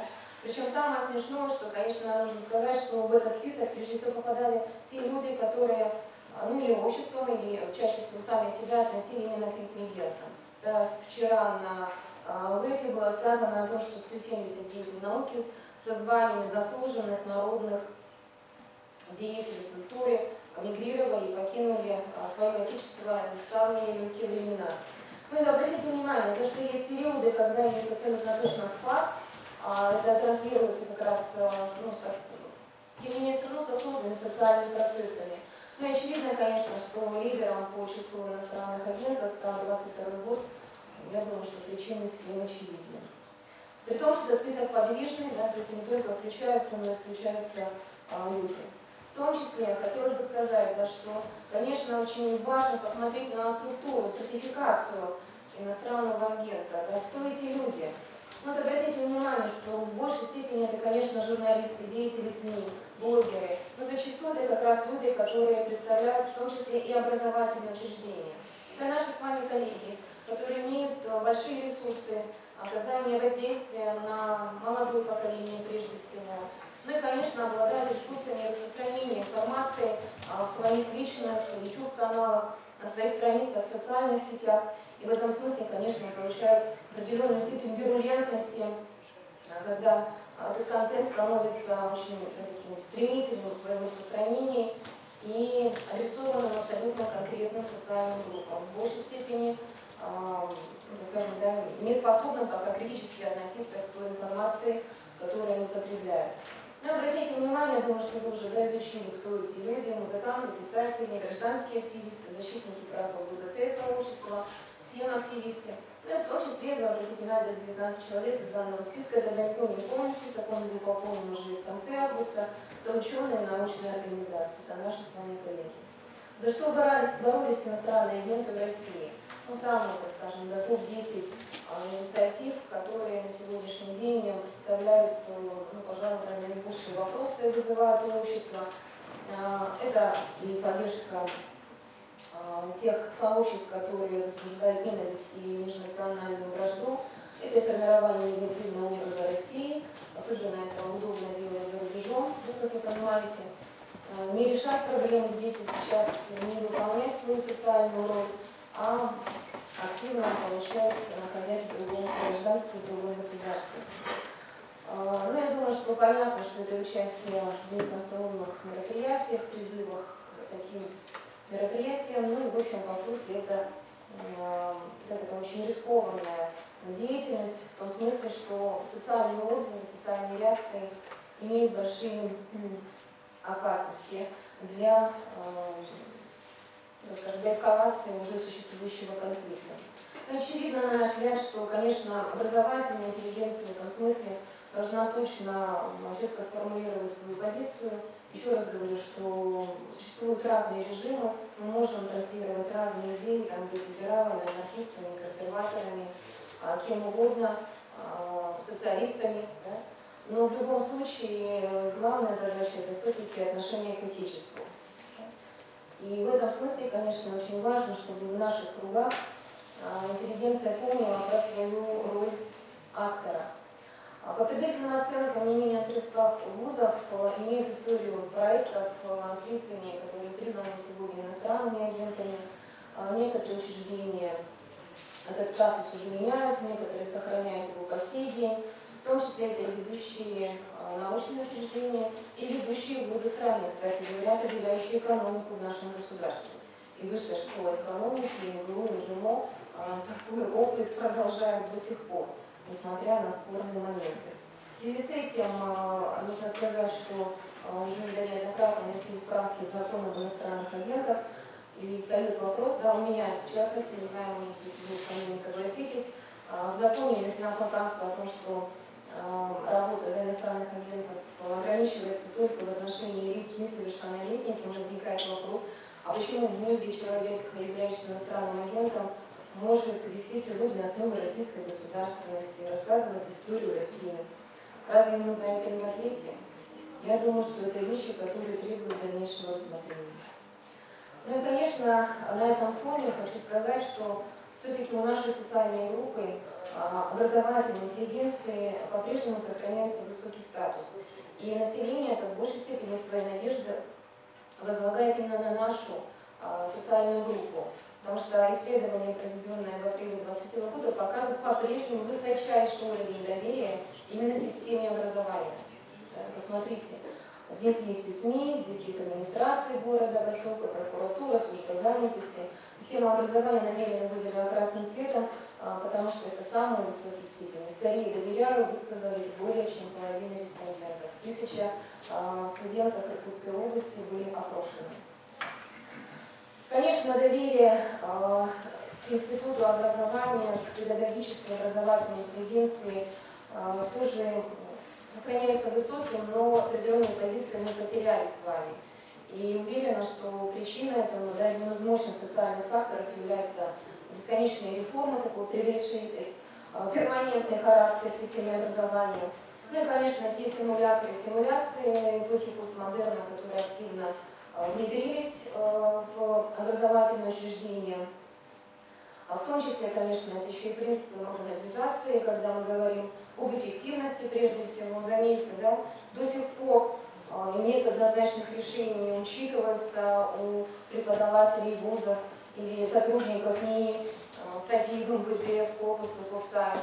И вроде бы как будто Филиппов выступил, написано в тексте, что как будто бы мы освобождаемся, но при внимательном рассмотрении оказывается, что остаются два союза, соединители в русском языке и да, в скобочках. А это означает, что все вузы до сих пор сохранили все эти позиции как обязательные критерии в рейтинге и эффективных контрактов. И поэтому, конечно, вся заложенная система Макдональдса с ее эффективностью, калькулируемостью и предсказуемостью по-прежнему транслируется в системе образования, но прежде всего высшего образования, где мы формируем будущих специалистов. Рыночные механизмы, маркетинговые коммуникации, которые превратили сегодня университет, по выражению Бодрияра, в дропстор, синтез изобилия, подсчета с игровым блужданием. Я думаю, все понимают, потому что мы все в одной системе, как мы имитируем бурную деятельность. Усугубляется ситуация с позанимшимся менеджеризмом, да, когда высшим учебным заведением управляют эффективные менеджеры, которые не принадлежат ни педагогическому сообществу, не работали в профессии, не имеют зачастую ни звания, ни ученой степени, но при этом активно реформируют и вносят свои изменения в жизнь университета. Поэтому очевидно, конечно, что в этом смысле это также размывает и доверие к самому институту образования, но и создает новые трудности, которые нам с вами точно придется преодолевать самостоятельно. Поэтому, перефразируя Кассер Тегегасет, что все герои умерли, остался только хор, я бы сказала, что интеллигенция, ну, если не вымерла, то на грани вымирания, в силу того, что чиновники и управленцы очень много усилий прилагают к этому. Я верю в бюджетников. Вот для меня эта категория, я отношу сюда и нас с вами, людей, которые находятся в федеральном, региональном, муниципальном бюджете. Это те самые врачи, которые борются за наше здоровье, это те самые учителя, это преподаватели вузов, которые, несмотря на доходы, несмотря на все сложности своей профессиональной деятельности, да, и социального существования, тем не менее, я надеюсь, честно выполняют свою профессию. Поэтому я думаю, что по-прежнему, конечно, эти вещи какие-то очень сложные для нас. Перестала спускать, извините, пожалуйста. Техники, будьте добры, на следующий слайд, не слайд презентатора.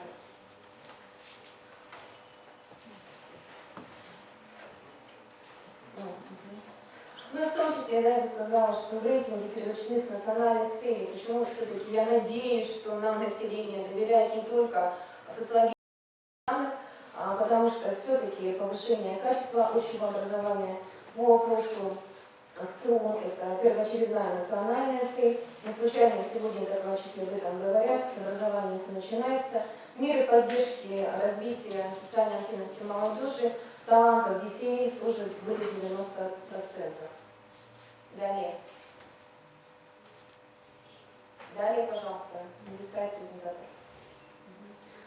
Ну и известное творчество народов мира, да, это, извините, я так, может быть, несколько плоско изобразила идею, которую хотела до вас донести. Вы помните все, да, этот камень и выбор того самого богатыря русского, который выбирает самостоятельно по доброй воле для себя. Вы помните, какой он выбор делает. Да, вот сегодняшний богатырь какой-то особенный, потому что он делает разные выборы и не такие героические, как это было в былинную эпоху. Поэтому очень надеюсь, что все-таки представление о том, что режимы бывают разные, мы можем быть разных взглядов, но очень важно помнить про то, что люди, работающие с молодым поколением, должны опираться прежде всего на свое отношение к государству. И я очень рассчитываю, что это отношение уважительное. Спасибо за внимание. Если вас не понимаю, если у кого-то есть вопросы, вы можете задать их в письменном виде. Мы переходим дальше. Пожалуйста, слово Роману Ивановичу Анисимову, кандидату филологических наук, доценту, декану филологического факультета Российского государственного гуманитарного университета, город Москва. Тема доклада «Общественный диалог и место интеллигенции в обществе модерна и постмодерна». Спасибо, коллеги. Я бы хотел нашу дискуссию описать в рамках именно вот этих двух понятий – модерн и постмодерн. Ну, прежде всего, и описать место интеллигенции в них, и, может быть, мы поймем, как меняется ее роль в связи с переходом от одного к другому обществу. Ну, общество модерна тут есть определение на экране. Главное, что мы возьмем за основу, конечно же, все модернистские общества, это прежде всего цивилизация проекта. Что это значит? Что при переходе от традиционного общества к проекту модерна всегда создается некий вербализированный, условно скажем, текст. Текст того, к чему необходимо стремиться всему обществу. Неважно, эти общества являются западными, восточными, восточные общества, условно восточные, конечно, также подвергаются модернизации, например, Турция, Корея, Россия, то же самое. Главное здесь роль интеллигенции. Роль интеллигенции в создании обществ этих модерна первостепенна. Почему? Потому что как раз интеллигенция и создает эти проекты. Интеллигенция пишет то, к чему нам необходимо стремиться, соответственно, а то и сама непосредственно участвует. А у меня тоже проблемы с этим. Вот, соответственно, советскую Россию и, собственно, революцию возглавила. Также это были люди, не, конечно, Всероссийской коммунистической партии большевиков, конечно, это не были там крестьяне рабочие, конечно, это была радикальная интеллигенция. Создали они в виде того, что Берлигиан называет харизматической бюрократией. Что это такое? Это бюрократическая организация, которую создал Ленин по образцу наиболее современной тогда бюрократической организации, прописанной, кстати, Вебером, плюс идея. Получилась харизматическая бюрократия.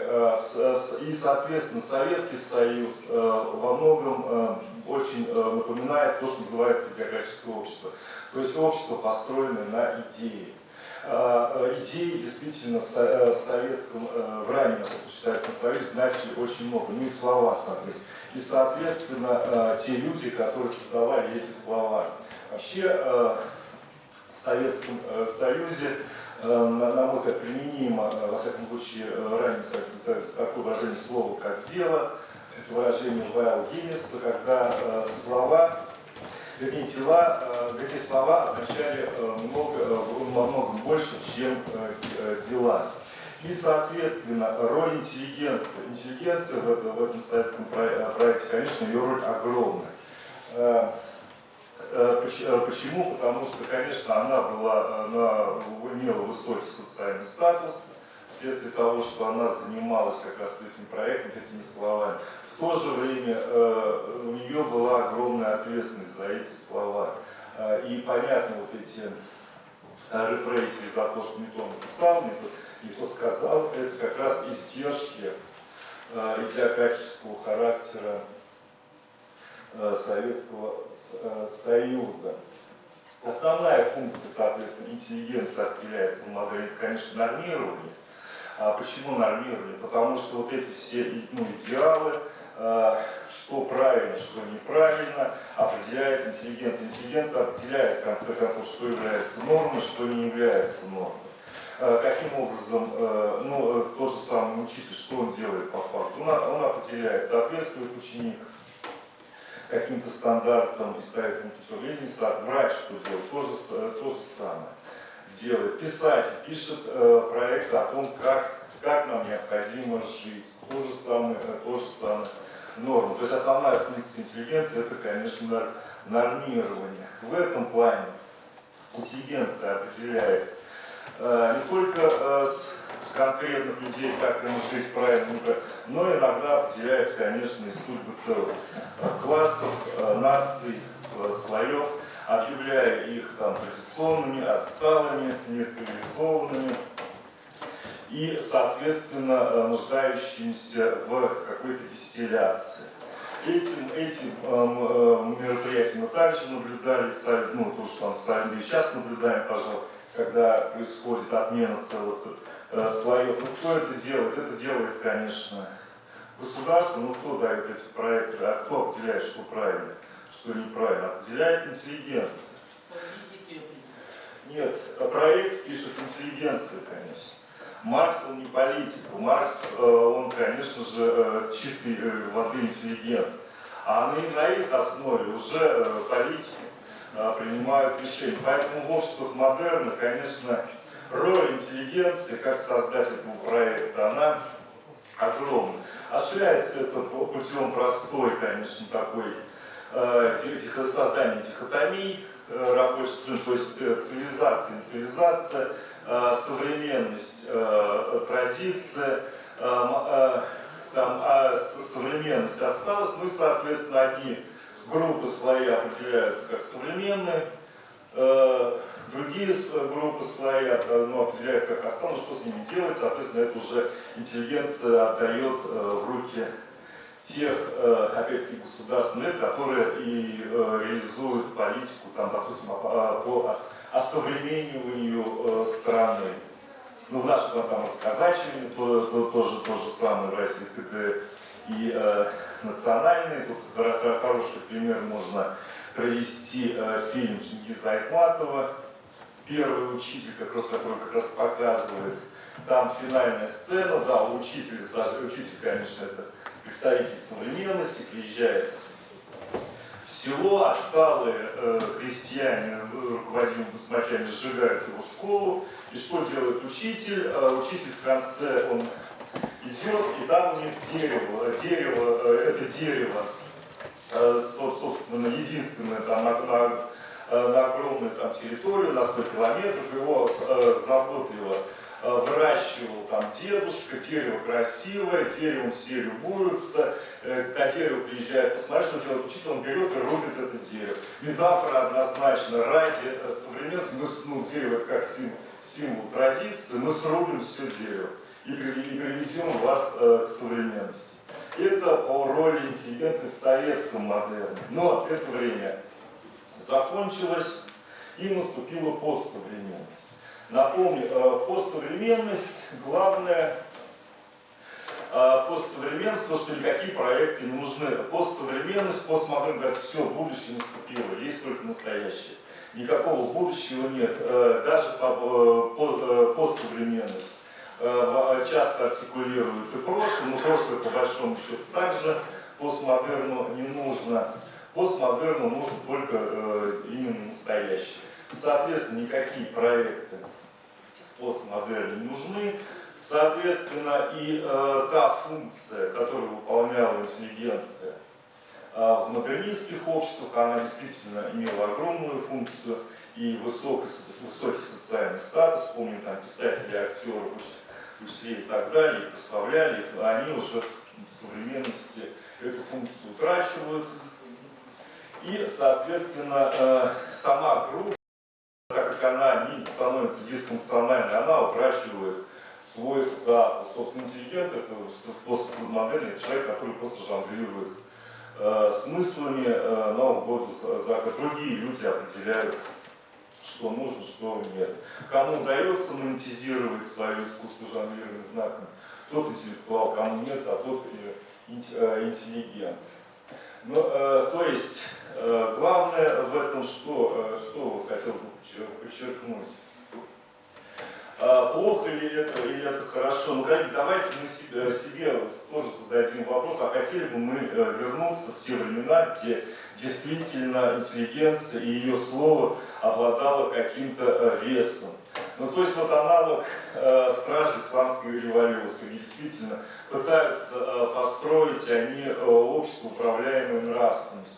Там вот эти интеллектуалы, да, там богословы, они определяют, и определяют и для элиты, и для населения, как им нравственно вести себя. Если они нравственно себя не ведут, соответственно, к ним применяют дисциплинарные методы. Готовы мы к этому определять за других, как им, собственно, что для них правильно, что неправильно.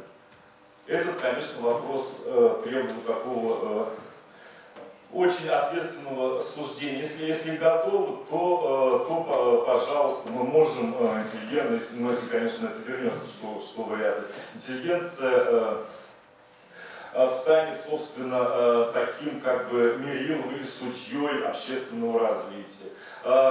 Плюсом от этого будет высокий ее статус, но минусом интеллигенция будет нести, конечно, глубокую ответственность за свои слова, за то, что она говорит. Сейчас мы, так как по большому счету не мы управляем вот этим развитием общества, мы, в принципе, обладаем определенной свободой говорить, что мы думаем, как мы думаем. Ну, почему? Потому что особо для нас дела нет никого. Особенно государственного. Если по-другому будет, то мы, конечно, должны осуществлять самоцензурирование. И где лучше, в каком обществе лучше жить, я даже не могу сказать. Может быть, со современности это и знаю. Ну и вот, собственно, то, что я готовы ли мы возродить тот самый такой модерн общественного проекта, действительно идеи правят общественным развитием. Конечно, вопрос к этому не все. Спасибо. Да,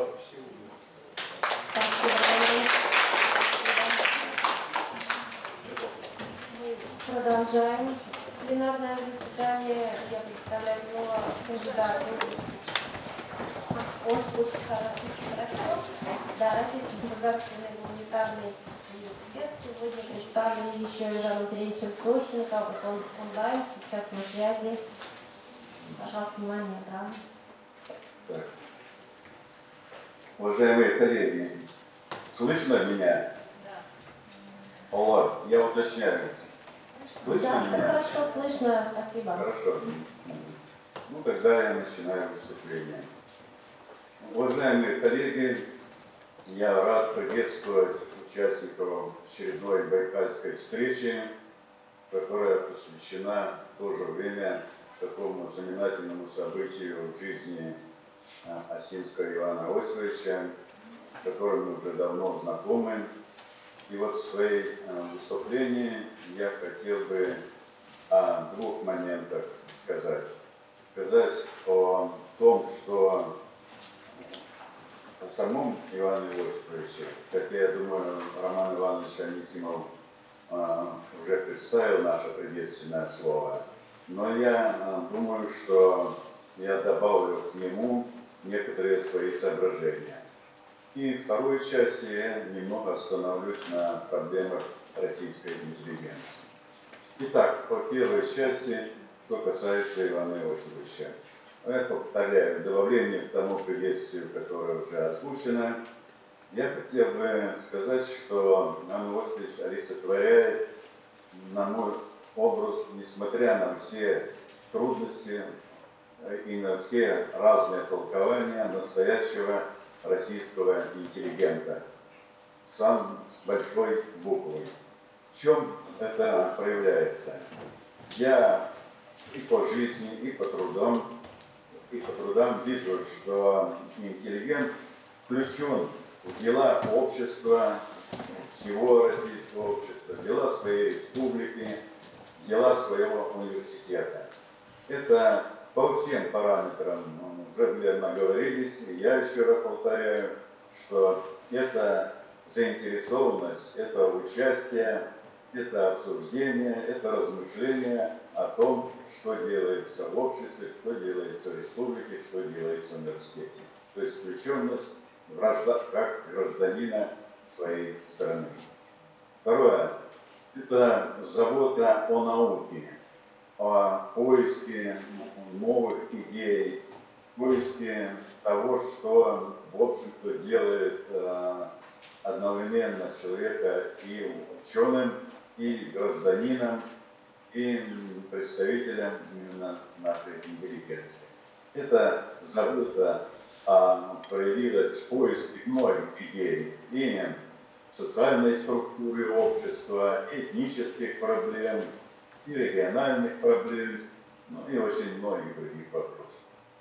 Третье, я вижу, очень ценю и вижу со стороны, думаю, не только я, это постоянно забота о учениках.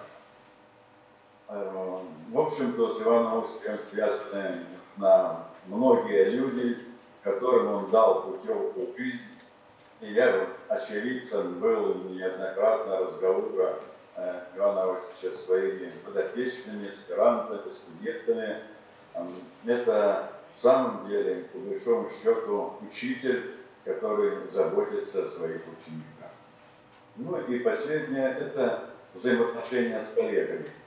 Это уважительная, терпеливая, внимательная реакция на то, что коллеги говорят, что они думают, с чем они хотели советоваться.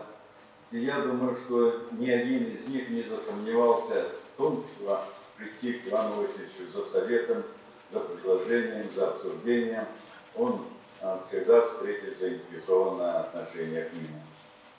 Вот такие вот черты, я думаю, в полной мере воплощает Иван Иосифович в своей жизни, в своей работе. Теперь я хотел сказать несколько слов о проблемах российской интеллигенции.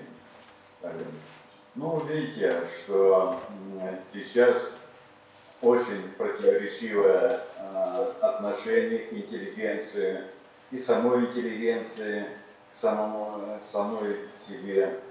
Поэтому и возникли, уже верно говорили, что иногда предпочитают говорить об интеллектуалах, а не о интеллигенции, и сомневаться в ее существовании. И вот момент очень важный заключается в том, что мы очень разные. Сейчас, в отличие от советского периода, когда мы были достаточно гомогенной, однородной, сравнительно однородной массой, мы сейчас очень разные. Мы представляем различные точки зрения, различные мировоззрения, различные убеждения. И это, возможно, даже хорошо. Хорошо для того, чтобы, в общем-то, мы представляли то, с чем мы убеждены, с чем мы живем, на что ориентированы. Но в этом состоянии мы не должны воевать друг с другом, доказывать, что кто-то нравится, заблуждается. Мы должны дискутировать, обсуждать, предлагать свои предложения, внимательно выслушивать аргументацию.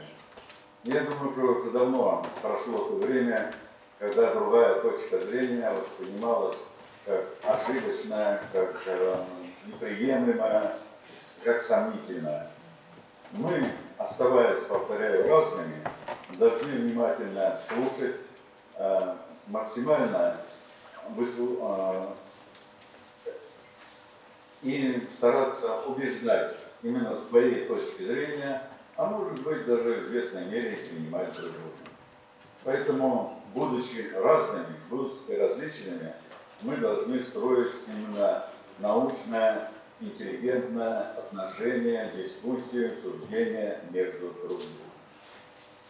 Но в этом разнообразии, это вторая позиция, мы должны знать, что мы все-таки граждане России и должны в той или иной мере отражать именно интересы нашей страны, нашего народа. Именно эта острота принадлежности к своей стране, я думаю, мы должны и в себя воспитывать, и переносить это на своих учениках. Вы знаете, меня в свое время, вот вы знаете, что появились в связи с последними событиями, особенно специальной военной операцией, люди, которые заняли, на мой взгляд, антироссийские позиции на это.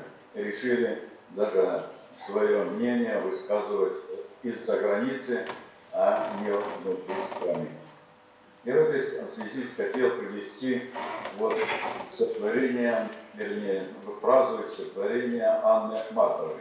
Вы знаете, это выдающаяся поэтесса, в известной мере пострадавшая от несправедливых обвинений ее в том, что это было связано с концом 40-х до 50-х годов. У нее есть такие замечательные слова. «Я всегда была своим народом, где он к счастью или несчастью был».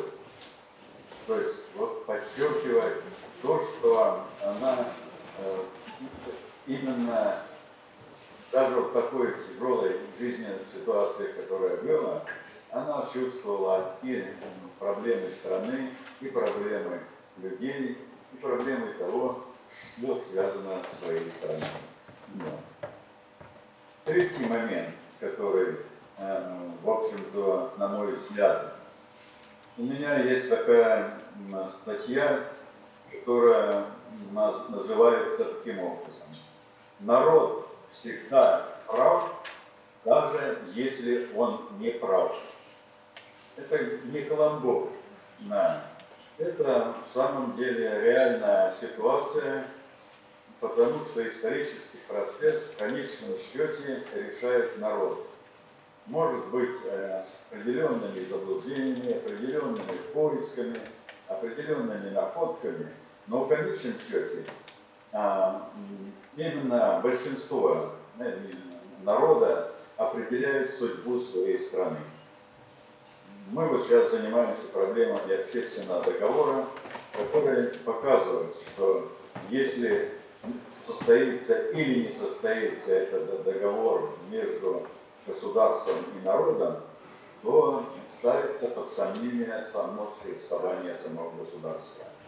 Поэтому мы должны всегда внимательно прислушиваться. И в этом смысле социологи находятся на переднем крае того, потому что мы стараемся уловить эти суждения, эти умозаключения, эти мнения и понять, на основании чего человек будет действовать. Почему он обязательно будет действовать? Скрыто или открыто, но он будет ориентироваться на то, что думает.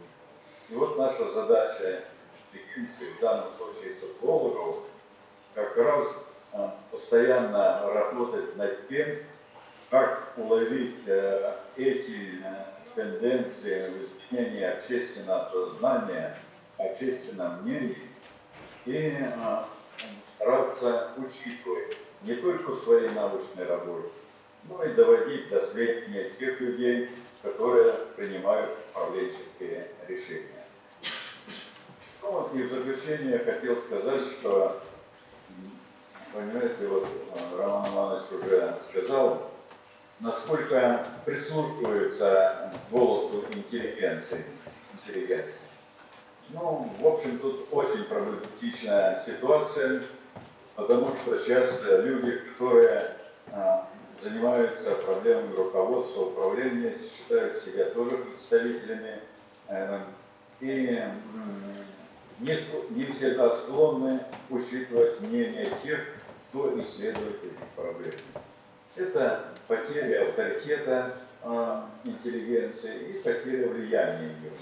Но я думаю, что при всех трудностях мы должны обязательно доводить до сведения наше мнение, наши суждения, наши выводы, для того, чтобы совершенствовать в стране, в республике, в той организации, где мы работаем и где мы преподаем, и вообще в той среде, в которой мы имеем отношения.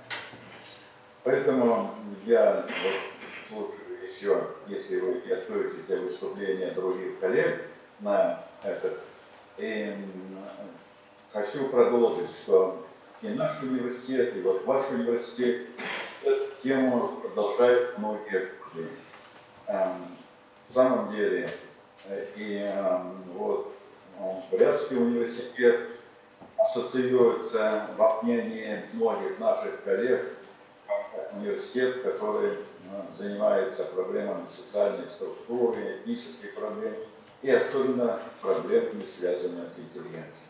Мы должны с вами говорить, осмысливать, рассуждать и делать выводы для того, чтобы определить место, роль и влияние нас на судьбы страны, на судьбы тех организаций, в которых мы работаем и живем. Спасибо за внимание. Спасибо большое, Иван Климович. Спасибо вам большое, что присоединились к нам и приветствовали участников конференции. Спасибо большое. Я могу слушать дальше выступление, да? Конечно, конечно. Хорошо. Так, мы предоставляем слово кандидату исторических наук, старшему научному сотруднику Национального исследовательского института мировой экономики и международных отношений имени Евгения Примакова Марине Геннадьевне Хохловой. Роль интеллигенции как проводника знаний в социально-экономических преобразованиях России. Фрагменты истории. Здравствуйте. Я очень волнуюсь, тем более, когда приходится выступать перед таким звездным составом. Вот, моя тема более конкретная, и я изложу ее кратко согласно заявленной теме, а потом определю свои приоритеты и позиции по этим вопросам. Итак, важнейшие функции интеллигенции, которые на нее возлагает общество, это образование и просвещение. Она транслирует свои знания и оказывает непосредственное влияние на формирование человеческого капитала. Анализ экономического развития стран дал понимание того, что человеческий капитал является важнейшим фактором роста экономики и ведущую роль занимает человеческая интеллигенция, как раз обеспечивает формирование человеческого капитала, и в этом ее, я считаю, важнейшая цивилизационная роль. Теперь в условиях санкций проблема создания человеческого капитала актуализируется, поскольку есть ограничения, но я считаю, что Россия способна ее решать благодаря имеющимся внутри страны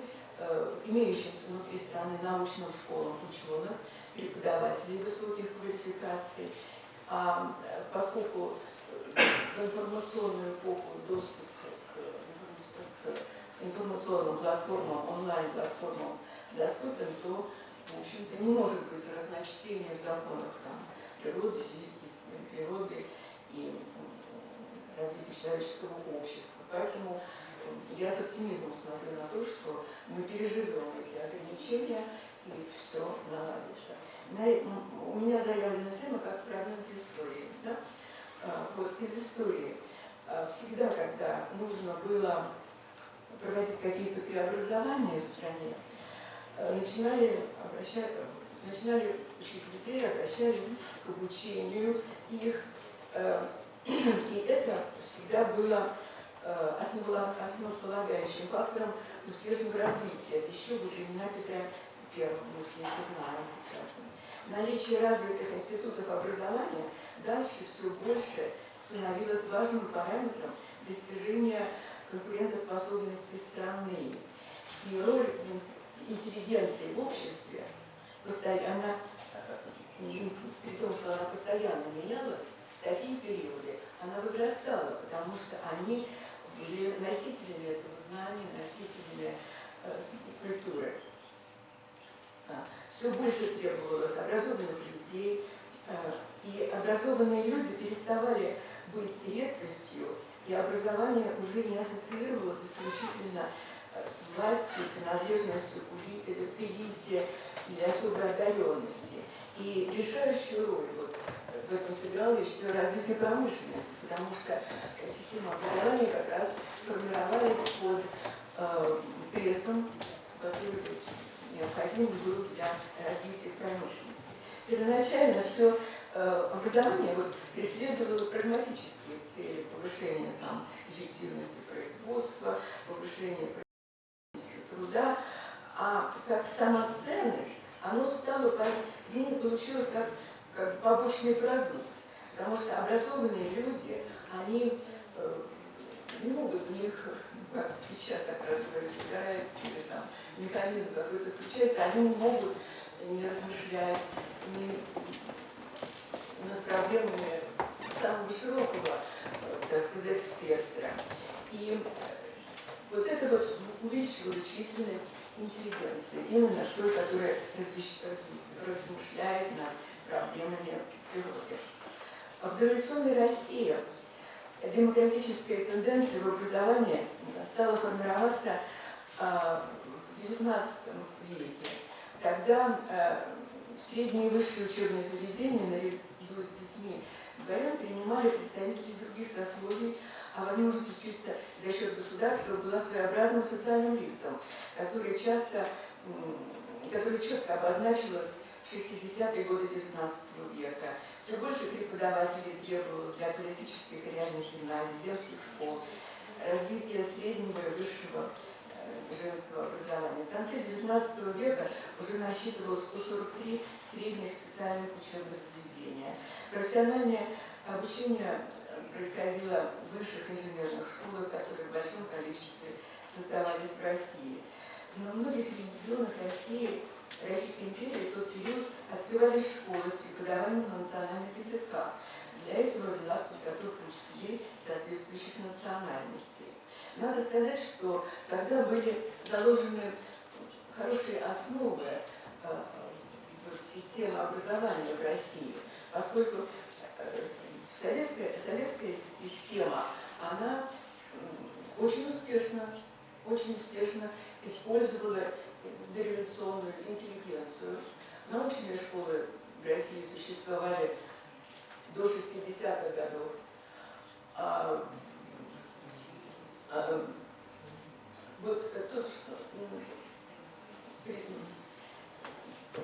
Всеобщий обязательный характер обучения, конечно, играл большую роль в Советском Союзе. Возрастал спрос, это тоже рождало потребность в интеллигенции, возрастал спрос на учителей. Как это ни парадоксально, значит, именно благодаря дореволюционной интеллигенции, их школе, научные, педагогические, эти учителя были очень многие высокого уровня. После революции 1917 года деятельность государства в области образования осуществлялась в широчайшем масштабе в целях адаптации населения для строительства коммунизма. Их воспитывали как строители коммунизма. Причем в преподавание включались даже выпускники гимназии. Они боролись с неграмотностью. Старшие сестры моего отца, 6 человек, они закончили гимназию и преподавали, обучали неграмотных в деревнях и на фабриках.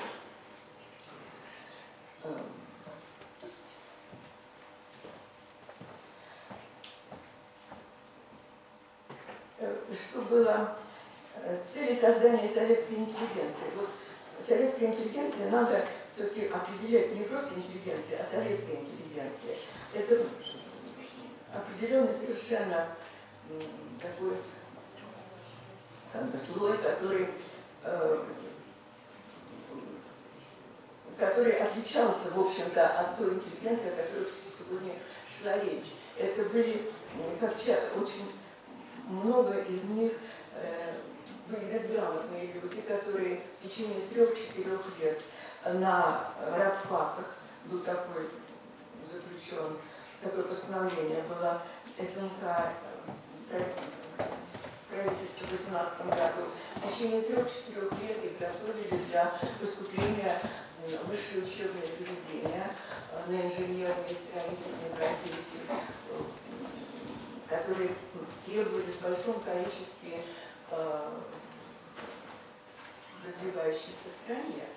И надо сказать, что этот процесс был очень успешным, но он был тоже успешен благодаря той интеллигенции, которая пришла из дореволюционного времени, потому что такие 3-4-годичные рабфаковские курсы, они не позволяли людям усваивать сложные знания. И существовал такой вот бригадный метод, когда люди, которые могли учиться, которые с детства привыкли заниматься этим тяжелым трудом, учиться, они возглавляли эти бригады, группы студентов, и отвечали за их, за то, чтобы они усваивали материал, сдавали экзамены. Мой папа был таким бригадиром, хотя его не брали в институт по социальному происхождению, как сыну врача, долгие 3 года он не мог поступить, потому что существовали квоты. 40% было с рабфака, а на 60% остальных учащихся были строгие социальные тоже вот фильтр такой существовал. Дети из интеллигенции были, вынуждены были уже сами завоевывать, зарабатывать себе и трудовой стаж, и право учиться в институте. Такая имитация профессионального образования, вот эти рабфаки, вот эти бригадные методы, они, конечно, были хороши только, наверное, в то время, когда требовалось очень большое количество таких вот специалистов для промышленности, для строительства и первых 5-леток. И этого хватало, этого образования, наверное, хватало, потому что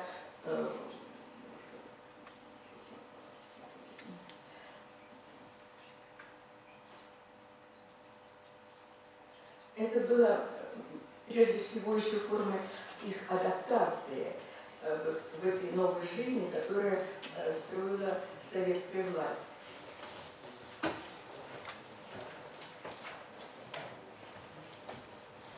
В Советском Союзе существовал и дифференцированный подход вообще это долго. Я даже помню еще, когда поступала в институты, не только по признаку кто из армии, кто с трудовым стажем, члены партии. Они шли в первую очередь, что обидно было, и по гендерному признаку. Вот. Я просто по себе знаю, что мы в одной группе учились, но у нас был разный проходной балл в институт.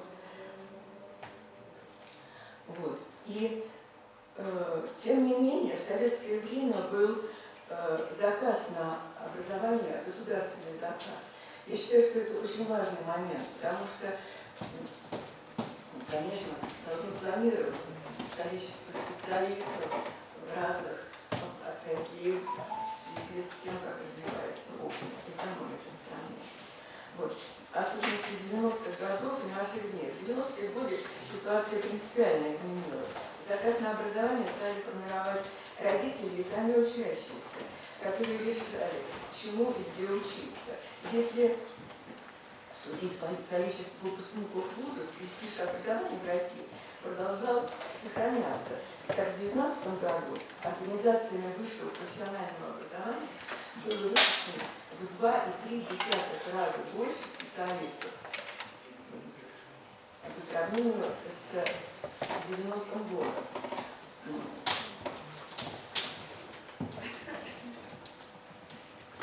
Но в условиях, когда в 90-е годы знания мало где можно было капитализировать, и поэтому многие меняли свои профессии на занятия. Это нам хорошо всем известно, когда появлялись уличные торговцы, охранники. То есть профессию поменяли на занятия. С другой стороны, были и те люди, которые сумели встроиться в новую реальность, которые имели эти профессии, но они работали где-то, вот юристы, например, работали в правоохранительных органах где-то, но здесь они сразу становились юристами, экономист какой-нибудь становился сразу коммерсантом, и они как бы преобразовывали свою профессию. Но на эту тему я могу говорить, ну, как-то я остановлюсь, на эту тему книжка написана. Вот, поэтому сейчас сейчас принято вот 90-е годы ругать, но в то же время открывались и новые возможности. Во-первых, привлечение средств, конечно, студенты платили за свое обучение. Вот. И, конечно, в 90-е годы, когда произошло обрушение всей нашей экономики, она стала более приспособлена к современным требованиям. Раньше неразвитый сектор услуг фактически у нас появился, стал развиваться. Вот. И роль интеллигенции, как я говорила, уже постоянно менялась. И в этот период, в 90-е годы, роль интеллигенции, конечно, сокращалась, потому что, ну, ясно, почему, потому что здесь уже коммерческие вузы появлялись все больше и больше. Но образование продолжало оставаться социальным лифтом и продолжало увеличиваться число студентов. И причем характерно именно на гуманитарных науках это происходило. В экономике управления 1,5 раза, с 5 по 14 год возросло. В гуманитарных науках 1,4 раза. Вот. В настоящее время, я думаю, в связи с в информационном мире роль интеллигенции, конечно, будет возрастать. У нее появляются новые, так сказать, задачи. Происходит изменение содержания образовательных дисциплин, изменение приоритетов. Теперь можно учиться дистанционно. И все это синтезирует средства обучения от традиционного до компьютерного образования.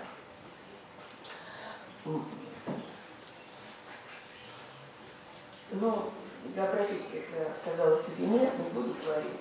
И появилась такая важная функция в современном мире для интеллигенции, как экологическое образование и просвещение, которое, в общем-то, ну, раньше мы не слышали о нем в таком масштабе, как об этом говорят теперь. И воспитание экологического сознания – это очень важная новая функция интеллигенции в наше время. И задача научного знания и профессиональной подготовки специалистов является, ну, задача ученых является изменить идеологию вот этого общества потребления на зеленый образ жизни. Это тоже очень вот такой момент важный.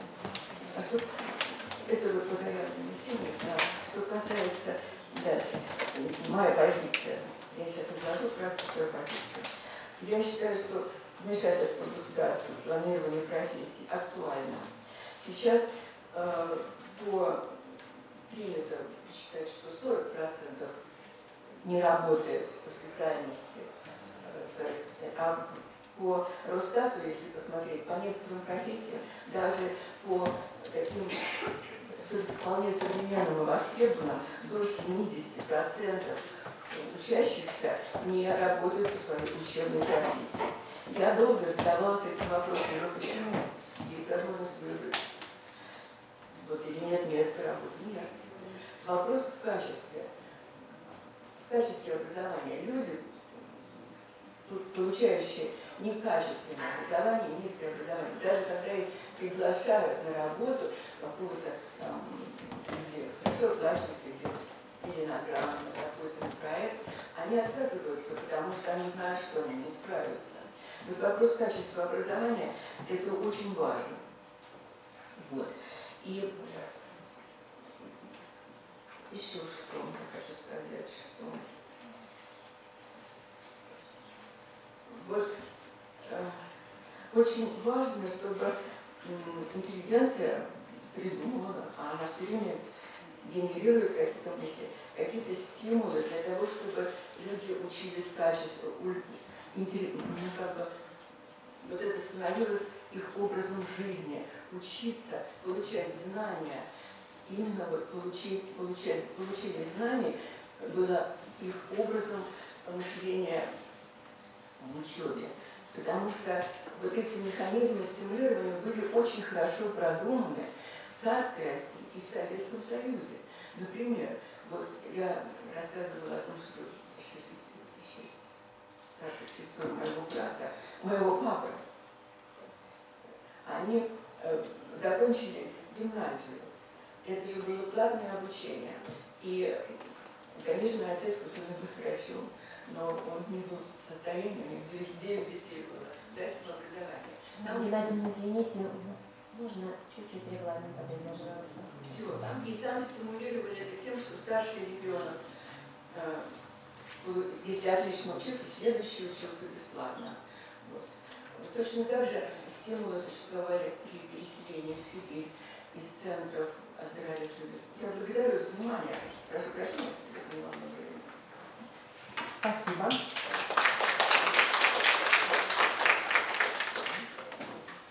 Слово предоставляется доктору политических наук, профессору Санкт-Петербургского государственного университета Валерию Николаевичу Конышеву.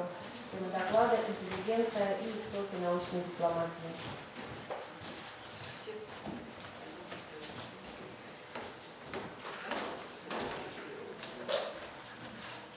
Добрый день, уважаемые коллеги.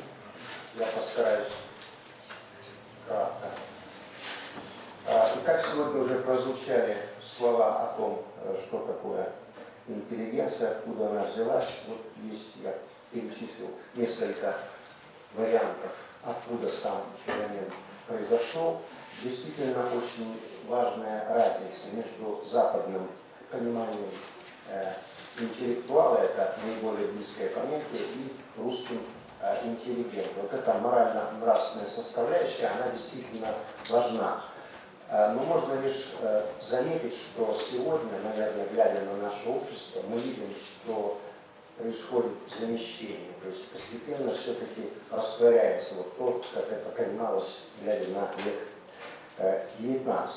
Ну и еще есть интересный один момент, связанный с тем, как понимал интеллигенцию Ленин.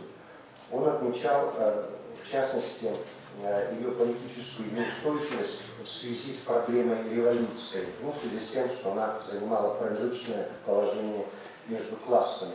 Но несмотря на этот пессимизм, он же ставил задачу привлечения интеллигенции в дело социалистического строительства. И надо сказать, эта задача была вполне успешно решена, потому что мы во многом обязаны даже сегодняшними успехами за делом, который был сделан в советской науке, вплоть до 50-40-х годов прошлого века. Ну а сегодня вот это внимание к понятиям интеллигенция и близкому понятию интеллектуал связано с тем, что наука становится неотъемлемой частью не только экономических, но и политических процессов. Я в этом смысле не соглашусь с пессимизмом эпохи постмодерна, как нам сказали, что они стали как бы невостребованы и не нужны. Я бы утверждал ровно обратное: востребованы и нужны. И вот об этом я, собственно, и скажу сегодня. Если мы посмотрим на западную литературу, там даже появился специальный термин, который говорит о вот этой востребованности. Это управление, построенное на знаниях. Knowledge-based governance. Вот это и означает вовлеченность науки во все сферы жизни и управления современным обществом. На Западе люди устного труда составляют основу среднего класса. И процветание этого среднего класса есть условия процветания всего общества. Это говорит о том же, о чем я сказал выше. Другое дело, что в отличие от Запада социальный и материальный статус интеллигенции, людей науки, научной интеллигенции гораздо ниже, но как было не всегда. В 40-е годы, например, и в начале 50-х профессор получал как директор большого завода. Ну, потом ситуация поменялась. Но эта ситуация не является необратимой сегодня. Ну, а возвращаясь вот к современной России, я бы хотел сказать, что здесь тоже статус интеллигенции, самое главное, социальные функции, они меняются из-за того, что меняется сама жизнь, структура общества, характер труда. Поэтому вот это сближение интеллигента и интеллектуала, оно, видимо, неизбежно. И все-таки в России я бы не стал говорить, что вот тот слой,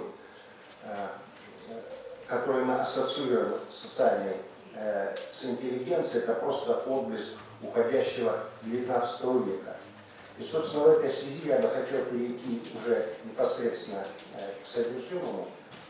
Попробую слайд, есть. Вот эта активная роль и востребованность научной, прежде всего, интеллигенции, я буду больше о ней теперь говорить, она проявляется в феномене научной дипломатии.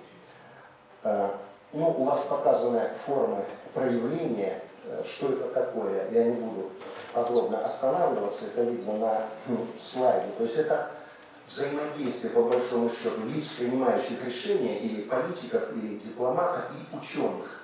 И очень важно, что именно взаимодействие, иногда власть поддерживает научно значимые проекты, вот возьмите изменение климата сегодня или проблемы Арктики, и наоборот, помогают ученым принимать решения политические, экономические и другие в Арктике, потому что без этого эти решения будут провалены, там иначе невозможно. То есть Арктика показывает наиболее яркий пример.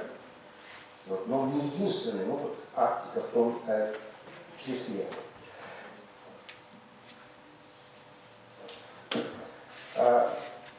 Теперь о научной дипломатии. Сам термин появляется примерно в 2010 году в первых публикациях. Но вот феномен практически, он, конечно, зарождается раньше. И вот здесь знаковым стало соглашение между Советским Союзом и США 1958 года об обменах в области науки, культуры и так далее, и так далее. То есть не только госструктуры, но и университеты, и даже отдельные деятели культуры, коллективы были вовлечены вот в этот обмен.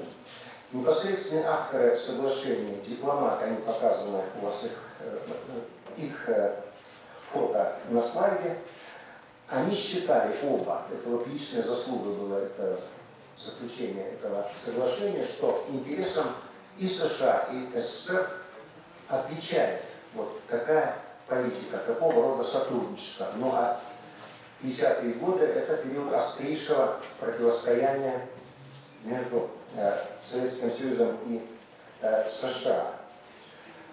И вот в этот период было создано, например, около 40 научных станций, в том числе, кстати, для исследования Арктики.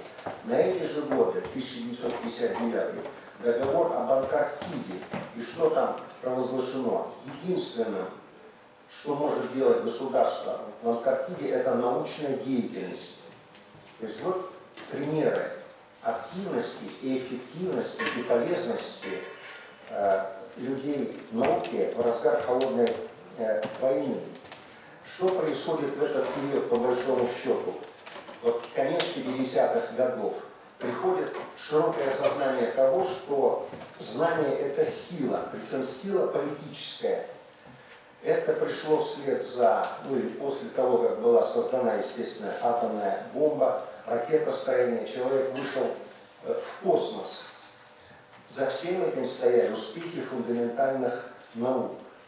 И вот быстрый прогресс, неожиданный для Запада, который наблюдался в СССР, вызвал панику в правительственных кругах США. Восприняли в США вот это отставание как политическое поражение. И вот прорыв Советского Союза в космос во многом способствовал тому, чтобы соревнования вот это вот на грани войны, а я напомню, когда политика была США в отношении СССР, балансирование на грани войны. То есть провоцировали так до грани, чтобы как бы Советский Союз пошел на уступки. То есть крайне опасная ситуация была. И после этого соревнования переходят в космос, в науку. То есть это, конечно же, послужило определенной, как потом скажут, разрядке.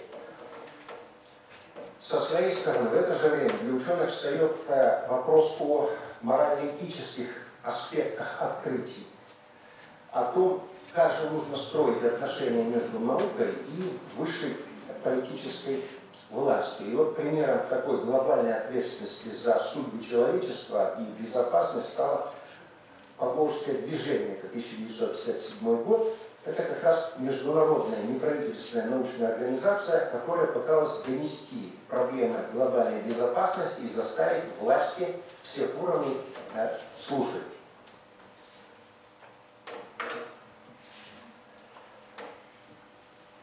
Ну и теперь о научной дипломатии как средстве политики. В СССР и США с самого начала сложились разные подходы к научной дипломатии, а именно в Советском Союзе наука считалась общим достоянием, которое служит общественному благу, а значит неразрывно связано с политикой. Ну, ярким примером вот такого стереотипа стал запрет генетики Менделя, взамен которой развивалось учение Лысенко о наследовании благоприобретенных признаков. Причина вот этой поддержки была ровно в том, что учение Лысенко посчитали соответствующим принципу материалистической диалектики. Ну, количество переходит в качество, там все достаточно было упрощенно. А сторонников генетики объявили пособниками буржуазии. Вот так проявилось понимание связи политики и науки. В США была иная ситуация. Там сразу декларировали независимость науки от политики, то есть принцип академической свободы. Это свобода исследования, независимость от политики. Плюс сюда же включалась свобода перемещения самих ученых. И это имело свои последствия чуть позже в советско-американских отношениях. Но при всем различиях, вот при этих различиях, все же многие дипломаты, представители науки, как в СССР, так и в США, они считали, что наука все-таки достаточно универсальна в том отношении, что в известной мере свободна от государственных границ. И вот тогда она оказывается выше и сильнее политической конфронтации между государствами. И вот в этой связи не так давно академик Чубарьян, изучая вот этот феномен научной дипломатии, особенно в годы Холодной войны, отметил буквально следующее. В периоды конфронтации Холодной войны и в нынешние санкционные времена участники научной дипломатии показывали и показывают политикам пример соблюдения неких правил игры и умения находить компромиссы и учитывать интересы оппонента. То есть речь идет о том, что вот этот опыт холодной войны в сфере научной дипломатии чрезвычайно актуален сегодня и вполне возможен. Ну и вот эту влиятельность научной дипломатии еще один академик Сергеев объясняет следующим образом. Почему люди слушают чаще вот, как бы, представителей науки? По его мнению, связано это с тем, что люди науки меньше подвержены стереотипам идеологии и технологий. И они порой лучше понимают характер угроз и суть общественных процессов. Но несколько слов о двойственной природе научной дипломатии.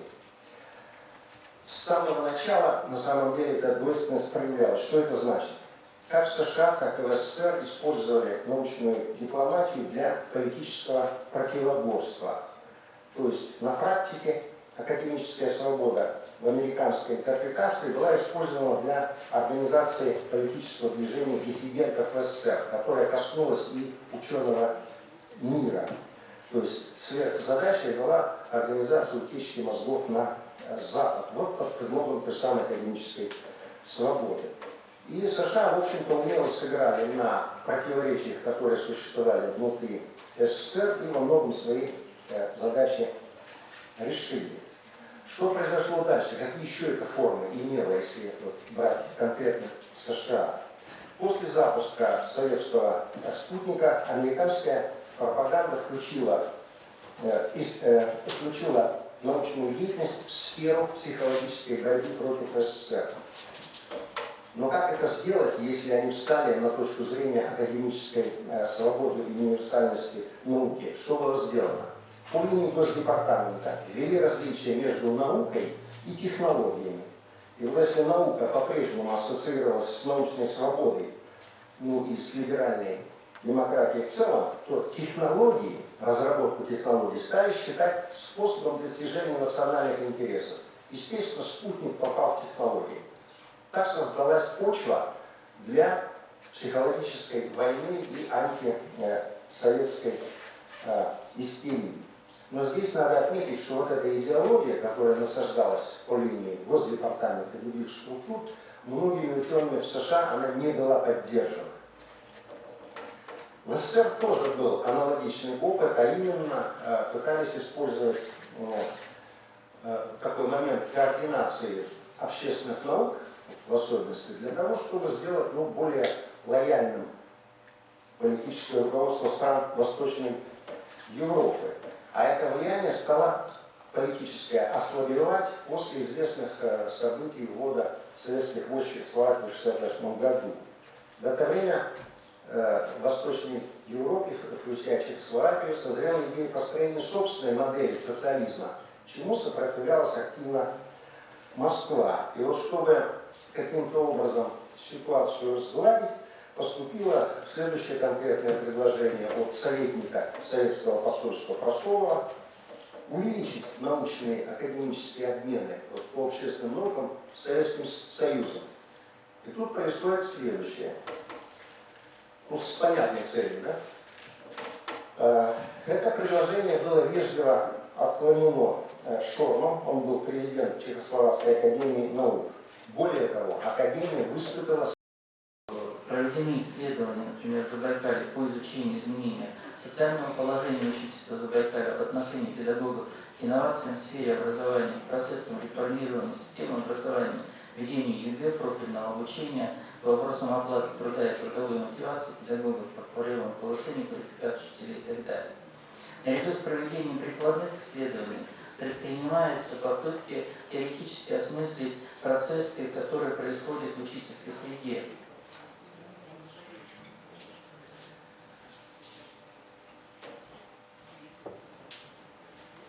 Например, подчеркивается уникальная роль педагогической деятельности в общественном разделении труда, в развитии общества, передаче культурного опыта человечества.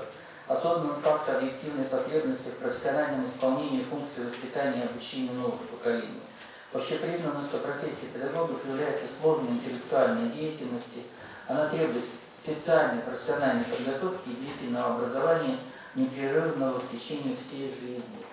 Авторами отмечаются процессы феминизации, старения учительства, дифференциации по социальным и профессиональным критериям по отношению к процессам реформирования образования, инновациям образования по отношению к своей профессии, к своей работе и так далее. Исследования показывают, что развитие учительства находится в системной связи с изменениями в обществе и системе образования. Противоречие социального развития этой группы при их несвоевременном разрешении являются причинами застоя и деградации отрасли и снижения профессионального и социального качества учительства. Сам Николай Андропов одной из первых обратил внимание на противоречие перехода к информационному обществу, изменения социальной роли учительства в осуществлении этого перехода. Первые статьи были в 1996 году написаны, а живое воплощение этой концепции мы увидели, когда случился ковид. И когда масса учителей, в том числе и неподготовленных, просто обстоятельствами была вынуждена входить, что называется, таким ускоренным, экстренным порядком в те процессы, которые, собственно говоря, давным-давно в социологии были предсказаны и по поводу которых звучало предупреждение. Все более острым становится противоречие между массовым характером учительской профессии и организация образовательного процесса с одной стороны, где доминирует классно-урочная система, а с другой стороны социальный заказ на индивидуальный подход к формированию личности. Ответом на это противоречие является распространение в массовой практике репетиторства.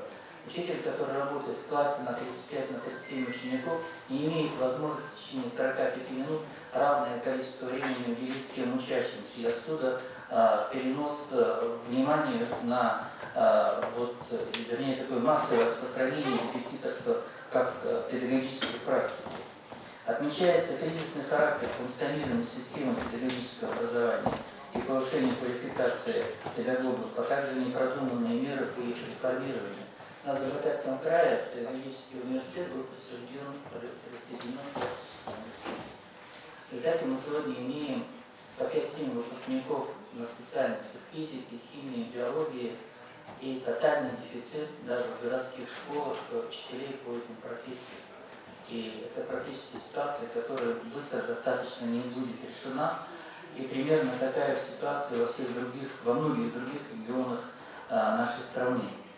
Во втором десятилетии 21 века в центре внимания новые явления в социальной жизни учительства.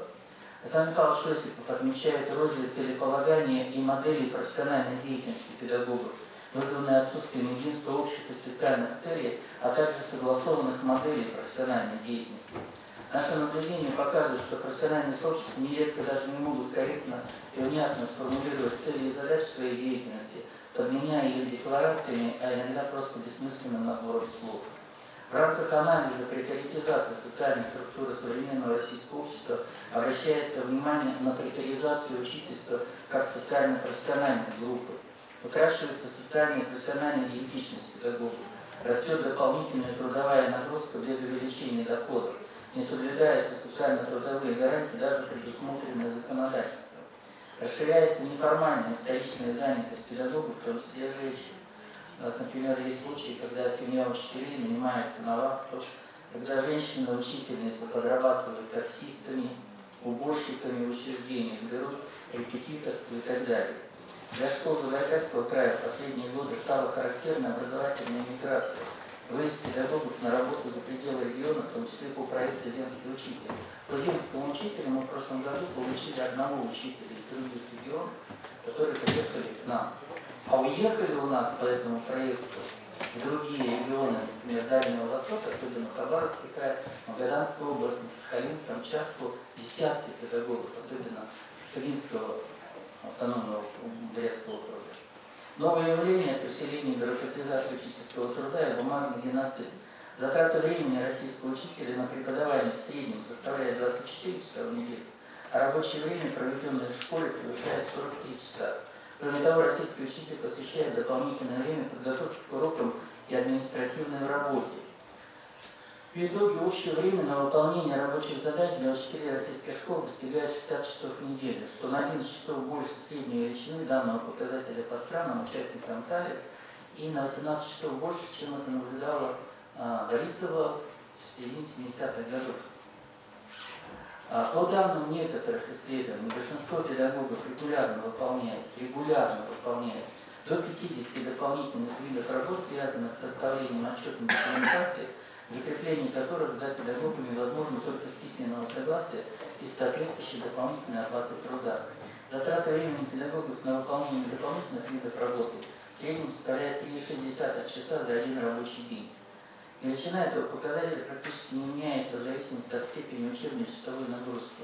Даже учителя, работающие на четверть и 0,5 ставки, все равно не выполняют этот же объем подготовки отчетной документации. Бессмысленные бюрократические требования по заполнению документации 68% респондентов говорят, что является даже более важной причиной смены работы педагогами, чем недостаточная оплата труда. Более того, отмечается здесь и региональное различие, а также неравномерность в различные периоды календарного года в практике школьного делопроизводства. Изменение в социально-экономических отношениях, в социальной структуре общества, перемены в системе образования объективно влияет на социальное положение учительства, требует постоянного отслеживания ситуации, в том числе и средствами социологической науки и организации исследований в режиме социологического мониторинга, а накопленная в рамках социологии образования смежных наук система знаний о современном положении учительства актуализирует необходимость развития нового научного направления социологии учительства или новой лидостологии и активного участия в выработке государственной образовательной политики по отношению к учительству. Спасибо за внимание. И последний доклад сегодняшнего пленарного заседания Нелли Александровна Манович, доктор психологических наук, профессор Академии народного хозяйства и государственной службы Российской Федерации при президенте РФ. Воронеж. Тема доклада «Тенденция изменения образа интеллигенции в общественном мнении». Здравствуйте, дорогие коллеги, если можно, включите.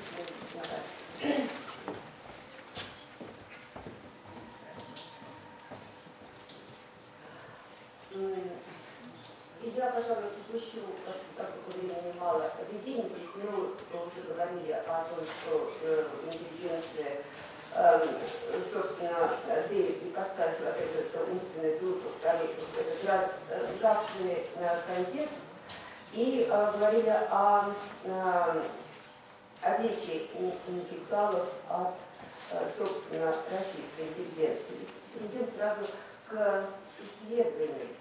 Дело в том, что мы собственно, с начала века проводим опросы жителей города Воронежа, и последний раз наш опрос был в 23 году, то есть, в принципе, летом этого года был последний опрос, а первый раз мы провели аж в 2000 году. То есть сейчас у нас есть возможность посмотреть, как менялось мнение жителей Воронежа на протяжении аж 23 лет, то есть почти четверть века.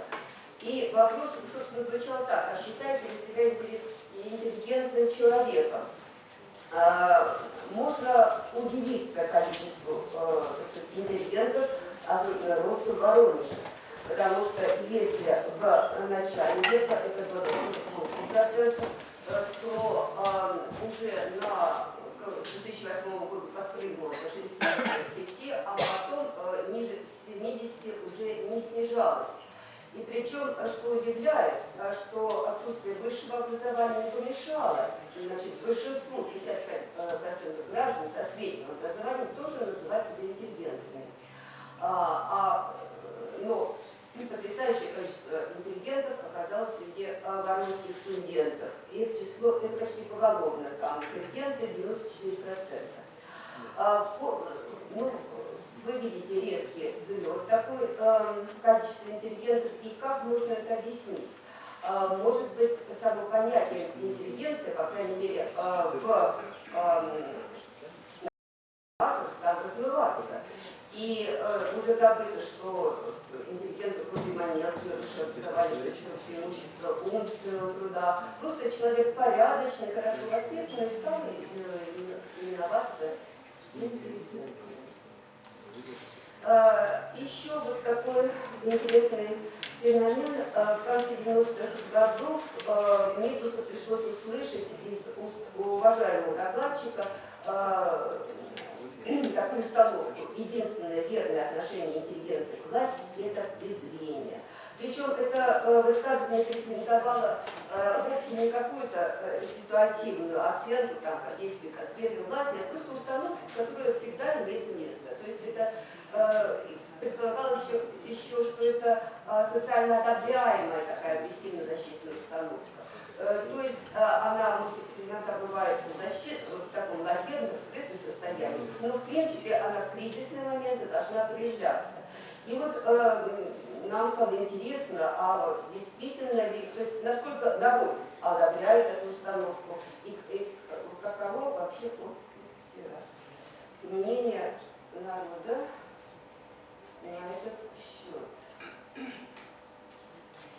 Итак, интеллигенция должна стоять в позиции власти, или интеллигенция должна сотрудничать с властью. Посмотрите, пожалуйста, как менялось мнение народа тоже на этот счет на протяжении периода измерения. Но в любом случае большинство поддерживало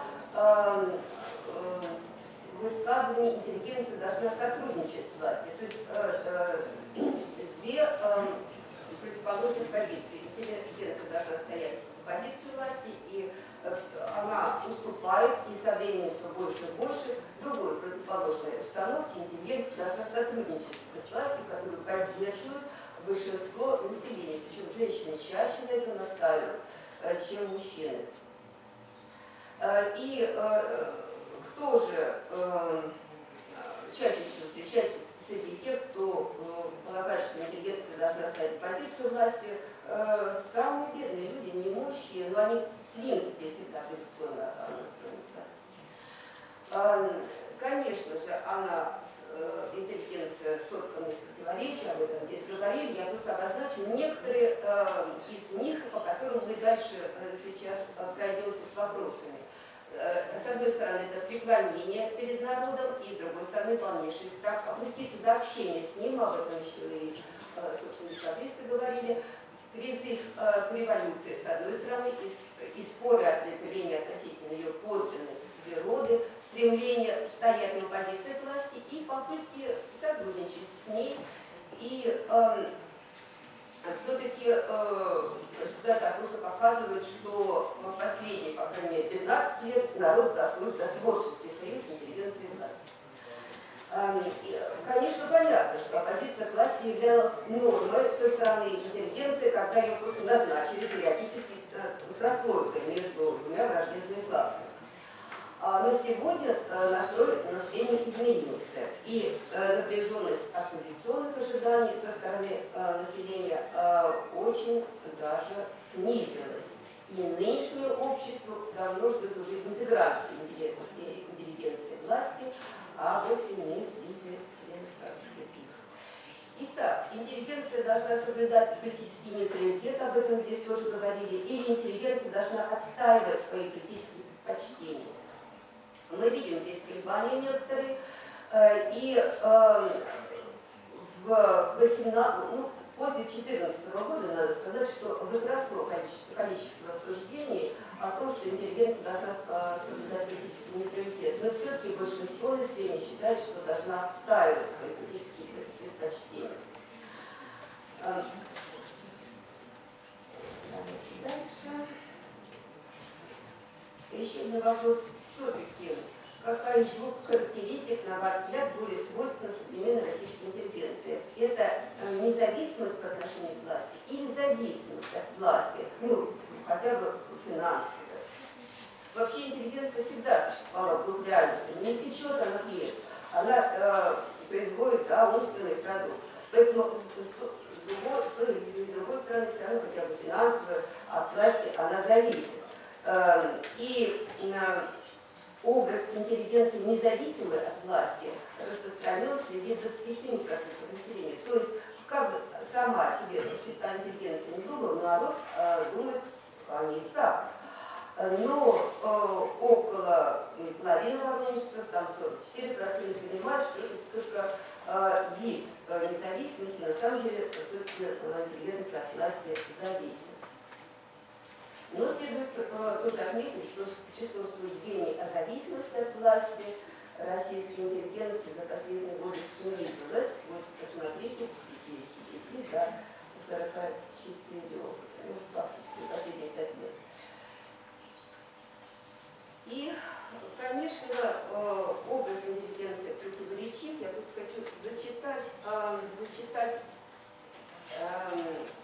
полузакрытый вопрос был, и что, собственно, люди отвечали, когда их ответы не попадали в ту или иную позицию, обозначенную в альтернативах ответа. То есть тоже очень разные суждения. Интеллигенция должна быть с народом, свою родину, интеллигенция должна работать совместно с правительством, интеллигенция должна быть более активна в защите своей страны и власти, интеллигенция должна идти руку об руку с властью, должна сотрудничать, отставить политический интерес российского государства и должна помогать, не противостоять, не провоцировать конфликт, не провоцировать расслоение. Но с другой стороны, интеллигенция сейчас длинная, не поддерживает власть, только наживать деньги хочет, медийная интеллигенция находится в позиции, зависит не от власти, а от западных спонсоров, не считает пытаются с власти стыдно за них, это предатели, ну, это такие очень радикальные суждения, а некоторые более мягко высказывались, ну, считали, что интеллигенция аморфна, пассивна, ей свойственно баловольство, это параллельный мир, своя общность, и вообще интеллигенция куда-то самоустранилась. Еще один вопрос. Какая характеристика свойственна больше современной российской интеллигенции? Всегда на протяжении, по крайней мере, советской истории были причины страха перед властью со стороны интеллигенции. Или противоположная совершенно, так сказать, установка, стремление взять власть в свои руки, то есть конвертировать знания силы, как мы знаем, по словам Фрэнсиса Бэкона, во власть. Кстати говоря, еще вот в начале века Рыбкина писала, что интеллигенция исчезла именно потому, что пошла во власть, стала властью. И вот в данный момент, сегодня, хочет ли интеллигенция пойти во власть? Оказалось, нет. Оказалось, что война – это не тот случай, когда интеллигенция желает поменяться с властью местами. Поэтому сегодня подозревают вообще интеллигенцию в стремлении взять власть в свои руки только 17% вопросников. Смотрите, пожалуйста, как упало за последние 10 лет количество таких подозрений. А страх перед властью вновь сегодня поднимает свою голову, ну и со стороны интеллигенции, ну, по крайней мере, на уровень 15-летней давности. Ну, у меня, собственно, все. Сейчас я просто подытожу, что я сказала. С каждым годом увеличивается число горожан, считающих себя интеллигентными людьми, вне зависимости от рода деятельности, образования, что, в общем-то, может свидетельствовать о забывании понятия интеллигенции в народных массах. И российская интеллигенция транслирует в социальные отношения критику власти как социально одобряемое явление, хотя она может уже ошибаться, потому что кредо интеллигенции сегодня не столько противостояние власти, сколько честно отстаивание своих критических позиций и, возможно, сотрудничество. И надо сказать, что после начала СВО ситуация изменилась кардинально. Представители интеллигенции сегодня вовсе не желают переходить власти в график правления, потому что военные действия не обещают неизбежного пребывания во властных органах. Весь груз ответственности за страну сегодня лежит на плечах власти. Интеллигенция, в общем-то, не горит желанием его претерить. Спасибо. Спасибо, Александра. Что, уважаемые коллеги, участники конференции, на этом пленарное заседание будет считать закрытым. Сейчас у нас перерыв.